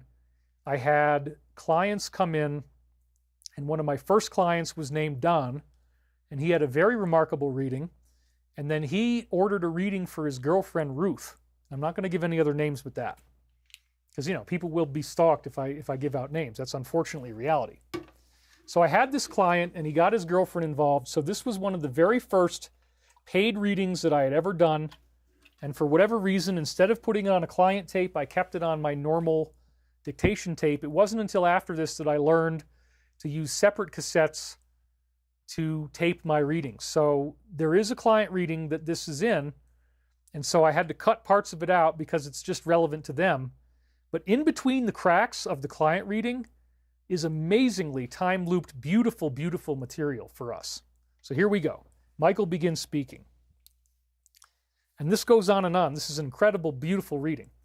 Most people will look like they need your assistance until you specify what it is that must be done for them. Simply being a loner isn't enough.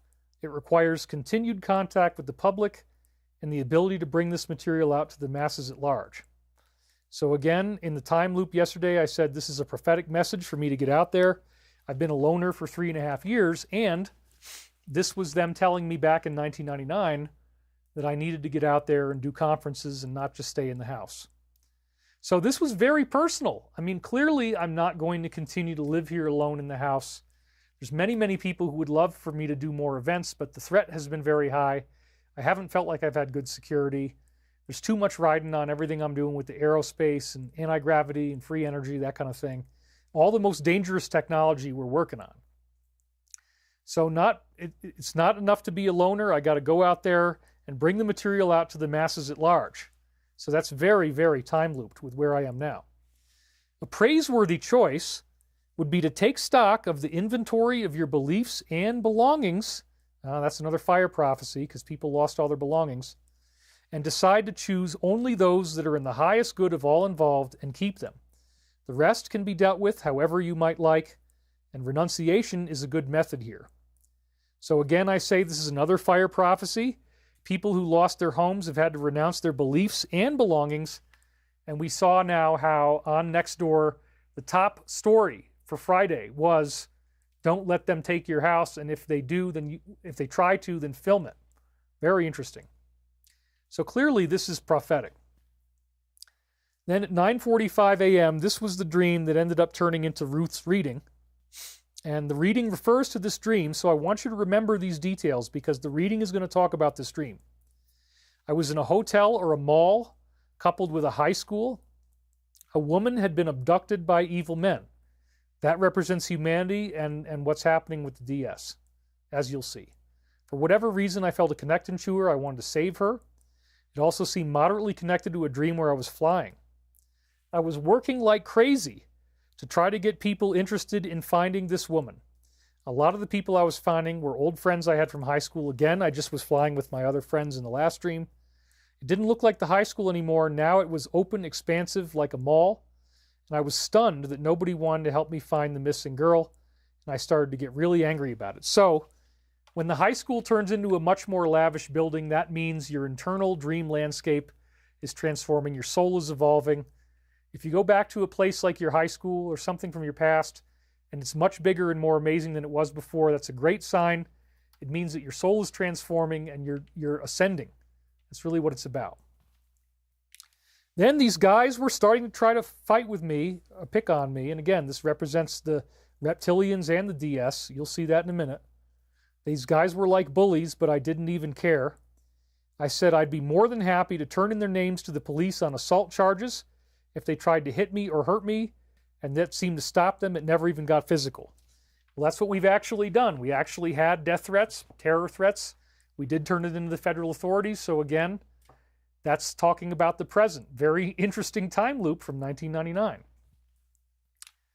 And so again, just yesterday before I unsealed this, we got the first of the 2 death threats. My attorney urged me to file a police report as soon as possible. And other people in the team have already done theirs. I got to get mine done, but I had to do this show first. There were all these fights going on. I was walking right near them, and people were saying, who's going to be the next person to get drawn into this? Again, this is talking about the Alliance, the DS, and the big battle that we're seeing in the public eye. I didn't even care. I was still trying to find the girl, very determined to find out what had happened to her. I think she was in love and had been swept away. Then I found myself in another big, expansive grocery store. There were these girls there who were trying to secure volunteers for distributing apples, and it was a homeless food drive. So this had 2 time loops. The first time I'd unsealed it, and I wasn't really reading it in depth. I had just bought apples. I caught it as I was skimming through. I usually don't eat apples, but I was going to cook them. I still haven't done it. They're still sitting on the counter upstairs. But then, just yesterday, as I unsealed it again in more detail, on the 18th, I had compiled a list of all the places in Los Angeles that were giving away free food to people who had become homeless after the fires. The very next day, here is a homeless food drive, and we want to give people apples, and we're looking for volunteers to do that. So that is highly prophetic of the present. Now, this is the part that is very interesting. As Michael starts talking, he says, "A new light in New Haven. I am humbled. Jesus awaits you." So this appears to be about my friend Artie, who is in a nursing home. As I've said, shout out to everybody at the nursing home. They're all David fans, it turns out, so sometimes I talk to them on the phone when I'm talking to Artie. The other people come in, and we get chatting. His brother wants him to move into a new and higher-end nursing home in Connecticut. That's not where he is now. And it may actually be in New Haven. So they've shouted out to Artie before. This is another one that's really cool. And I said to him last night, I texted him, I said, "You're going to be in the show. What is your connection in New Haven, Connecticut?" And it's very interesting because he had applied to Yale University and he actually got accepted. And Yale University is in New Haven, Connecticut. And the most noteworthy part of his time at New Haven was when they showed him the Skull and Bones building, and they said, "Oh, if you come to this college, you might become a member of Skull and Bones." And he said that he felt this very, very dark, creepy, evil energy coming off of the building. So his brother already wants to move him to Connecticut because then they could be closer. And New Haven is also where Yale is, where he got accepted. And that was his first taste of what he felt like a really evil building. So again, he's the main friend I'm talking to right now on the phone. And he shows up in the time loop, and I'm sure he's going to love this. And all the people at the nursing home. He worked for Ford Motor Company. He lost the use of his legs. So he can partially walk, but not very well. And we really do wish him all the best. And I've been donating from my nonprofit to, keep him going in this situation. So thank you, Artie, for all your ongoing help. Silver robes are in. We want you to have one as well. This must needs be forthcoming in the very near future, so don't fret about it. Well, that's clearly talking about the Ascension prophecy. You can see the cigarette-shaped craft as being a representation of Gaia consciousness. Well, it's weird because I worked for a company called Gaia. I have 500 shows on the network. Not all of them are still up there anymore. So it's time looped into my former employer, which I wouldn't have known back in '99. And they say cigarette-shaped craft. Well, this is talking about a craft that could burn something like a cigarette. And it's also sort of like the idea of the Tic Tac. So I think this is talking about the drones again, and that the drones may in fact have started the fires on Mother Earth, on Gaia. So this is incredible. The cigarette-shaped craft is a representation of Gaia consciousness. And then it says, the money lenders will all fly back to their homes soon enough. And you would fly in a drone, right?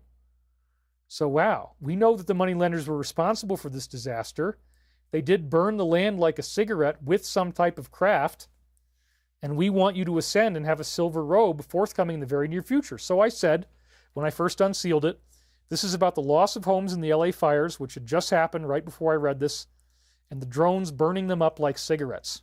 Pretty frickin' amazing. Instead of going for a new lease on life, right? People were made homeless. They needed a new lease. They had to go somewhere else. They cling to the apparent paradigms that had sustained them in the past. So this is talking about the money changers and how they're not changing their beliefs. They're sticking to the past, and they're suffering for it. The alliance is going after them. And it also has to do with the fire. Fire victims may end up seeking out new properties to lease in the short term. Most of them do not have enough money to buy a new place unless they got a big insurance settlement, and then they got to pay the holding fees. And so they're still talking about the negative here. The new moral standard erodes away their sense of livelihood with an innate knowingness about coming foreboding. And what are they foreboding in the future? Their own trial. There's a new moral standard which is not woke, right? And that erodes away their sense of livelihood. Their businesses are collapsing. It's the Bud Light effect. It's happening all over the place. Disney, Hollywood. And they know that there is a coming foreboding event. It is precisely the situation that causes us the greatest consternation because murder and homicides from this group are on the rise, and this does not help the planetary vibration. It only increases the difficulty we have to prepare the initiation for your sphere. So think about those dates that have been targeted, right? Oh, wow. This is a direct allusion to the 2025 prophecies and everything, the alliance, the arrest, it's all happening this year. So they know that when they did this time loop. You will find there are indeed reasons to renew your faith in the new millennium, meaning the ascension is happening and it will be the fulfillment of the idea of a new millennium and a new humanity, the golden race. Now we're going to go into the dream more, and this is where it really gets interesting because reptilians show up. I was sitting with a girl who liked me. We were in an auditorium. We were getting ready for a play to happen. There may have been competition for her from other guys there, and I was aware she was going to continue getting thinner as she was around me. And we were just quipping about, somebody was dissing me about my weight. Well, here you go. The weight loss prophecy is baked into the time loop. We were both ready for the change to occur. So we were looking at a play, we were in an auditorium, and then suddenly it turned into a movie. Once again, Hollywood makes movies. And it's going to get a lot better because reptilians show up in this movie. These two gigantic dinosaurs, which again represent Draco-reptilian aliens, the embodiment of satanic evil, the two gigantic dinosaurs attacked this warrior-type dude, but somehow he felled them. There was a light in their eyes. He had this big club or maul, and he bashed them over the head with it and brought it down right on their eye. And notice I said single eye, so that's like the all-seeing eye. This was the only way that he could extinguish the light of the reptilians. Then he did it with the second one. It didn't seem that he got it all the way, although he didn't realize it was dead yet. So I think this is partly talking about 47. He would be the hero with the maul. It's also talking about the alliance in general, and the fact that the reptilians are the ones that have really been doing all this negative stuff, as apparently we will eventually learn. So you can bash them in the eye, and then that makes the light go out. So there was lights coming out of their eyes. That's interesting. And he didn't realize it was dead yet. The DS is still fighting right now. We're not out of this yet. We were trying to tell people what he had done, that he had been fighting these reptilians. Then we came back. Now the reptilian bodies were missing, which meant that these beings were still alive. And this was connected to Sting as one of the investigators. And again, this was time looped with the fact that I just watched the show Dune Prophecy, because in the original Dune movie, Sting was a villain character in the Harkonnen family. And the sting refers to something that you would get injected with, a needle. You get stung by a bee, stung by a mosquito, it injects you with a needle. So reptilians and being stuck with a needle, and defeating reptilians, wow. Sting said very hateful things towards me. He represents the DS in this case. I also realized there was a set of glasses that looked like the falcon god Horus. He had put these glasses on. Just last night, as I first unsealed this on the 11th, I was watching a show, Landman. The main character's wife partied with people in a nursing home, there's another reference to Artie, and gave them party glasses, made them laugh. One of the glasses was 2 pink flamingos. And this is prophetic of my own use of such glasses as props in my show. You know this well. I have, if I talk like a trammer, I got these very funny glasses that I've been wearing for week after week. Well, it was interesting enough to see that in Landman that sure enough, there were glasses kind of like these, and actually even more like the drunk glasses, right? If you put these on. Well, people were partying with glasses like this in the show. You got to drunk people always have a dry mouth. We finally lost people in Europe, so we're down to 5,800. They had to go to sleep. I figured maybe if I just don't take a pee break, will they stay on the air? I'm going to take a pee break soon. But I wanted to get through this dream first. Then we'll do the reading afterwards, and then I'll be good for a good chunk of time. Okay, so Because he was wearing these glasses, he was going to become allied with the dinosaurs. And remember, they have Egyptian beliefs in the DS. This is their symbol of them in this case. So wearing the Horus glasses means he's going to ally with the reptilians, which is what the DS has done. I knew there was going to be serious stuff going down because of this, and that was when I woke up. So there you go. That's the dream. We got the stinging metaphor, the injection metaphor. We got reptilians being defeated by being clubbed over the head. And we've got the funny glasses. So this was a client reading, but it had huge time loops. And so I hate to leave you guys in suspense, but this is where I'm going to take my break now. So let's load up the other slides. I'm going to be able to get this one done pretty fast. But I've already lost most of my audience anyway. We lost about, 600 people. So let's see, which one do I want to give you guys today? What's new and what's exciting? Okay, so I think what we're going to do is I'm going to run the second encounter with 17 turkeys in the snow because I just love this particular one so much. It's such a great shot, such a great video. So now what I'm going to do is I'm going to mute myself, play the video for you guys, take a quick break. This is only a 3-minute clip, so I will be back by the time it's done. And we're going to run the turkeys again because I just love the turkeys so much, and I think that's what we need you to see. So here we go. Let me go ahead and mute, and we're going to roll the tape in just a second here.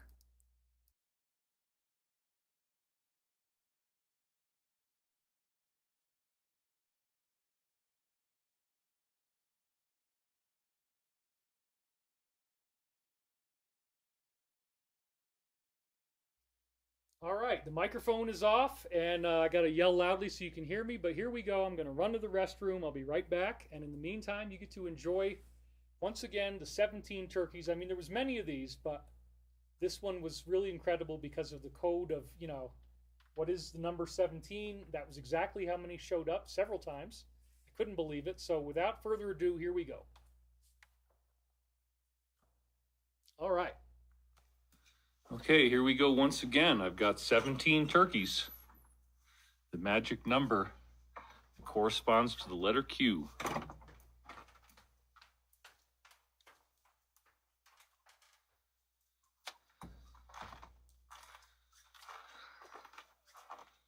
Yeah, hi turkeys. I haven't shoveled anything yet, but they show up every morning and they want food. You better listen or else they'll start pounding on the house, jumping on the roof. You hear these banging noises, you're like, what the heck is this? It's like, oh, it's turkeys. Okay. Yeah. They have a calming energy despite the fact that they fight each other. And they're so happy about this food, man. They just love it. Yeah, hi turkeys. It's pretty good to have a flock this big. Pew, pew. Sometimes I imitate them and then they go with it and they say the same stuff. You can get into a little game with them where you play around with their noises and then make similar noises and then they'll follow you. Isn't this great? Every morning I wake up and I got turkeys. I wake up to this every day. Because now they want to show up in the morning. That's their new thing. They said, to hell with 2 o'clock. There's loose dogs. We don't want to see that. Let's listen for this guy's voice. You can also see, if you look closely, how their necks are all kind of fluffy. That's not normal. They have this ability to fluff up their feathers. There's something they can do where they can make their own winter coat. So the reason they all have fluffy necks right now is that's the season they're in, It's winter feather style for them. The idea here is for them not to fight. Occasionally they're biting at each other and stuff, and you don't want that to happen. So if you give them enough food, they don't fight. They're going to need about 4 more mugs, because 17 turkeys is like at least 3 rounds, maybe 4 rounds of 2 mugs. I put it out 2 at a time. And they eat it fast. I mean, you can already tell they're burning through most of what I gave them.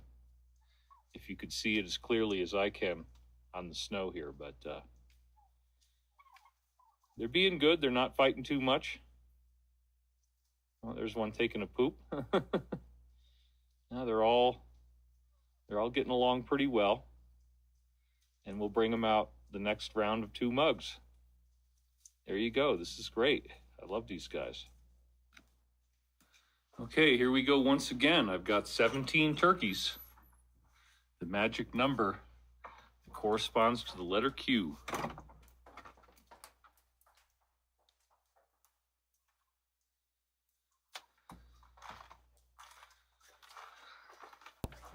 Okay, I'm going to put the microphone back on, you guys.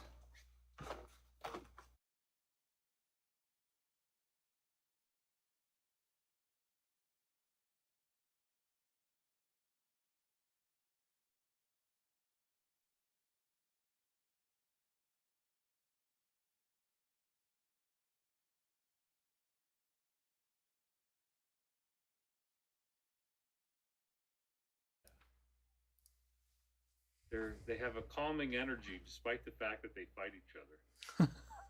And they're so happy about this food, man. They just love it. All right, you guys, I am back. I am back, and everything is wonderful. And so we are going to get right back into the show.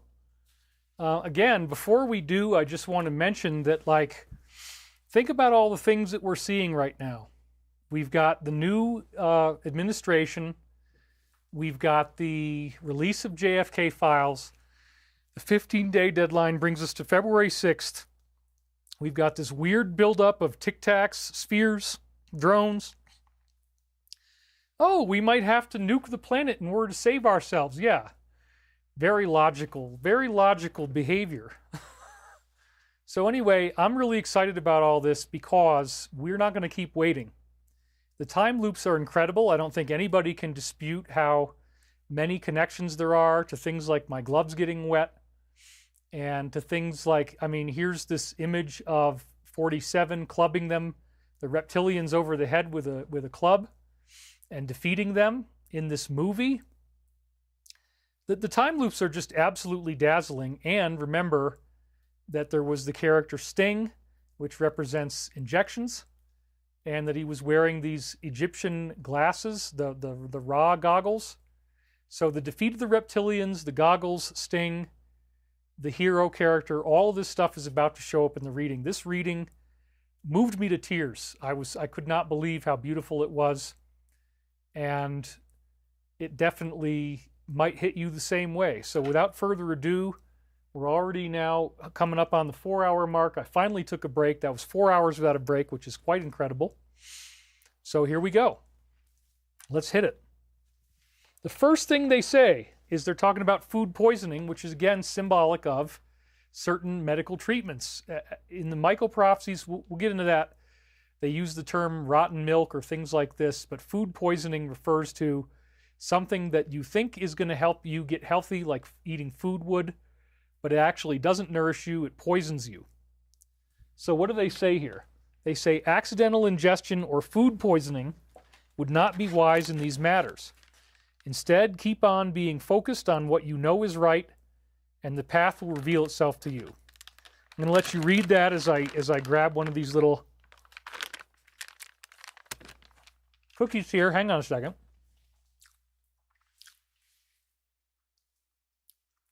Can't really read that to you, so it's a good time to take a cookie break. But again, like the metaphor of rotten milk. And there's many of those in the books. Now they talk about the plan. Wow. When we speak of this plan, we speak of that innate sense of knowingness coming from the mission of any wanderer, which means angelic soul. And if you watch this show, you probably are a wanderer. Namely, to be present on the physical sphere in such a format as to then bring the light or the enlightenment to other selves around the entity. There again is a direct reference to the plan, as the Alliance calls it. That's the 3-ring binder, the 3-inch binder I was telling you about. That blew me away. It's already off to a great start. We come back to you every time there is a problem, every time you fail to realize the Christ light within you. It is for this reason that we applaud your efforts as we see that you have made many great strides. Sit down for a while and think about what it is that you are doing. So we've all made great strides. They say our mission is largely done in the present. And 2025 is the big year. 7 prophetic sources all say something's going to happen. Galactic Family Reunion, second coming of Christ. The warrior, which remember was in the dream, and he was bashing them with a maul and defeating reptilians and making the light disappear from their eyes. The warrior needs a certain ability to move forward, a certain sense of knowingness of purpose. Without this perspicacity of position, there is no forward motion. The entity becomes likened to an automaton, programmed with instructions from on high, but only using them in sort of a blind format. What we actually wish to do here is engender an increased sense of free will in the organism. This was interesting too, because I had already been complaining on the phone with Artie the other night. I feel like I don't have any free will. The Alliance, I'm doing the slides for them. Michael, I'm doing the slides for him. I do it every week. I don't feel like I can stop. My life is very busy now as a result of this. Obviously, building all these slides takes a long time. I've been working on these slides ever since Thursday. But now that I'm clean, I'm realizing, I do have free will. It's my show.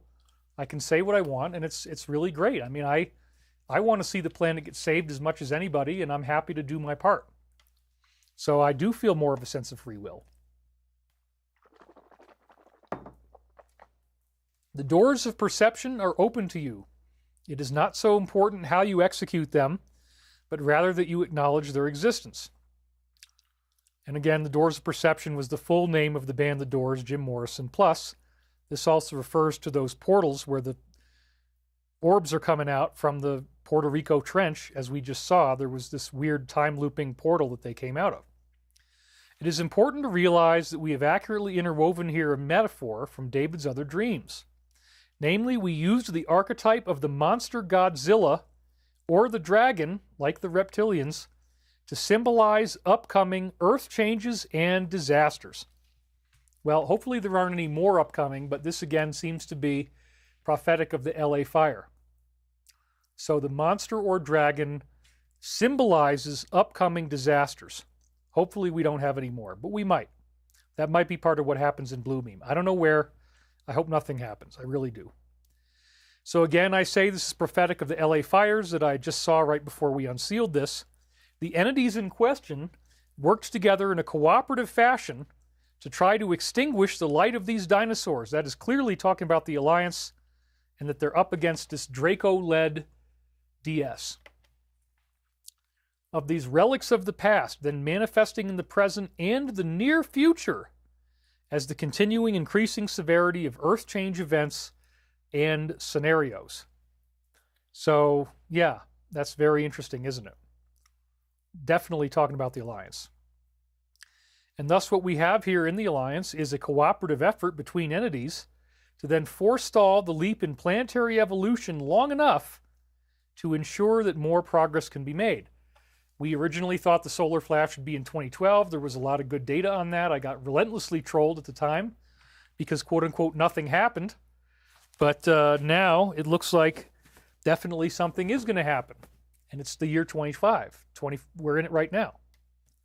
So that's what these higher beings want to do. They want to hold back the leap so that enough people can actually make the ascension. And this is a cooperative effort between ETs and the Alliance. What we want for you to realize is that, like in David's dream, you have walked away from this beast only to discover that it was missing. Remember, the reptilian bodies in the dream were missing. The DS hasn't been fully defeated yet. The presence of Sting was indicated as a reference to his occupational title for the movie based on Frank Herbert's Dune series. Again, right after I finished watching the show Dune Prophecy, that blew me away. Sting portrayed a negative character bent on destruction, that's the DS, even though everyone recognized him as a very positive and enlightening figure in his musical work in the real world. Is that not so on the nose? I mean, this is an incredible reading. It's talking about the music industry. Now people see a negative character bent on destruction. Wow. And thus it is this media polish, this sense that the media can do no wrong in your society. Remember all the stuff they tried to push on us? That is precisely that deceptive element that needs to be watched. And again, I say this is prophetic of imminent events that could be right around the corner. Who knows? Similarly, we would comment on the nature of the falcon glasses and what it was that we wish to convey by this. The glasses were not entirely described accurately by David. The glasses consisted of what looked like the wings of a winged disc, or Horus the falcon god in a golden format. And this blew me away when I was putting it into the show, because I didn't realize this consciously, but just last week, I didn't realize that it was prophetic. But just last week, I showed you the Zoroastrian winged disc of Ahura Mazda. And there it says that the glasses had the winged disc in it, and that it was golden colored. And I even picked a golden colored graphic. So here it was from last week, where I said the Zoroastrian prophecy of Frasho Careti, which apparently is going to happen this year, 25, came out of a flying disc. This was Ahura Mazda. And so he's literally golden in color, and the glasses were like the wings with the circle in the middle. That blew me away. Again, these time loops are so amazing. The holes for the eyes then were comprised of a red material. This is in a sense representative of the ability for the scrying stone for the higher realms to then contact that which is implicit in the functioning nature of the universe, to then bring it forward in thought, principle, and action through the concrete mental and spiritual work of compressing it down to a usable format. Well, scrying means psychic ability, and that's what we're doing right here. So contact what is implicit in the universe, the intelligent infinity, and then bring it forward in thought, principle, and action. And what I'm doing here is concrete mental spiritual work. So when one of our own needs assistance, we come forward, having been asked to then provide the guidance that will bring new life and new meaning to the activities of your day-by-day soul sojourn. Know then, in our heart of hearts, we only want that which is best for you. Now, why are there all those dots after you? Because this is where it's just for the client Ruth, and it doesn't make any sense for us. But then he immediately jumps back in for us. We do have a very specific purpose for you in mind, and that purpose does involve the felling of these reptilian monsters, as indicated in David's dream, which we gave him. Understand that these earth changes, and remember, we just had the fire, these earth changes are, in a large sense, precipitated by that dragon within the self, symbolically indicated as that which arose from within the earth in your book of Revelation. Dang. The book of Revelation partly predicted, according to what they're saying, the LA fire. And the dragon is a symbol of the cabal and what they're doing here. And who's really running them. Therefore, in seeing the different... And I didn't even really know about reptilians in 99. I mean, they had to get it over my head. I didn't know about reptilians. I mean, I speculated, but nothing concrete from any insiders yet. Therefore, in seeing the different circumstances surrounding this manifestation, you might then greater appreciate your humble opportunity to make changes and adjustments within yourself. These changes are brought to bear upon the present moment when you are able to stand in silence and open the door into the mystery of self.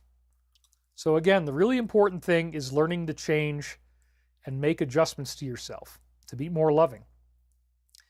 Therein you may find, as we said in the raw material, a construction likened unto geometry and in some ways geography, for these inner conditions bear quite astounding relationships to one another. You can indeed venture into these realms, and we do see that the work with the entity now known as Don has indeed been productive of these forces. Holy crap.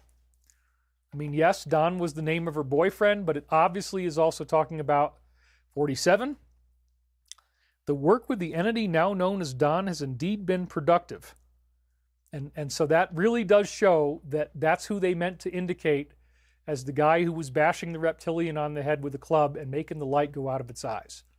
Freaking amazing. They even got the first name correct, and they've done that many other times in the 7 Michael books. What we want for you is to applaud yourself for the work that has already gone on. And the Alliance has done a lot already. And stop thinking there is so much more that needs to be done all the time. Yeah, like they said, their work is almost finished. As we have said, your scrying glasses can indeed be put on. And I have to put on glasses all the time to save my eyes so I can last this long.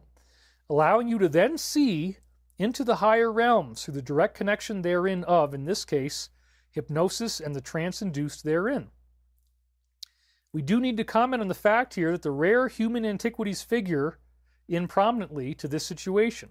Sorry, I didn't quite enunciate that right. Rare human antiquities figure in prominently to this situation. Well, like Egyptian antiquities, right? And again, the cabal goes all the way back to ancient Egypt and beyond. As the future is unfurled like a map with endless destinations, so too can a path be traced back through time to that known as the past, thus linking the two together in some inexorable conclusion that we are more than our physical bodies. So we're linking these two timelines together. That's prophetic of the fact that we were going to unseal this in 2025. They already knew that in 99. 26 years later, we were going to be reading this stuff. It's incredible. With this knowledge in hand, then, go forward and continue to do the work you are doing. You had asked us whether you were on the right track and whether you were doing the right thing. This was Ruth's question. Realize that you have indeed come to this planet on a mission of service. And that would be just about everybody watching this show, except for a few trolls. That mission of service is best fulfilled by continuing to work with our extraterrestrial or space program. And that's going to become a big deal in the future. A lot of us are going to be working with them. This portion of our awareness needs to be enunciated by more individuals. And you are as yet one very valid example of this process taking place. Since you have all the tools in front of you, reach out with both hands and begin using them. Do not be afraid of publicizing this information openly, as we are not talking about the kind of time here where there is room for much else. Again, 2025 is the big year. Simply get the word out there, allow others to see it. This will indeed be a great fulfillment of your mission of service. By discussing your own contact with the visitors and your own ability to then experience a renewal of this contact, you might then help the other selves around you in seeing the inevitable conclusion, which is unity. Isn't that beautiful? Moving to the future, we do perceive that there are as yet opportunities for those earth changes you have seen in your own visions. Yeah, they just happened. Understand that these are as but the holographic templates indicating probability vortexes, or vortices, areas wherein there are certain propensities towards action. Yep, that would be LA. It's the biggest traffic in the world. These actions do weigh heavily in the direction of the whole-scale distribution of the Earth's mass, some 20 degrees in its orbit. Like I said, the Earth is going to have to move by 20 degrees, but that may or may not happen until after the 700-year period of time, which could only take 300 years, might take as little as 100 years, where everybody ascends and is able to now have a light body. And only once the whole planet is ready do we then go through the catastrophic part where the planet itself goes through this tumultuous change, and then we get to re-inhabit it in the new world. But that does appear like that's going to happen still. So that's what they're talking about. This does, in a sense, necessitate the immediate removal of large portions of the population through that known as the physical death. Now that I don't think is true. This was, again, probably my conscious mind getting in there. It was 1999. I was expecting some type of pole shift. So then they immediately correct me and change the message. The death toll of fires was only 25. However, this was the largest death of people's houses in any major U.S. city for over 150 years. So I don't think that's going to happen. Again, it's sad that all of my mistakes happen to be about doom and gloom, but then they fix it. As we have stated many times before, it is our greatest wish that the polarity of the inhabitants upon your sphere be slanted more completely toward the positive. In order, here it comes, that you might then see a greater number of these changes being ameliorated, lessened, and or reduced, meaning it's not going to be mass death. At this point, the polarity of the inhabitants upon your sphere still needs more adjustment. Now, at that point, they may have been saying 1999. I think we're doing a lot better now. Thus, there may indeed be earthquakes and tremors of the type that will surround this issue of the moderate to gradual decreasing of Earth's stability in its orbit, as it is in the present, so as to reach a new stability later on. This does indeed fit aptly the biblical prophecy where it is stated, the earth will reel to and fro like a drunkard, and I just put this in Isaiah 24:20.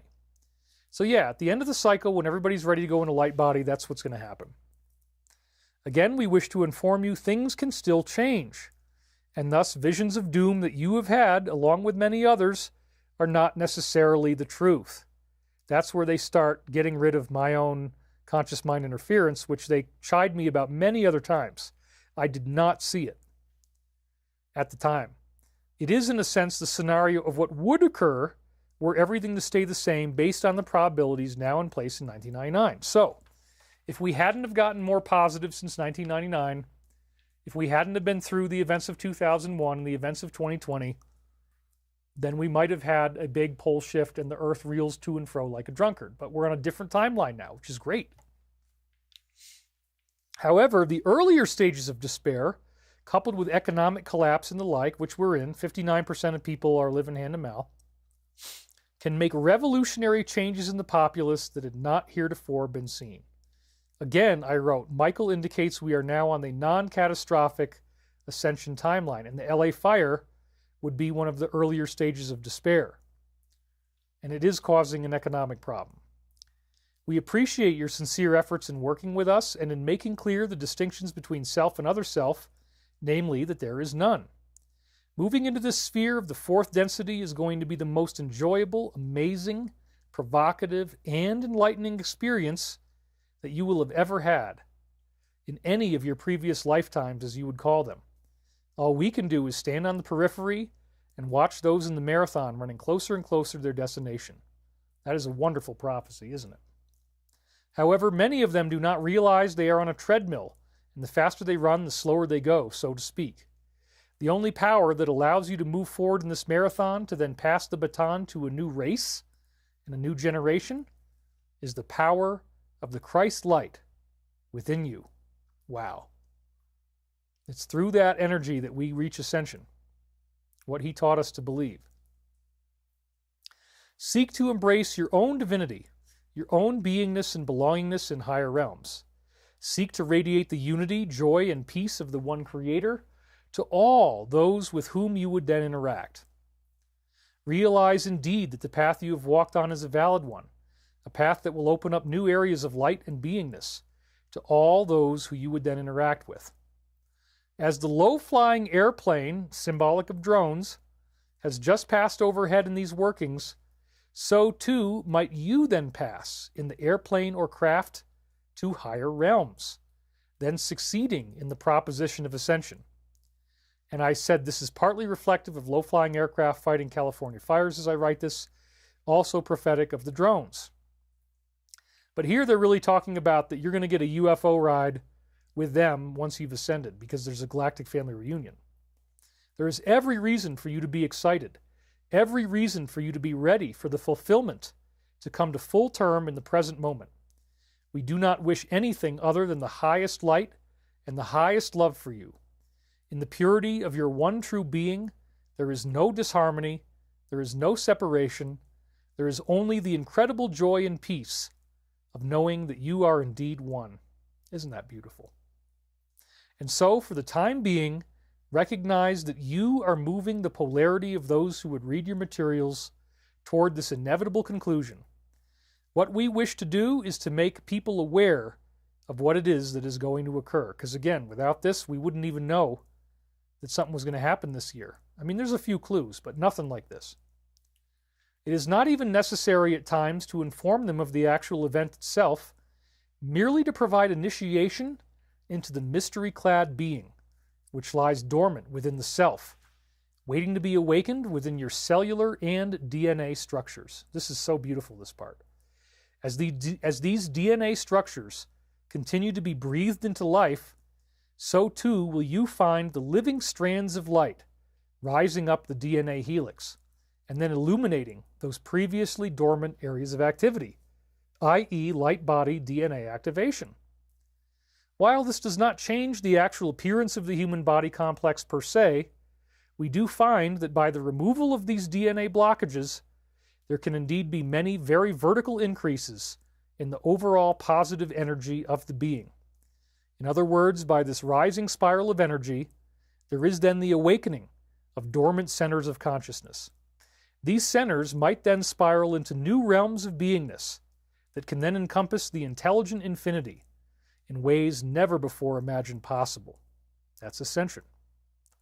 And thus, in saying all this, we would suggest that you realize that your abilities can still improve, and you can work towards an even greater ability for conscious contact with intelligent infinity in the present moment.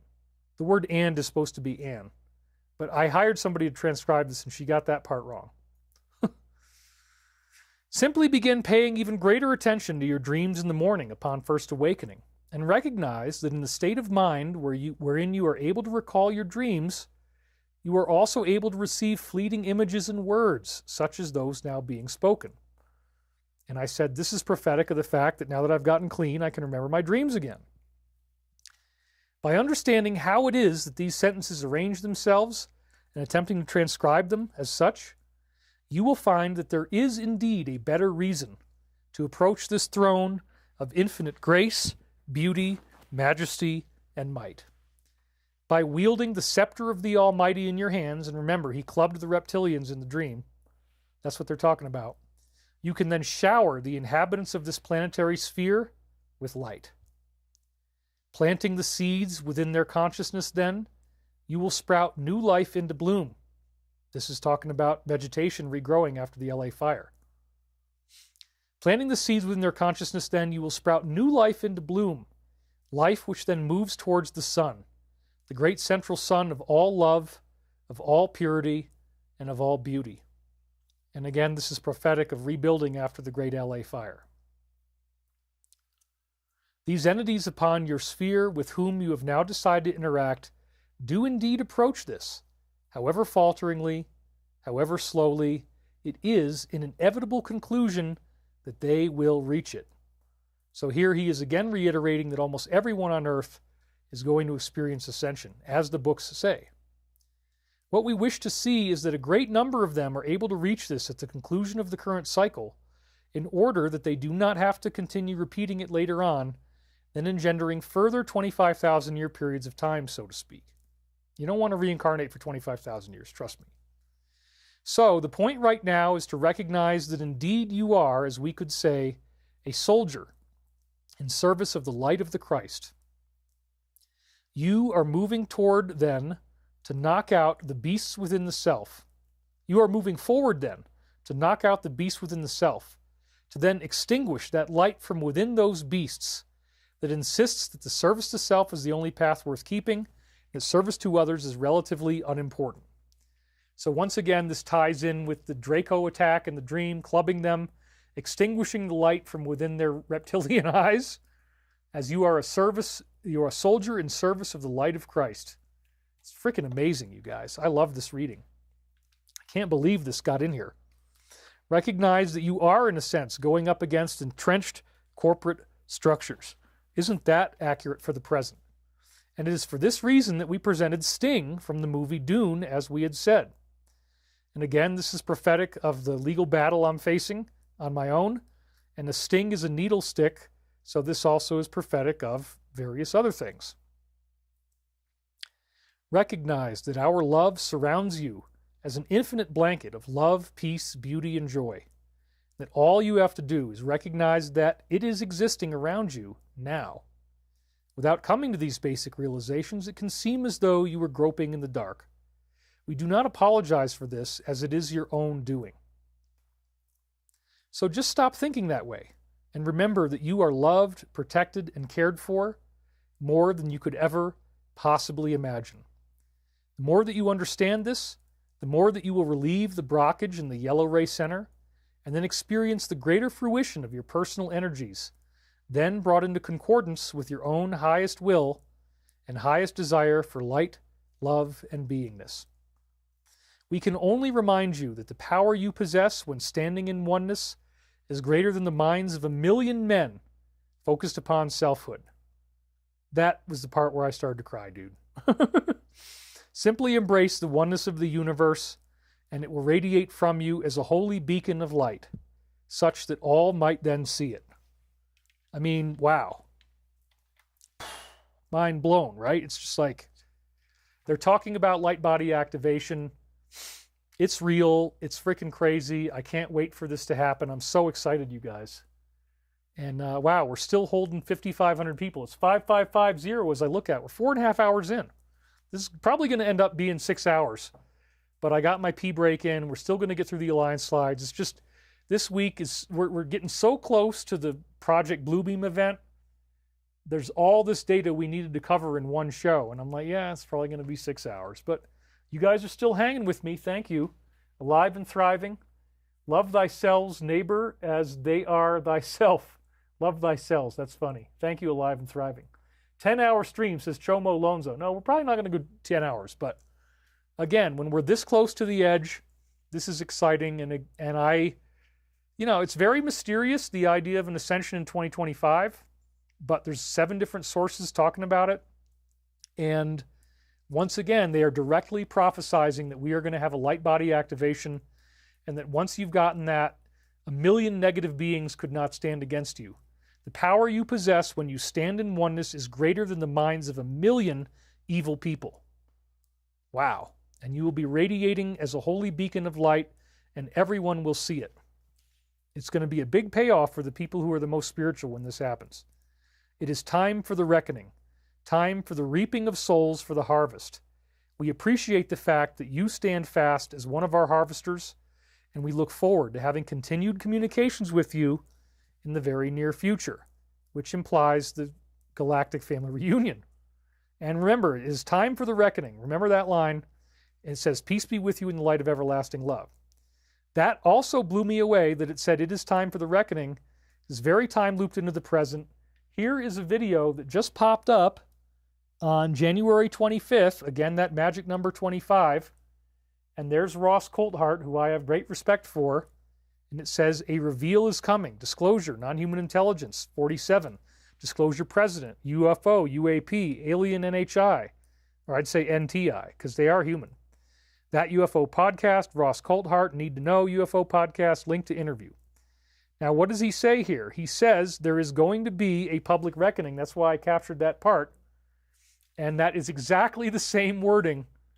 So I had literally just put this reading into the show, and then I go on X, and I had just gotten to the end, and I'm almost tearful.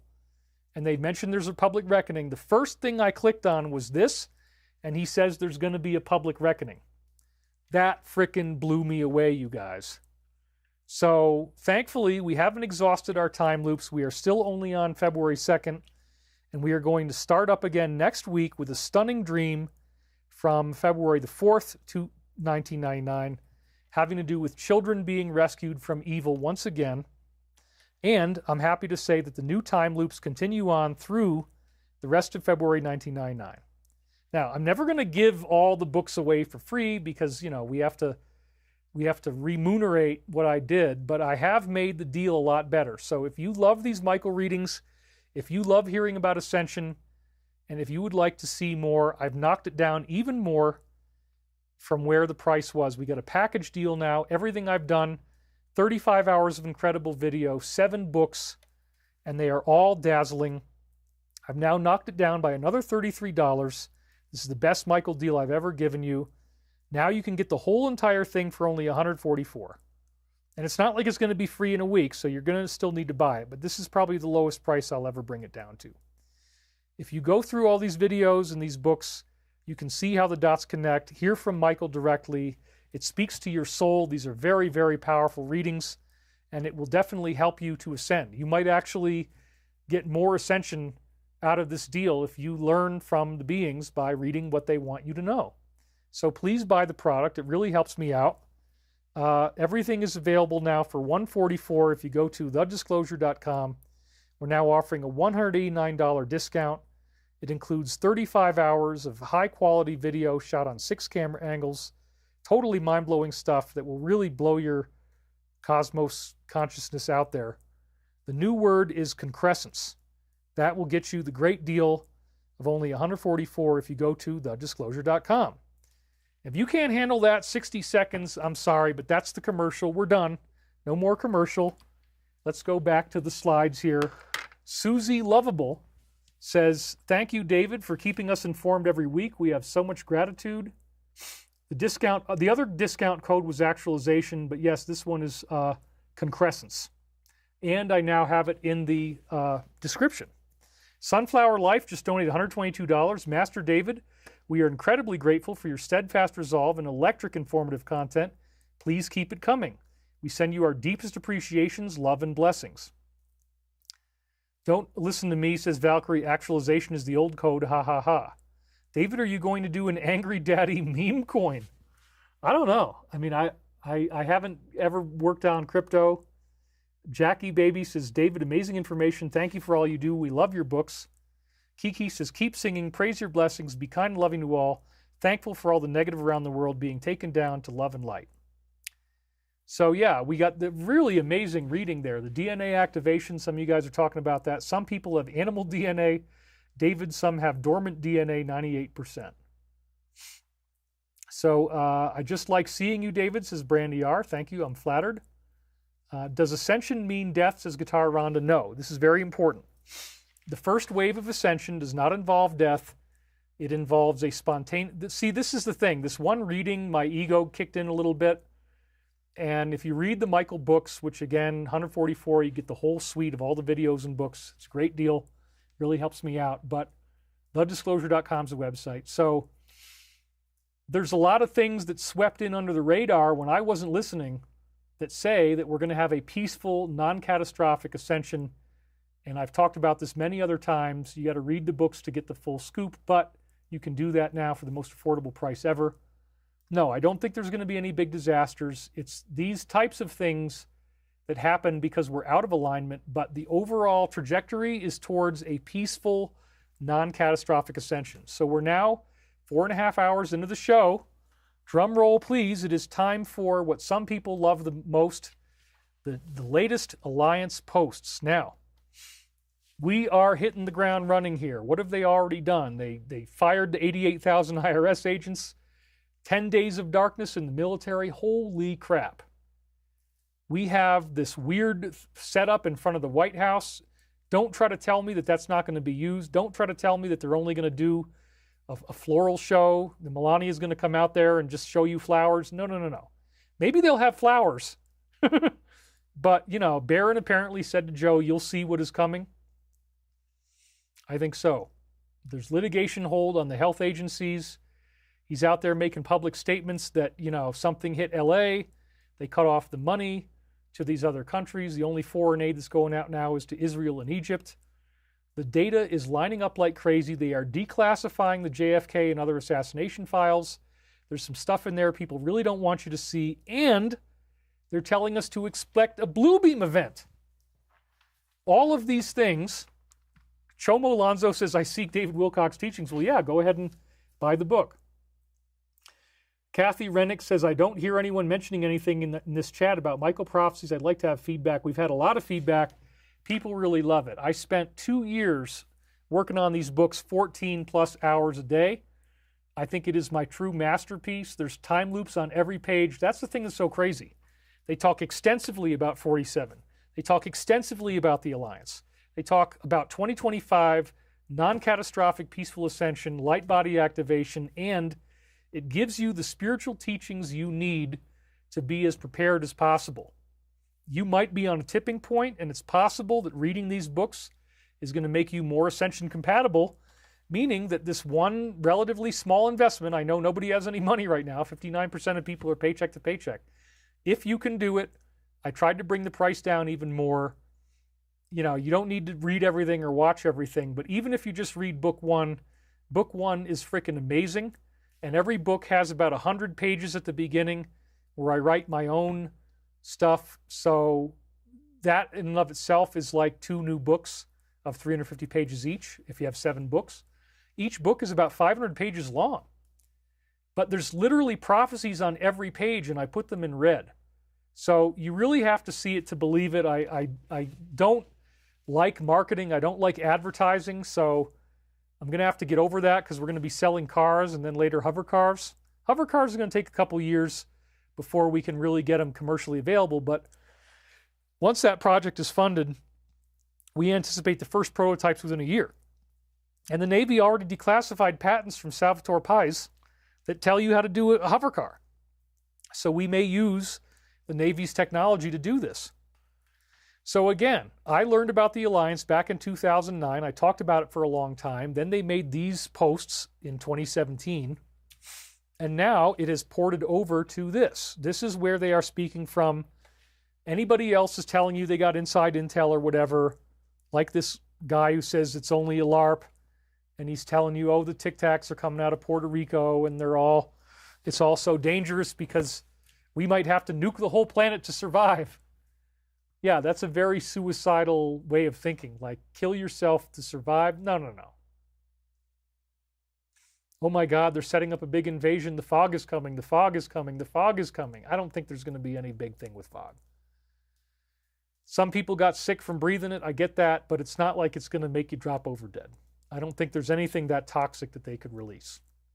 So, if you haven't already heard this part of the story, what we have here, let me go back to this camera. I haven't used this one as much today. Does this mean we will be able to slay demons, says Da Guru?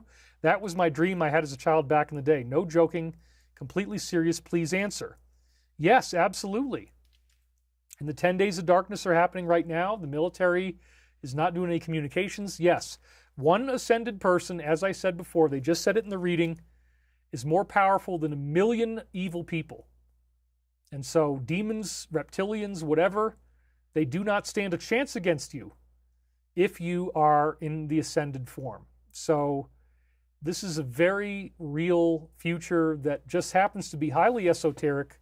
The second coming of Christ without having to see the Armageddon, Book of Revelation, destruction of Earth by wormwood or asteroid or pole shift or volcano or tsunami or whatever the hell it is.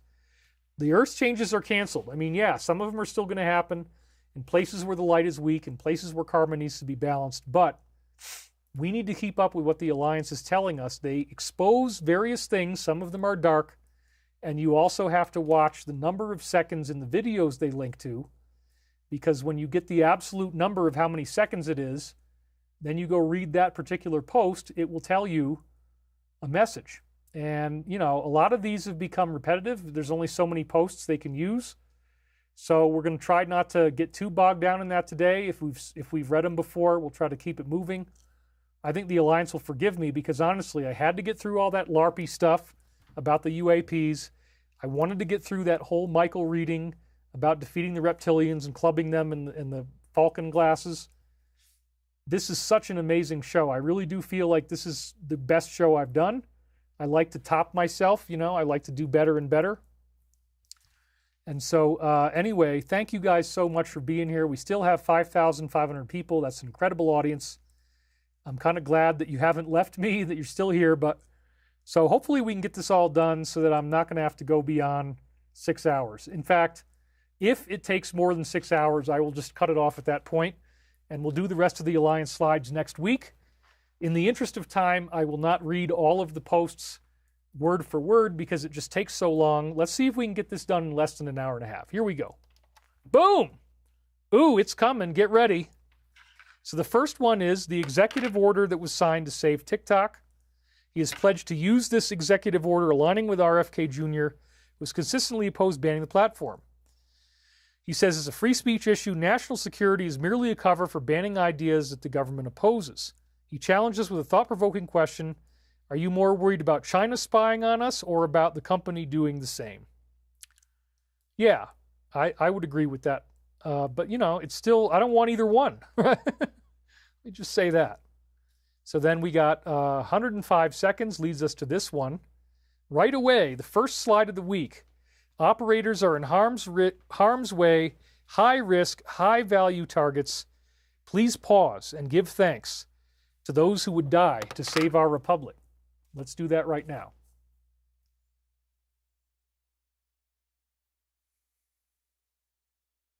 Thank you. Thank you to everyone who is working so hard to bring us to a world of peace. Amen. All right. So yeah, they're saying right now they're doing some really big stuff. We don't get to see it, but it's all going on behind the scenes. 1 hour before the shooting occurred, good old Uncle Chuck had a strange meeting. I wonder what happened here. Less than an hour before this happened, his goal was trying to convince Joe to drop out. He represents New York, the home to BR's headquarters, and he represents campaign contributions from this financial giant. Oh my God. There are no coincidences here. So imagine if they could have gotten Joe to drop out, and then an hour later they lose their main opponent. Now they can put in whoever the hell they want. Who knows who it would have been? Maybe it would have been Gruesome or whoever, but you guys are really being grateful. We all love you. We're grateful for your efforts. This is very encouraging, says Elisa Taylor. Thank you so much to 47 and his family and all those on the light side. Spirit Healing Meditation says amen. Alive and Thriving says thank you. Amen, amen. David, good news to the world. Monday mornings are set aside for your show, says Sandra Edith. So, this is really great stuff. Let's keep on going. The video is 2 minutes 40 seconds, which brings us to 160. And it says, you guys are missing the importance of Hugh Hefner. Think of it this way. He invites over a celebrity or politician. Then they're offered something else. They have a safe space to do it in. The encounter is taped. The company gets their hands on it. And now that person is clutched for life. This is majorly important to what has been keeping people in control for so long. So this is a new one. And then at the bottom, the Alliance writes 3 exclamation marks. So yep, we're going to learn all this kind of stuff, and this is part of why LA burned up. Now, this is the one we already read, that he's going to release all the files, so we don't need to read it twice. It will also include RFK, MLK, and other figures of significant interest. And again, February 6th is the anticipated deadline. 30 seconds. We also had a 777 as I looked at it. That's pretty cool. So post number 30, and this is one we've read many, many times before. When he was elected, you can't possibly imagine the steps they took before losing power to try to ensure their future safety and control. Yep, absolutely. Now we see that he himself is being appointed to investigate the assassination of his own father. That's going to be personal, huh? Wow. He's going to head the newly created Presidential Commission. Speaking with Tucker, he shared his belief that a faction was deeply involved in this event that took out his uncle. He seeks to officially debunk the lone gunman theory, emphasizing the influence of Dulles, who had been fired right before the event took place. A certain foreign country, wink wink, played a major role as well. So yeah, they're warning of it again. We're probably going to see the whole thing get thrown off with the false Project Bluebeam attack, because they don't want that information coming out, and the deadline is the 6th. So I am on the edge of my seat, you guys. Holy crap. And then 8 minutes and 37 seconds. Whoa. That brings us up to post number 517.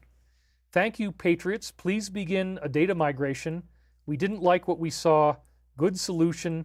Protected by CM. Now, I'm not really sure what CM means. Does anybody, I was going to ask this, so I'll do it right now.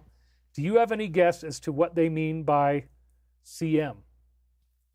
I don't really know, but if somebody has an idea, put it here in the comments and I will read your comment. Let's see if anybody's got it.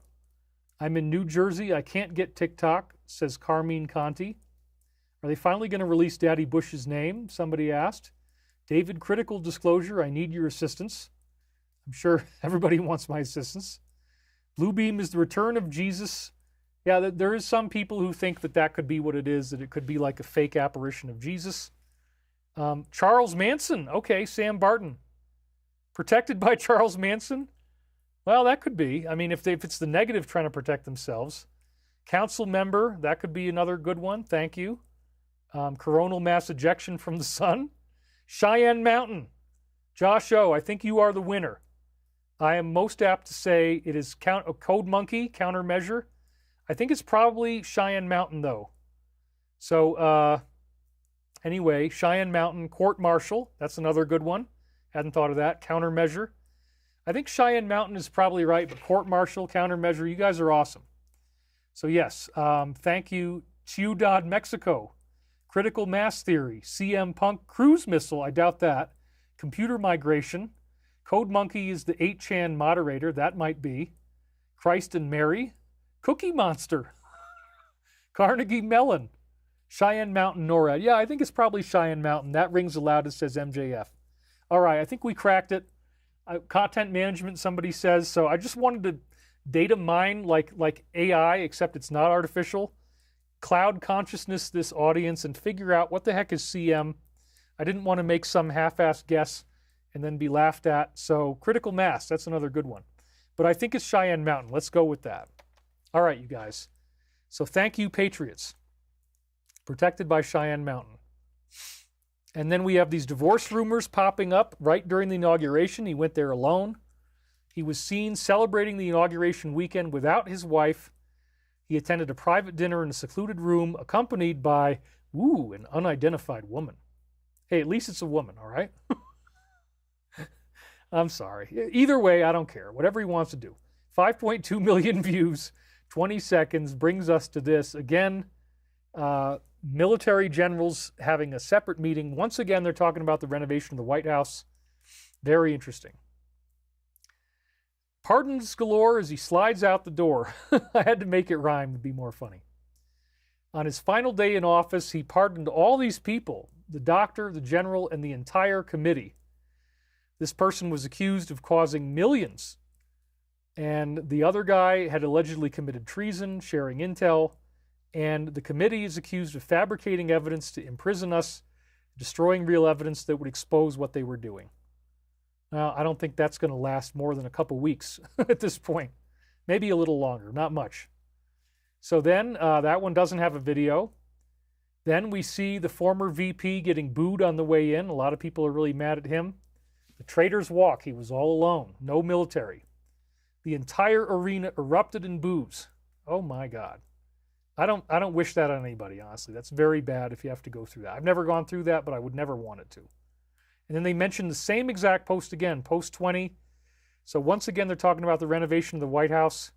I think we're going to learn a lot more about that. And that also might include a veiled reference to that strange scaffolding in the front with a lean-to in front of it. It's not just for Melania's flower show. His historic return to power. I was so psyched about this, you guys. He's officially been inaugurated, a historic return to power, surrounded by his enemies. It's the greatest political comeback in history. This incredible victory comes after enduring political persecution, phony impeachment, several assassination attempts, and bogus criminal charges. The storm has arrived. Woo! 38 seconds brings us to this. This is one we've seen many times.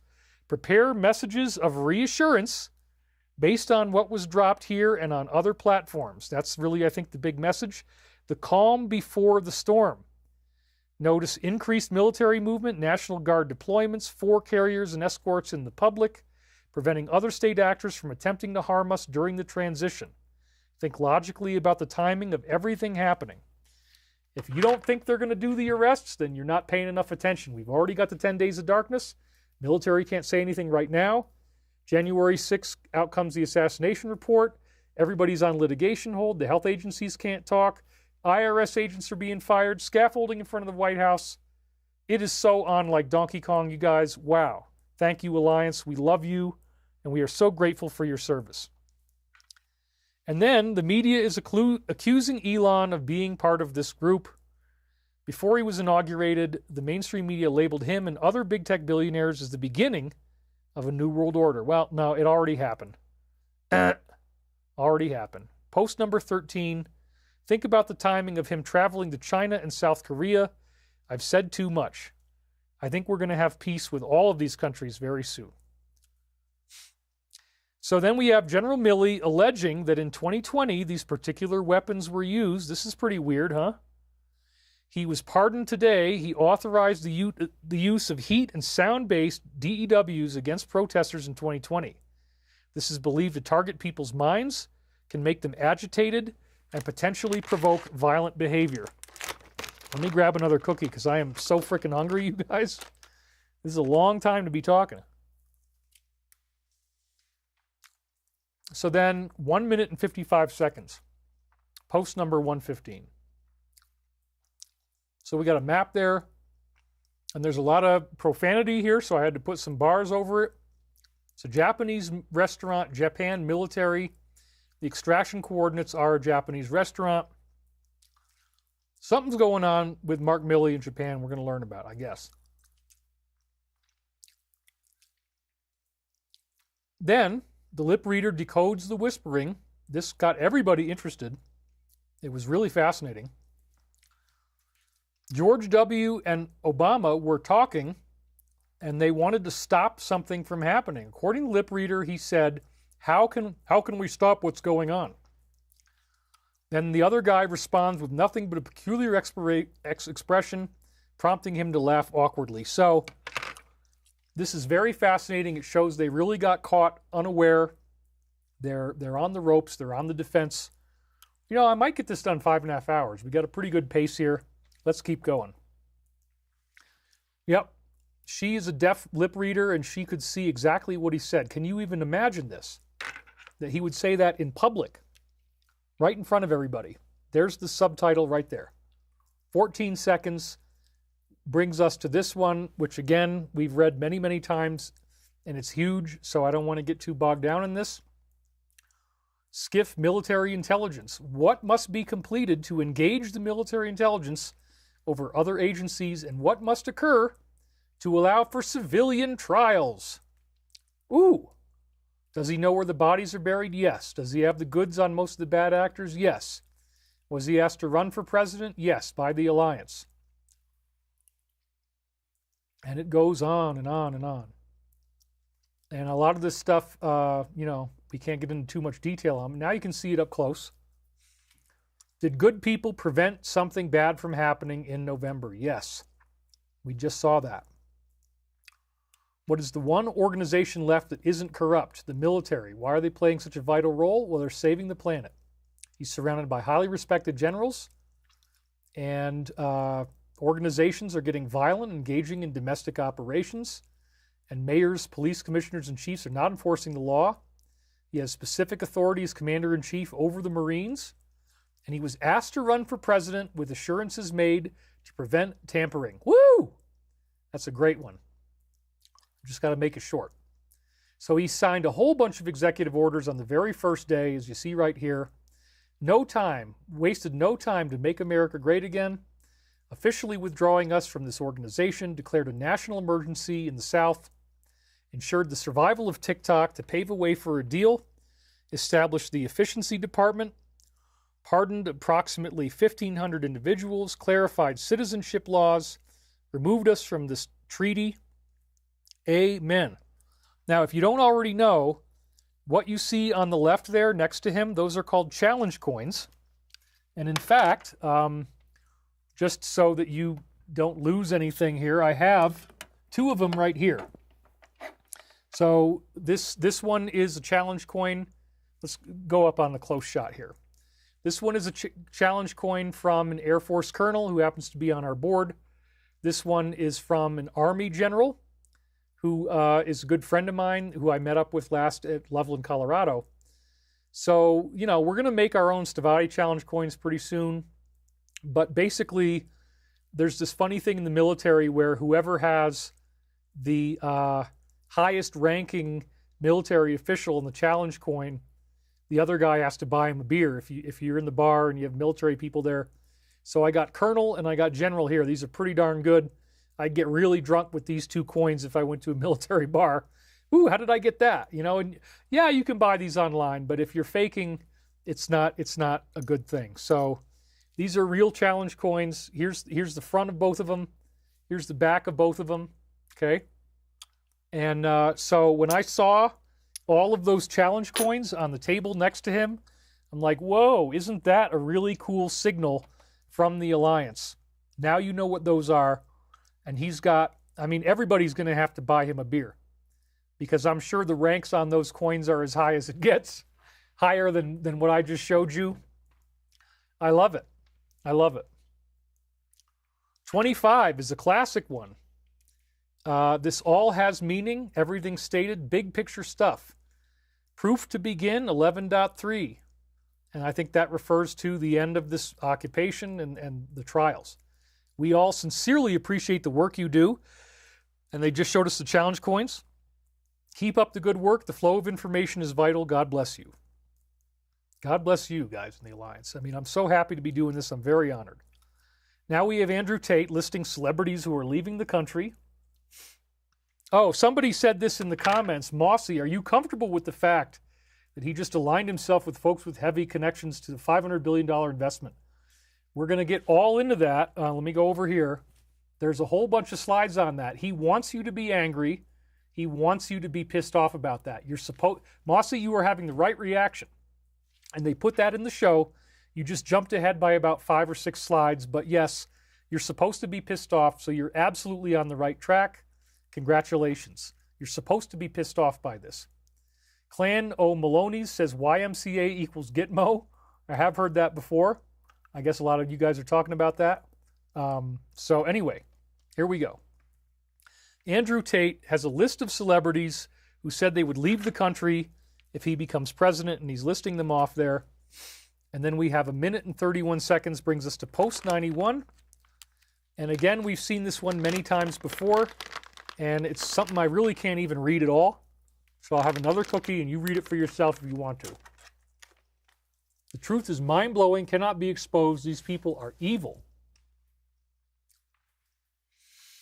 Thank you for the cookie break, you guys. Yeah, we've read this one a whole bunch of times. Now, if you want to rat people out, you get $1,000. It becomes cash incentive.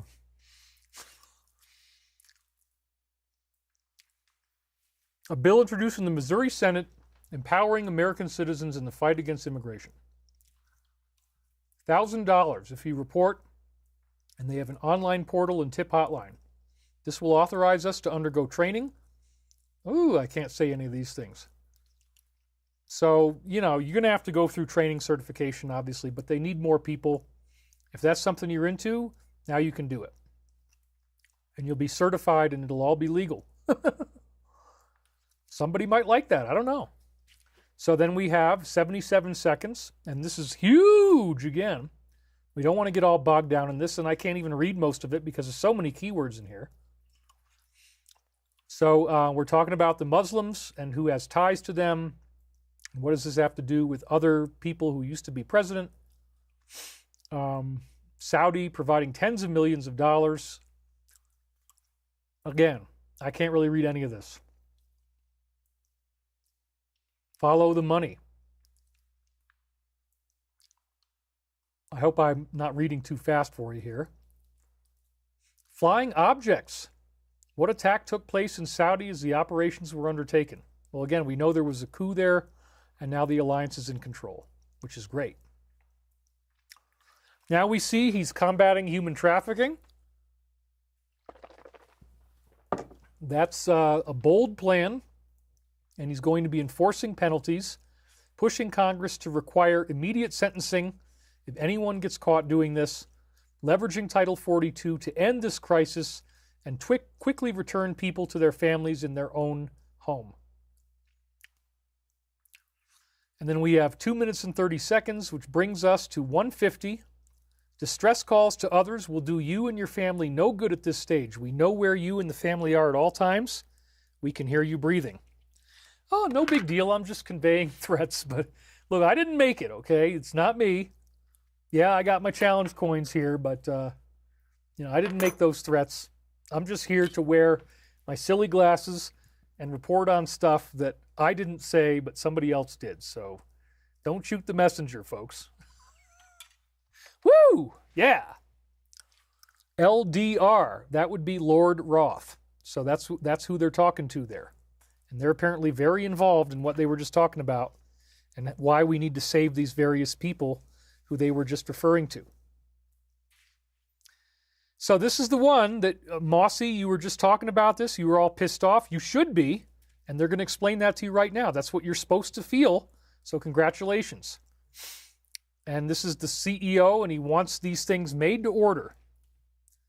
He envisions a future where we revolutionize healthcare, detecting early-stage cancer to create personal therapies tailored to your individual needs.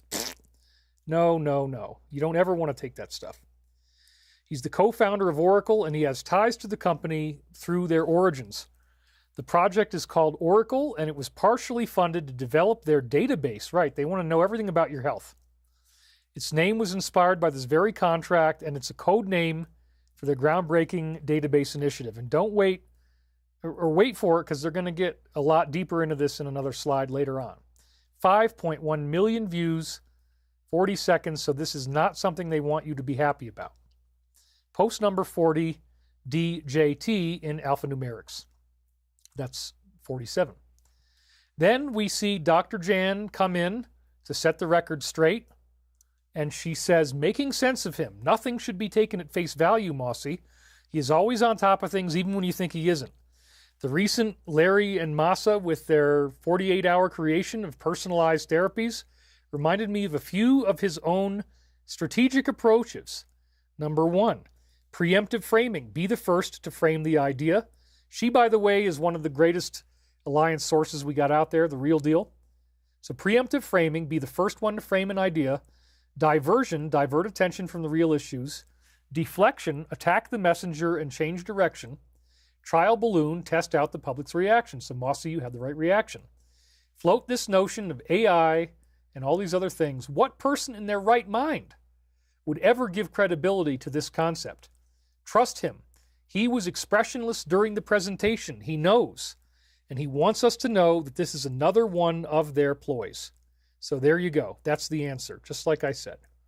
And then when they go over to the other platform, not X but TG, they give you a lot more detail that says the same thing. Here we go. First at the top, they say, this was the one at the top. I got them backwards. Larry is in the spotlight. And so, they want you to know that's what they're talking about. But then they say this. He is backing this project and he's getting a backlash. And then they say 47 is watching and keep speaking out against this. So they are not in support of this. Do not think otherwise. They made it very clear. Then he prohibits the flag from being flown at government sites, particular ideas here. He announces a one flag policy, that's the only flag would be the American flag at government buildings, and the other flag empowers things that is very important to their agenda that is really going to hurt people. I mean, some people like it, and I get that, but you got to understand that they're just trying to give you a gateway drug. They want to lure you in with stuff that you can feel is manageable, and then the rabbit hole just keeps getting deeper and deeper, and it turns into ultimately Satanism. So I don't have a problem with you using that on your clothing or flying it in your house or whatever, but you got to understand this was an attempted revolution that would ultimately lead to things that nobody wants except for some very, very dark and sick folks, that involves, death and ceremonial magic and all kinds of really horrible stuff. So it's not what you think it is. It was a gateway to try to get you to go farther. And so, anyway, then we have the V for Vendetta hat that she wore at the inauguration. This was on January 21st. They didn't show you anything else. So then I looked in there, and sure enough, check that out. The way that her collar is folded has the upside-down version of the Space Force logo, which does seem to represent the spaceships they've made. So she's got the logo of the spaceship in the white collar around her neck before the black comes in. And then now let's look at the hat. The hat is very similar, if not identical, to the V for Vendetta hat, which is all really another symbol of the Alliance. And so this is another slide that people put there. And also notice that it's very similar to a hat that Princess Diana once wore. But I think the V for Vendetta and Space Force is the main point here. Here's another one. They call him the tip of the spear. Pretty cool stuff. And then they also highlight a flag. I can't even see what flag that is. Does anybody know what flag that is? Let's actually, what I'm going to do real quick is we'll make another slide. We'll zoom in on that flag, because I want to know what flag that is, or maybe somebody knows it in the comments. Is it, I don't know what it is. It could be, let's find out. I'm going to zoom in really, really tightly on that. And we're going to get the up-close view, you guys. Here we go. I'm glad that I can be dying on stage and do this right in real time, because I just don't even care. I don't give a crap. I'm going to do what I feel like doing, whether you like it or not. Okay, so what does it say? Let's go back to that. It says, J. Juliet on fire, keep clear. Ooh, okay, so it's like a Marine military flag. Super Taz says, you're doing a great job, David. Are you doing any videos on Antarctica? We might do that again. But anyway, we learned what it is. And it is, now that I read it up close, on fire, keep clear.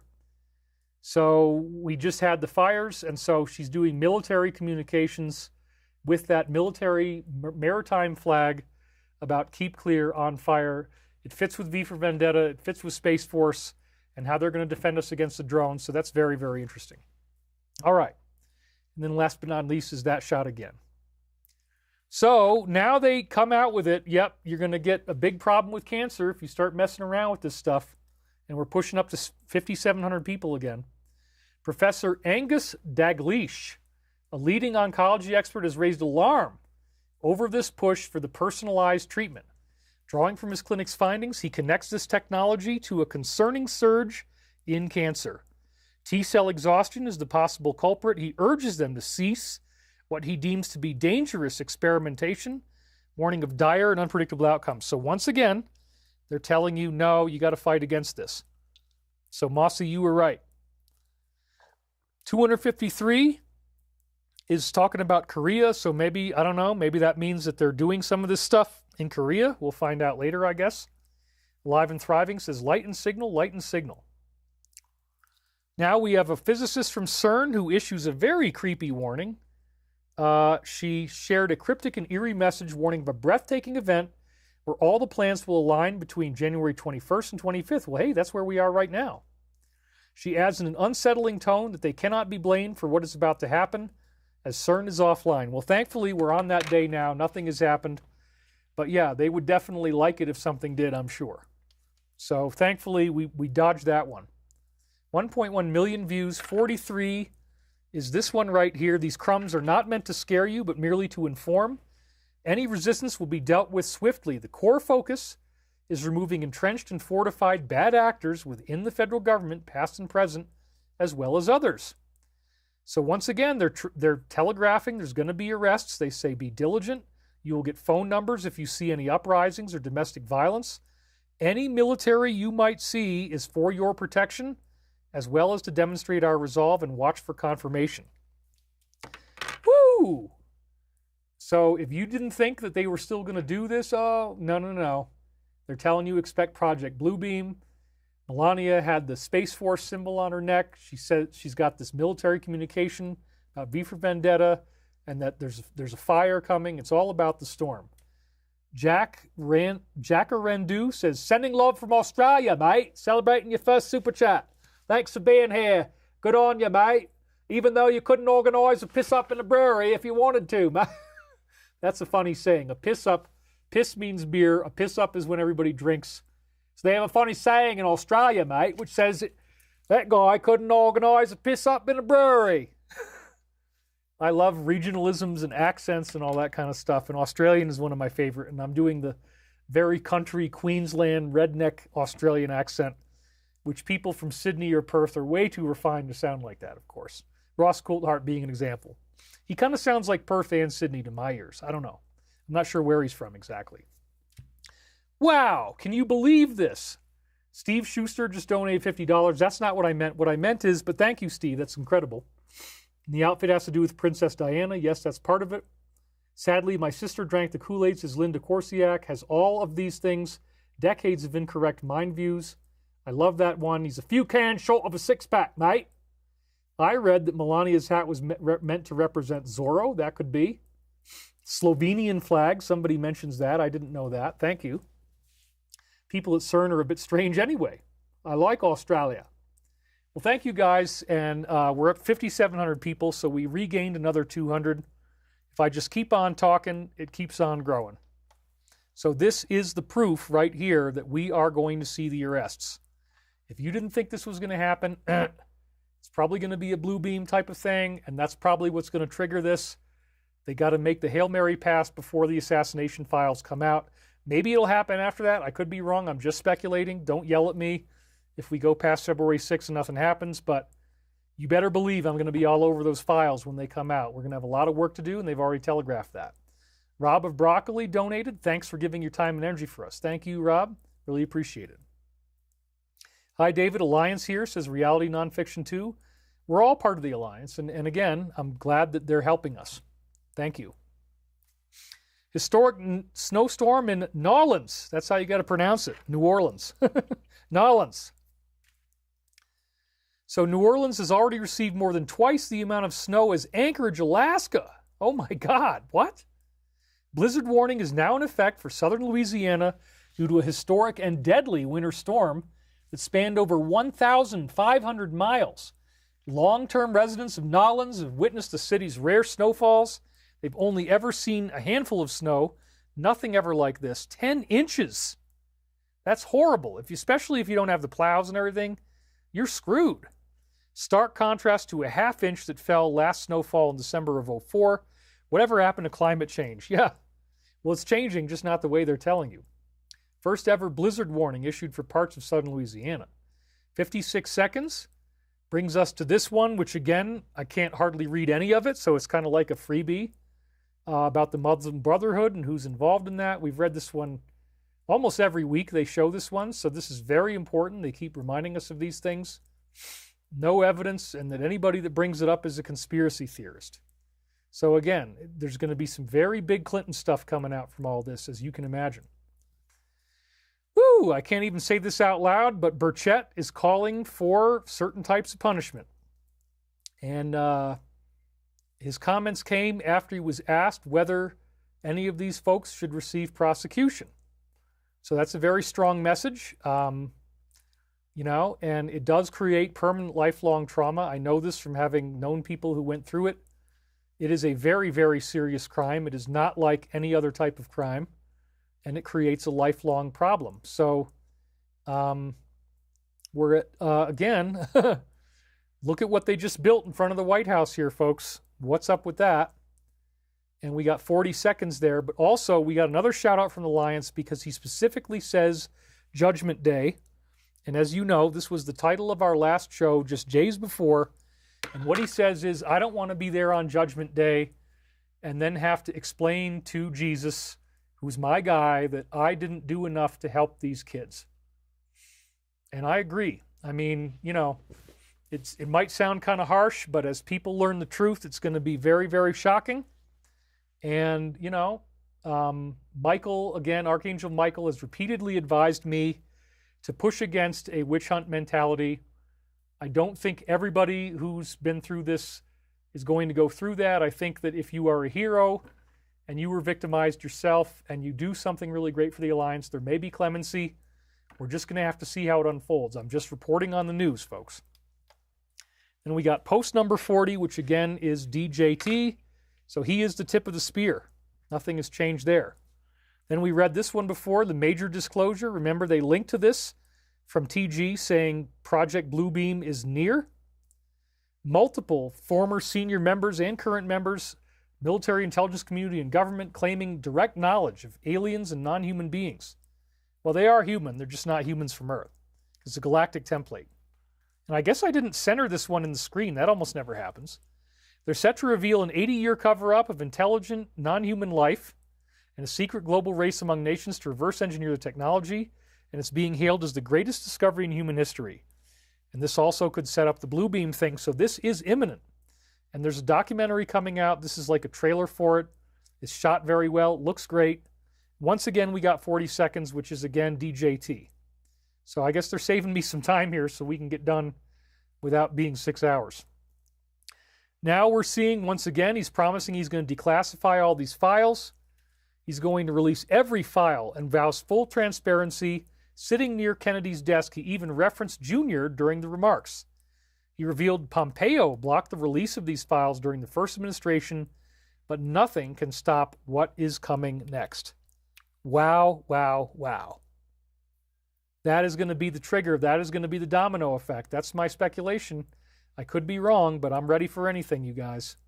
74 is Q equals Alice, and you'll soon understand the meaning behind Alice and Wonderland. Everything has meaning. God bless you.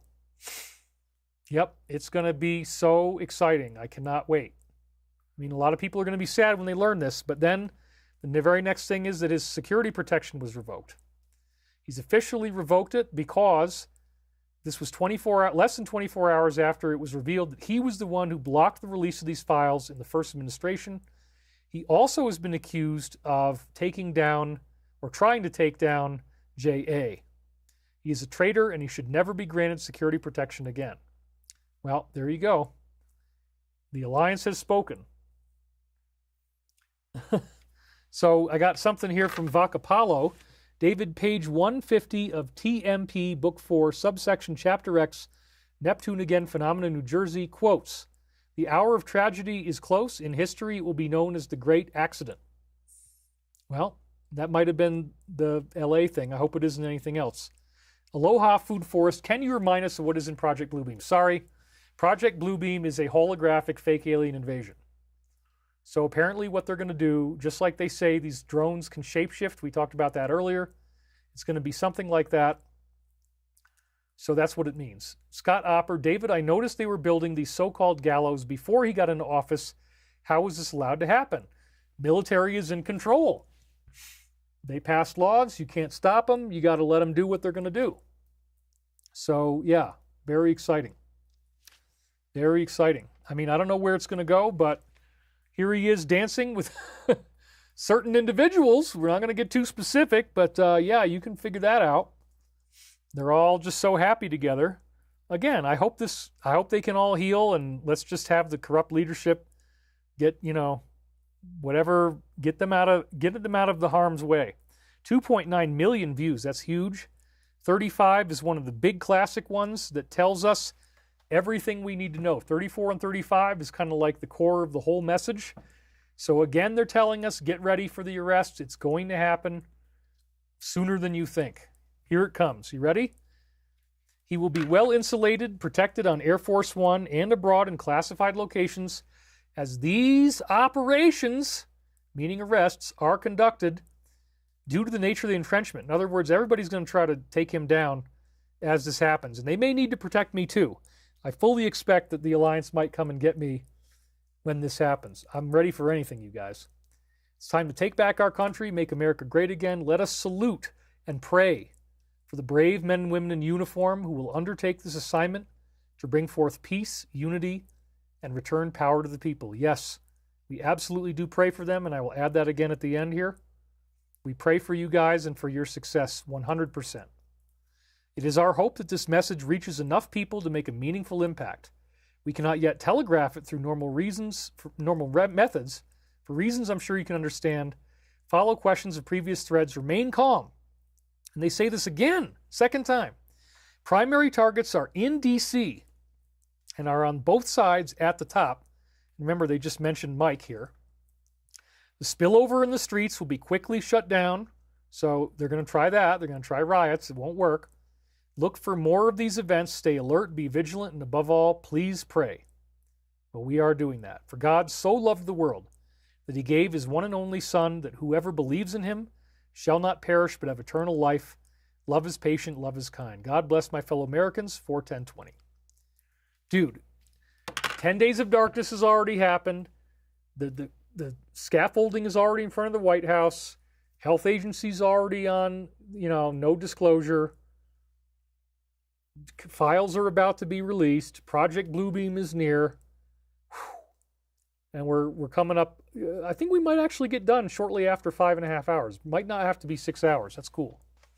I'm just going to keep going.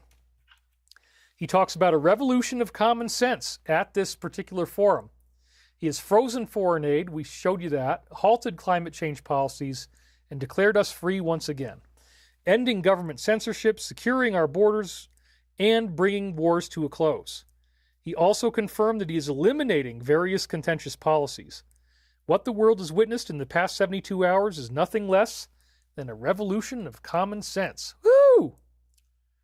And then we got 89 seconds, which brings us to this. What countries donated big money to this particular foundation? Saudi? Why is this relevant? So yeah, many of these things are all going to tie back to that particular family in that particular country. They keep warning us about this. They have an open investigation, military intelligence, into this foundation.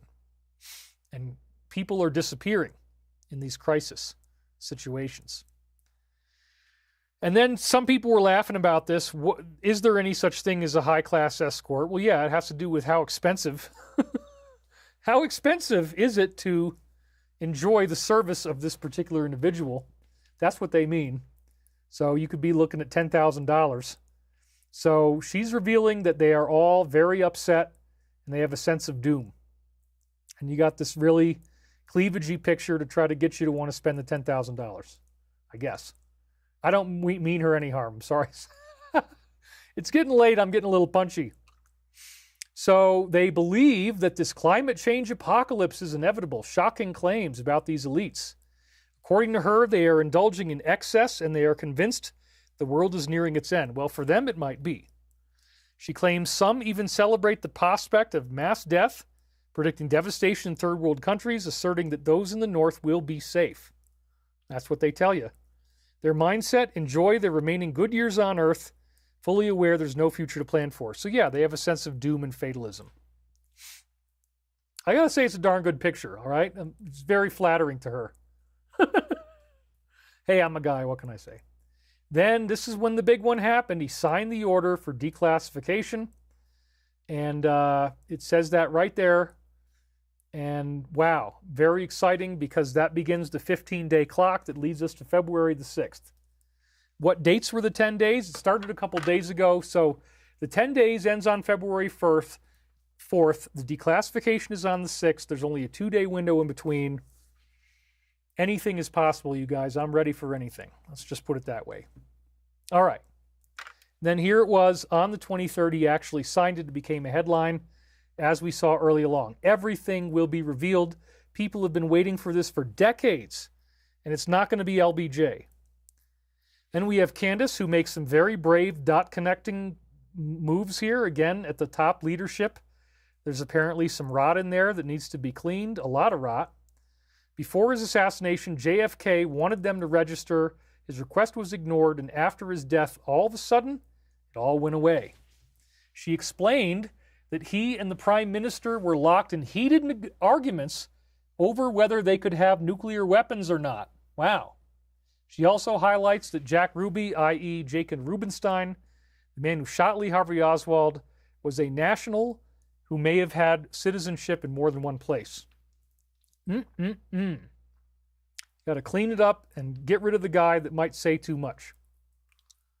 Wow, that was very brave of her, and great outfit, by the way. So 3 minutes, 19 seconds, post 199. And again, I can hardly read any of this to you.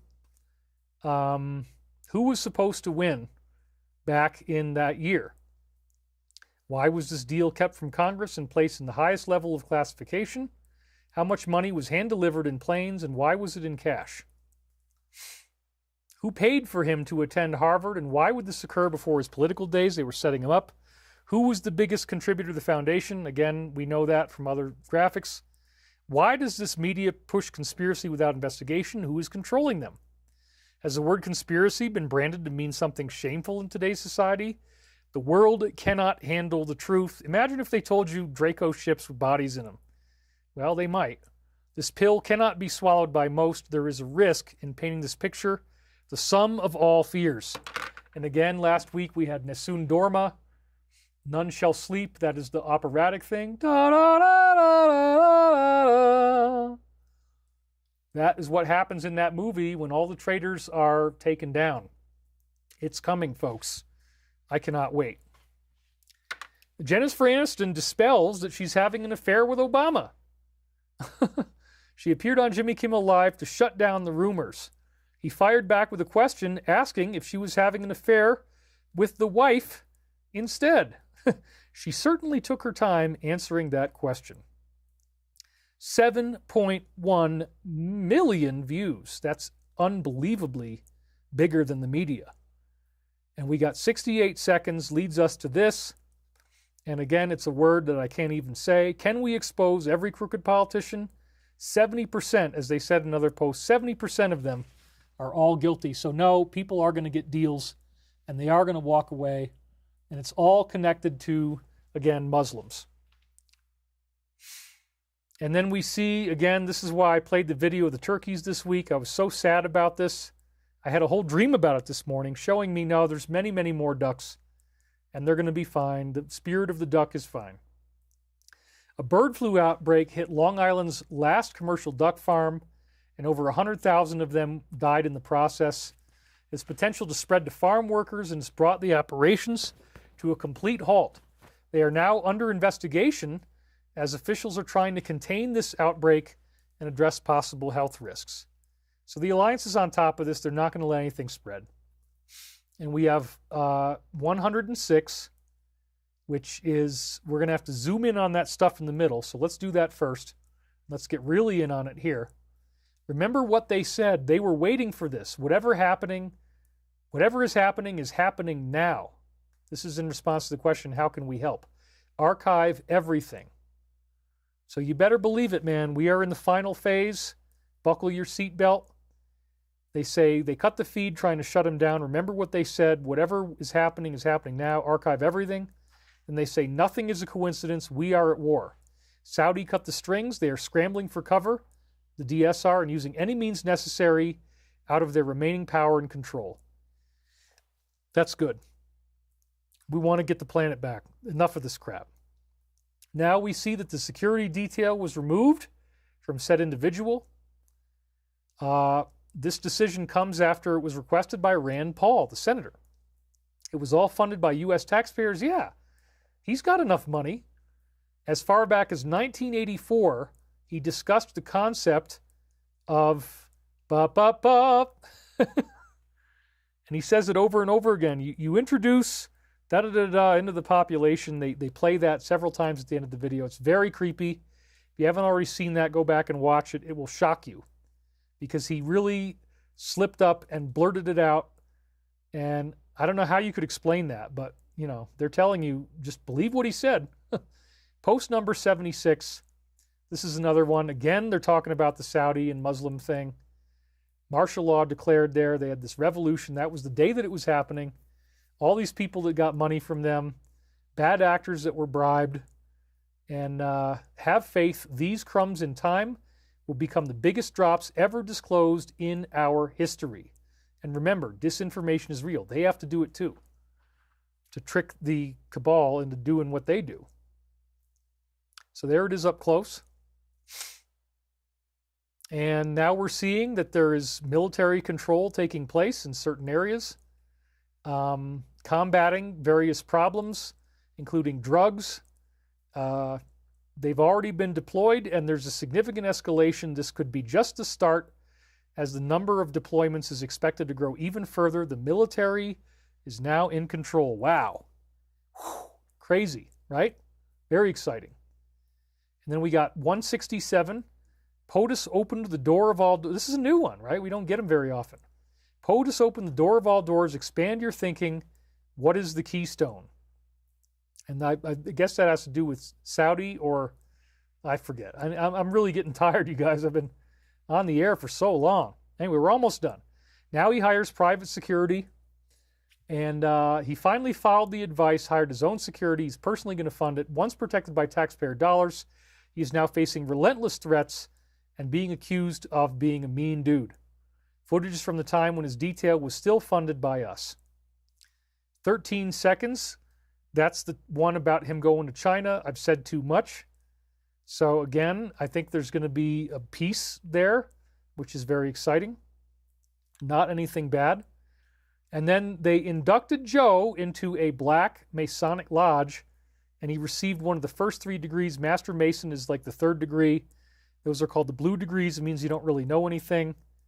Just one day before he left office, he was inducted at the Prince Hall Grand Lodge in South Carolina. recognized for his outstanding service to the United States. Well, maybe they're trying to make it look like, oh, he wasn't involved in anything. He's only a low-level player. He's only third degree. No, dude, I heard from some of my insiders, if they want to, they'll get you up to 33 in one weekend. You can do the whole thing in one weekend. Unlike the European lodges where they're really serious that you have to memorize everything, you can blow it all out in one weekend. So this is purely optics and stagecraft. Kiki says, David, are you going back to Cali? We're probably going to have our first office in Irvine, but I don't really want to live in Irvine. The fires and everything kind of freak me out, but maybe I'll go to Sedona, and if I need to go to a meeting, I can drive in, stay in a hotel. I just got to see how it unfolds. I may end up living in D.C. I may end up living in Florida for various reasons you can probably expect. I'm ready for anything, you know. That's why getting clean right now is good, because it's a heck of a lot easier to travel that way. BMACD17 donated $50. Thank you very much. You can see that going by right here. Howdy from Boulder Creek, California. I started with loose change, then info, then Ben, then your work. My late stepdad was an aerospace engineer for Skunk Works in Langley. Dad was Air Force at 17. I had a dream of being on a mothership near Arcturus. Secret space program, yeah. Again, a lot of people get contacted by UFOs. The only way you can remember what happened to you is through a dream. Limonade, Mr. Wilcock, why don't you actually play the guitar? My calluses are starting to build back. I've been so busy helping you guys and helping the Alliance. You got to practice the guitar regularly to stay in, you know, to be able to play well. But yeah, I'm starting to build it up. But again, to really play guitar dazzlingly well, you got to practice like 2 hours a day. And I've just been too busy, but I hope that can change. Kalau Iwauka says, Father Abba, bring the Shema to the poor and suffering of this world to breathe the soul of eternal love into their bodies. FLA Patriot says, we would love to have you in Florida. Yeah. If MAL is where I end up going, then, you know, that's fine. I think a lot of people in the Alliance, including at the top levels, are going to be very happy to want to hang out with me after what I've done and facing all these crazy threats. Extortion, death, terrorism. I mean, Jesus. It's gotten really wild. You know, how many people have this happen to you, right? Oh, just give us all this stuff so that we can incriminate you, something you were already indemnified for. Yeah, that sounds awesome. Can't wait. Let's just give you every darn thing we ever wrote. No. You're going after some other guy who I used to work with. Keep it to him. You know, I can't even afford adequate defense right now, but anyway, that's a whole other story. It's been really a wild ride. It's almost over. I'm really happy that all these things are coming to a head, and let's see how the future unfolds. So he was recognized for his outstanding service. 1.6 million views. Wow. And they got all these funny get-ups that haven't really changed since Egyptian times, the same garb that they've been wearing since the Mithraic cult and all that kind of stuff. Leather aprons, my friend. That was my friend Antonio. Leather aprons. So then he says that this 47 going there is like Daddy taking his belt off. Daddy's back! And we got 10 seconds on that one, which brings us to this. Again, they're talking about the Foundation and crisis and kids disappearing. Good people were forced into bed with this evil under personal and family threats. Could you live with yourself, helping to cover up such evil, despicable acts if you were given a safe way out? These people worship the devil, and some openly show it. Yep. Once again, they're talking about how these people have got this fatalistic sense of death, and now they're celebrating with these freakish parties. This was marked by an unprecedented rise in these extravagant parties with a notable increase in demand for certain types of individuals. High-profile attendees, including CEOs and politicians, indulged in lavish ceremonies and often booked multiple individuals at once. They had to sign strict NDAs, but the sheer scale of the events ensures plenty of potential blackmail material for the future. With more parties than ever before, this year's forum sounds like things are going public. So then here we have it at the bottom. Now, do you guys want to see that picture on the left? You want to see that? You need to do some scientific research here. Well, okay. Actually, oops, I guess I didn't get it in there. There it is. Woo! Dang. All right, yeah. So there you go. And then we had this next headline, that these various people on TikTok are encouraging a revolt. So I guess I got the slides mixed up, but that's okay. We get to see it again. No big deal. These people are now encouraging those folks working in restaurants to engage in disturbing acts against agents, contaminate their food with nails, poison, or even other things on their vehicles. My God. This person in the video warns police officers to avoid cooperation or they will face retaliation. Yeah, what a great idea. Let's admit to crime in the video. Fletcher says, David, I love you. Check out my TikTok, Jubu. Post 116, crumb dump incoming fast. I think that's about, we already know what some of these things are going to be. Assassination files. Archive immediately and upload. We will be on it when it comes out. Believe me. So then we see 80,000 people that were missing have now been located. This is really awesome. According to Harris Faulkner on Fox, the administration's efforts to identify began even before the election and emphasized the importance of finding them. Blasted former secretary for lying to a committee about not knowing where they were. And this individual announced plans to launch an operation to locate and rescue them. And this is going to begin immediately.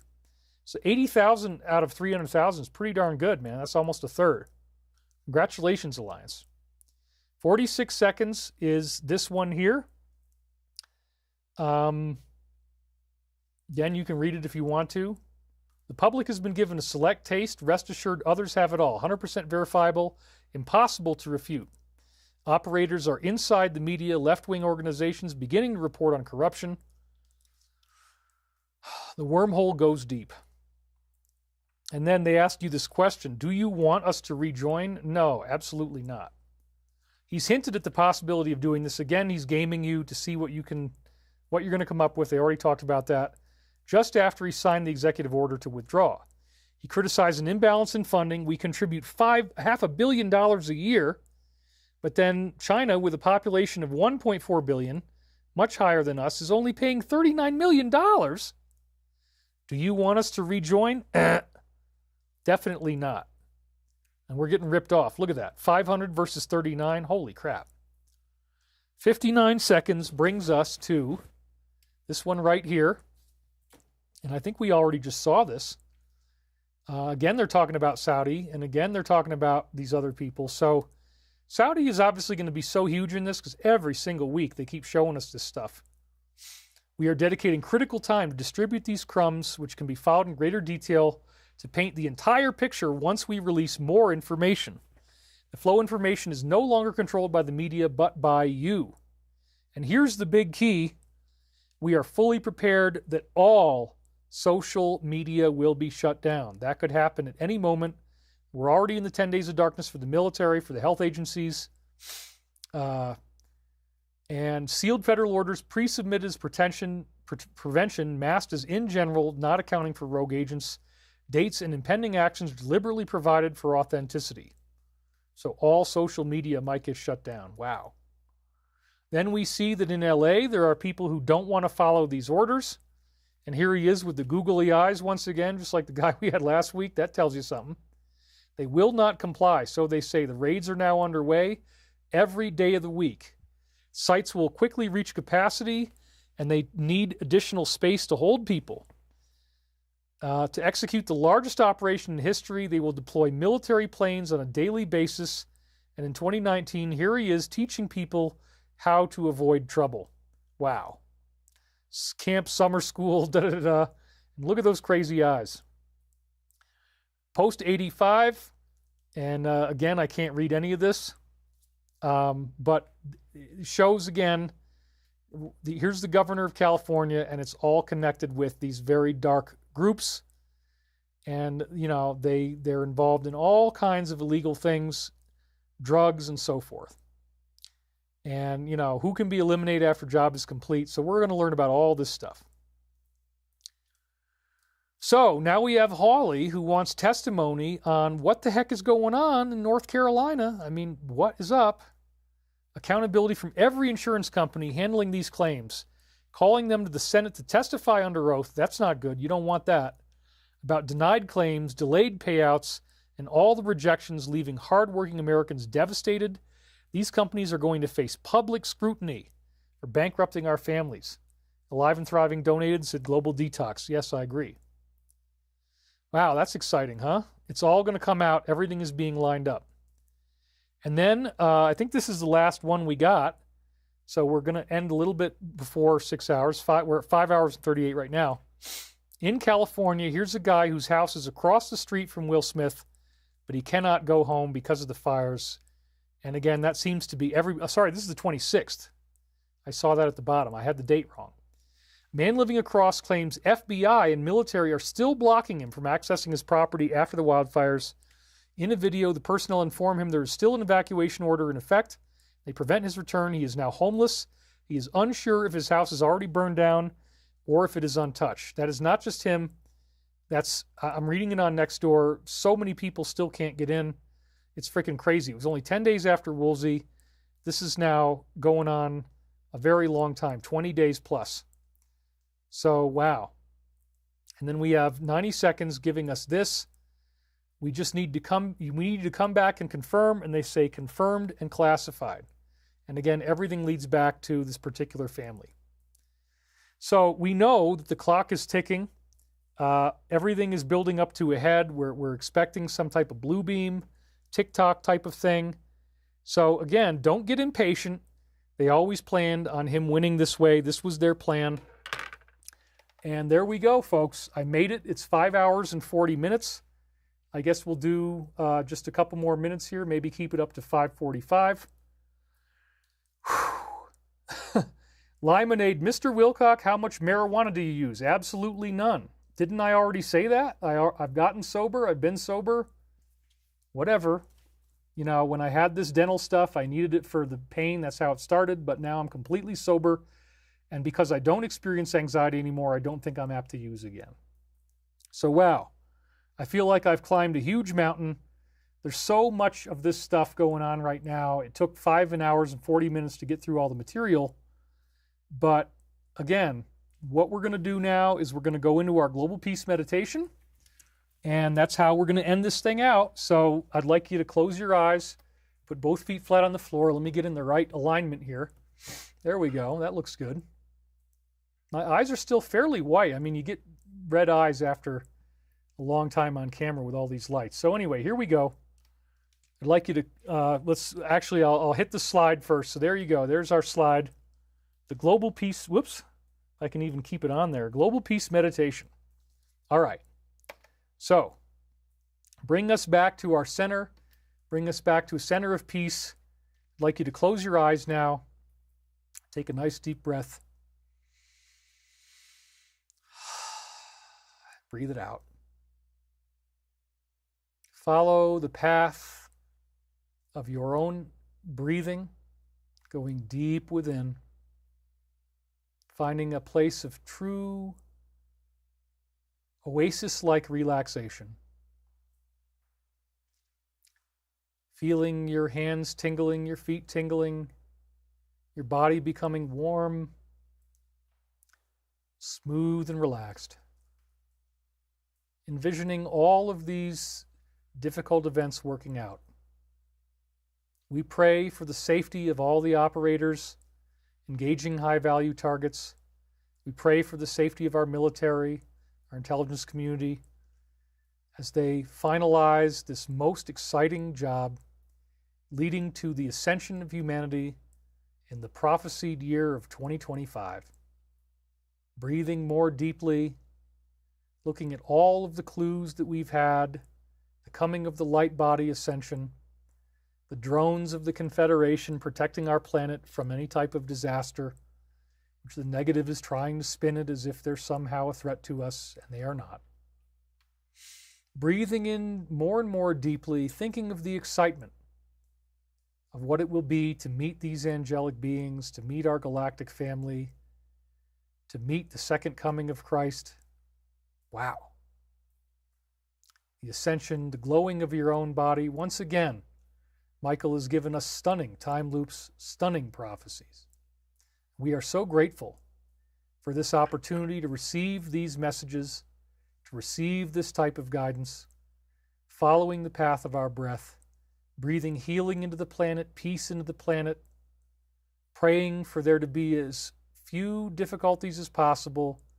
If Project Bluebeam is near some fake alien invasion, let's hope the Alliance can stop it before any damage is caused. Praying for the healing of the planet, praying for the peace of everyone, and praying that all those, again, military intelligence operators in harm's way will be able to do what they need to do in the coming days with a minimum of difficulty, a minimum of crisis and conflict, and a minimum of loss of life. Also praying for ourselves, praying that we can have the discernment to love ourselves, to be grateful to ourselves, to be peaceful to ourselves. For in the grandest sense, you are the light. You are the love. You are the one infinite creator.